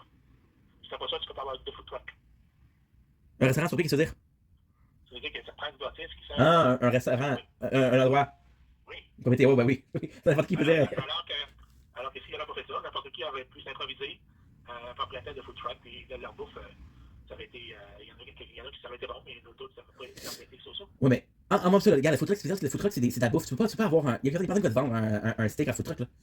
Tu peux t'acheter une frite, un hamburger, quelque chose comme ça, là. Ah, mais tu sais qu'à Montréal, le monde de la restauration, c'est pas facile, là. C'est que le food truck, c'est pour tout le monde. Parce que je vais te laisser travailler. J'ai écrit Outdoor Boy, c'est super intéressant. Super intéressant. Puis tu me dis quand tu vas passer, comme ça je vais pouvoir la texter pour pouvoir le dire. Un bon voyage. D'accord, vendredi, midi. Tu me le dis, tu vas me rappeler? Oui. Ok. Ça fait le fun d'avoir apprécié. Ben oui, c'est sûr. Et c'est bon? Ok, c'est bon. Ne pense pas, puis garde. Contact correct. Oui. Contact que tu sois correct. Oui. Ciao. Ok, bye.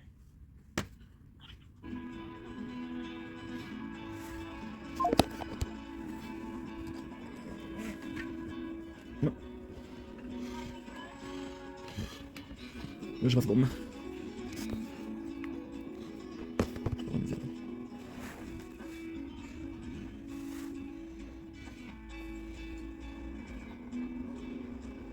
Where are you going, Mom?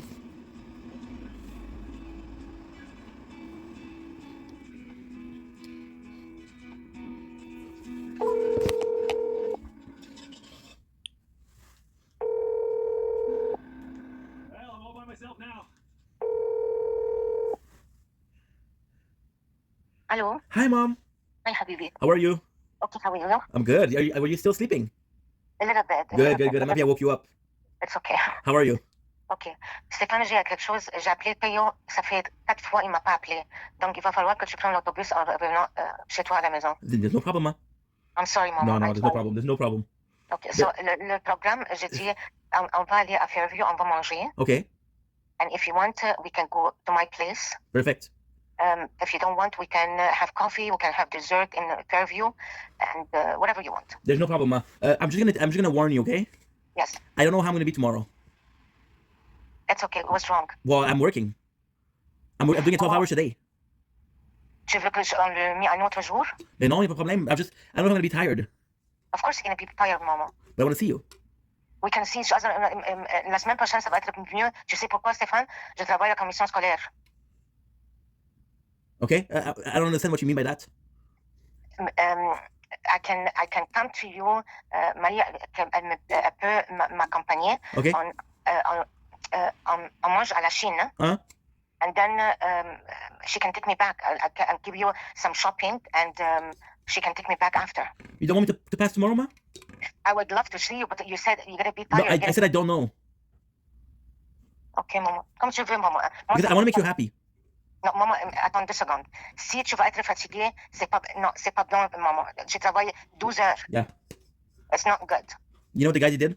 What? You're not gonna like it.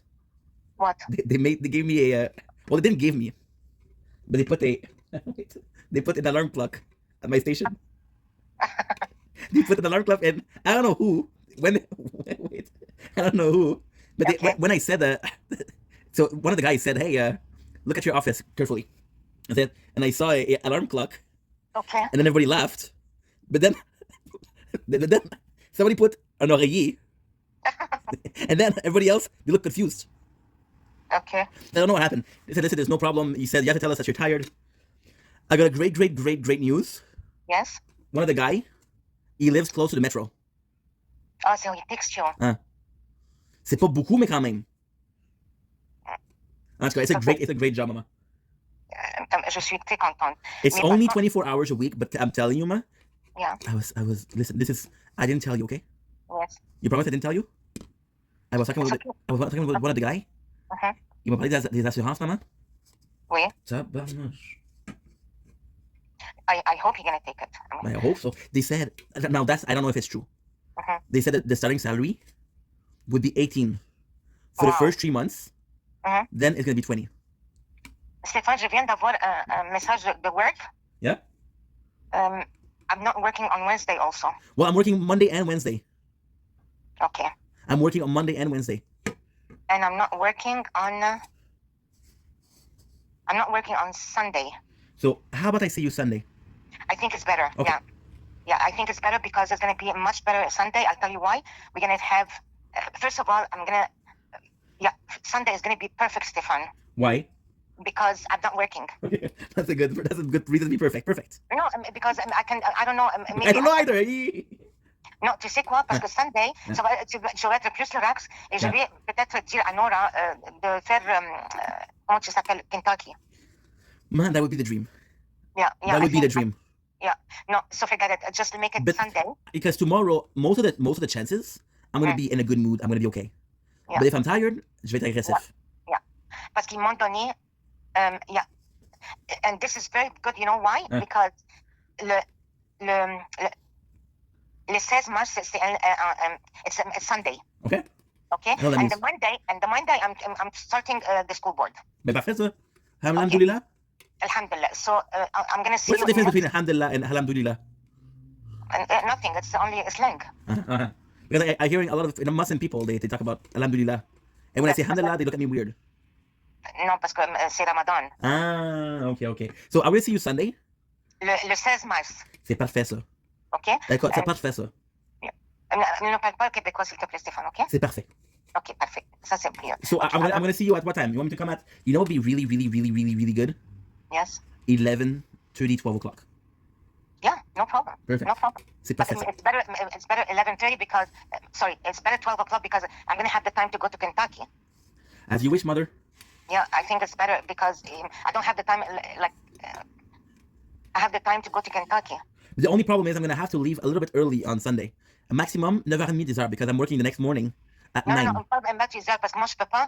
Moi, je peux te prendre à Fairview. Maximum, tu vas quitter la maison ici, max 6 heures. Okay, so from 12 to 6. Yeah. That's perfect.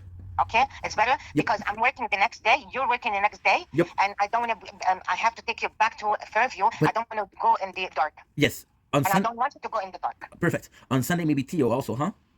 Yeah, I'm gonna try with you. On Sunday. Yeah. So I don't know. I called him.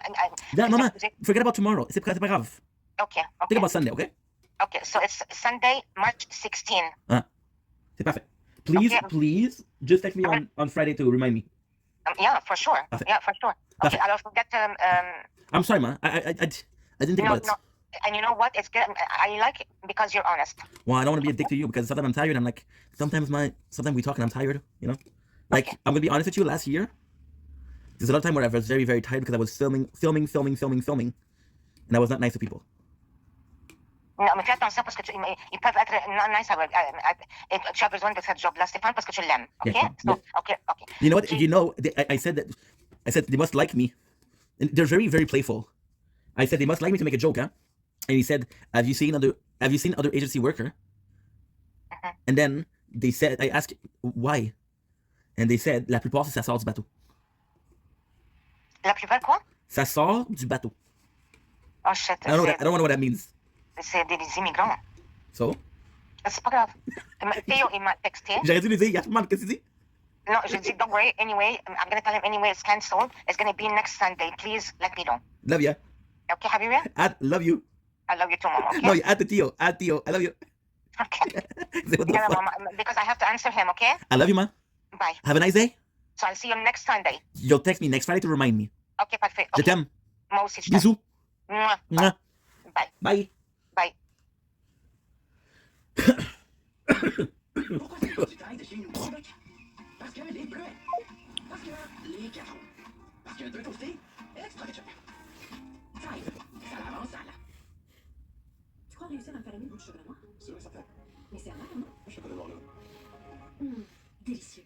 Je savais que ce serait pas mal. Découvrez le nouveau chocolat And us will be sleeping soon. Because your boy is tired. I've got lots of different ammo. I've got slugs for bears. I've got birdshot. The nice thing about shotguns, they're versatile. There we go. I'll leave my gun case in the bushes. I'll get it on my way back. Well, guys, welcome to the temperate rainforests of southeast Alaska. It rains over 270 days out of the year here. And we're about 45 miles north-northeast of Ketchikan, Alaska. All right, we better get trucking. Got a long way to go. Look at this place. It's a cold jungle. Everything is covered in moss. Well, the only problem that I have is if I die here, I'm kind of fucked. Look at the size of this log. This is crazy. Good.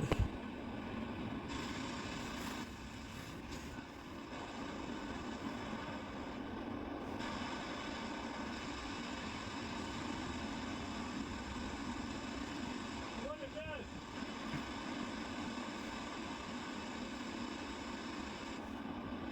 That's pretty cool. Well, this is the lake I was trying to find. Unfortunately, I'm on the wrong end of the lake. And it's a big lake. Sure is pretty. Hold on. There's a little something over there. Check it out. It's an old trolley. All the wood's rotted away, but you can still see the metal frame.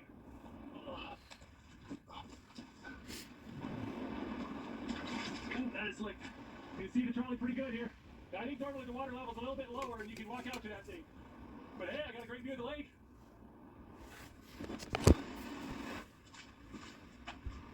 Look at this. Looks a little beat up. National Forest Service left these canoes here for anybody to use. As long as you take care of them, put them back where you found them, everyone can enjoy them. It's a real great thing.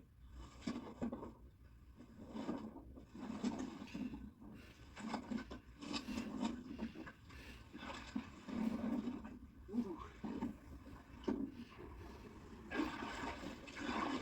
You know what? Rain or no rain, this is still pretty cool. Look at this. Whether they release a crown, it's perfect. There's a couple ducks right over there. I think I might go get them. When am I gonna get the Guardian? What level? Well, they didn't let me get close to them, but they're here. That's a good sign. If I get up early tomorrow morning, I think I might have a good chance at them.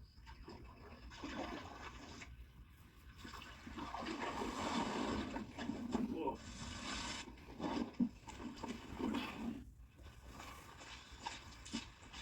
There we go. We got ourselves a nice little shelter. Gonna need it because I've already wet my pants. Well, this is a pretty slick little shelter. It was built in 1937, so it's almost 90 years old. Just made with logs and cedar shingles. Got a nice little shelf up here you can sleep on or use for storage. Look at the big old solid benches here. Got even a little bit of wood here I might be able to chop up. Oh, this is a pretty cool spot, but I gotta get my tent set up. I'm really wet and cold.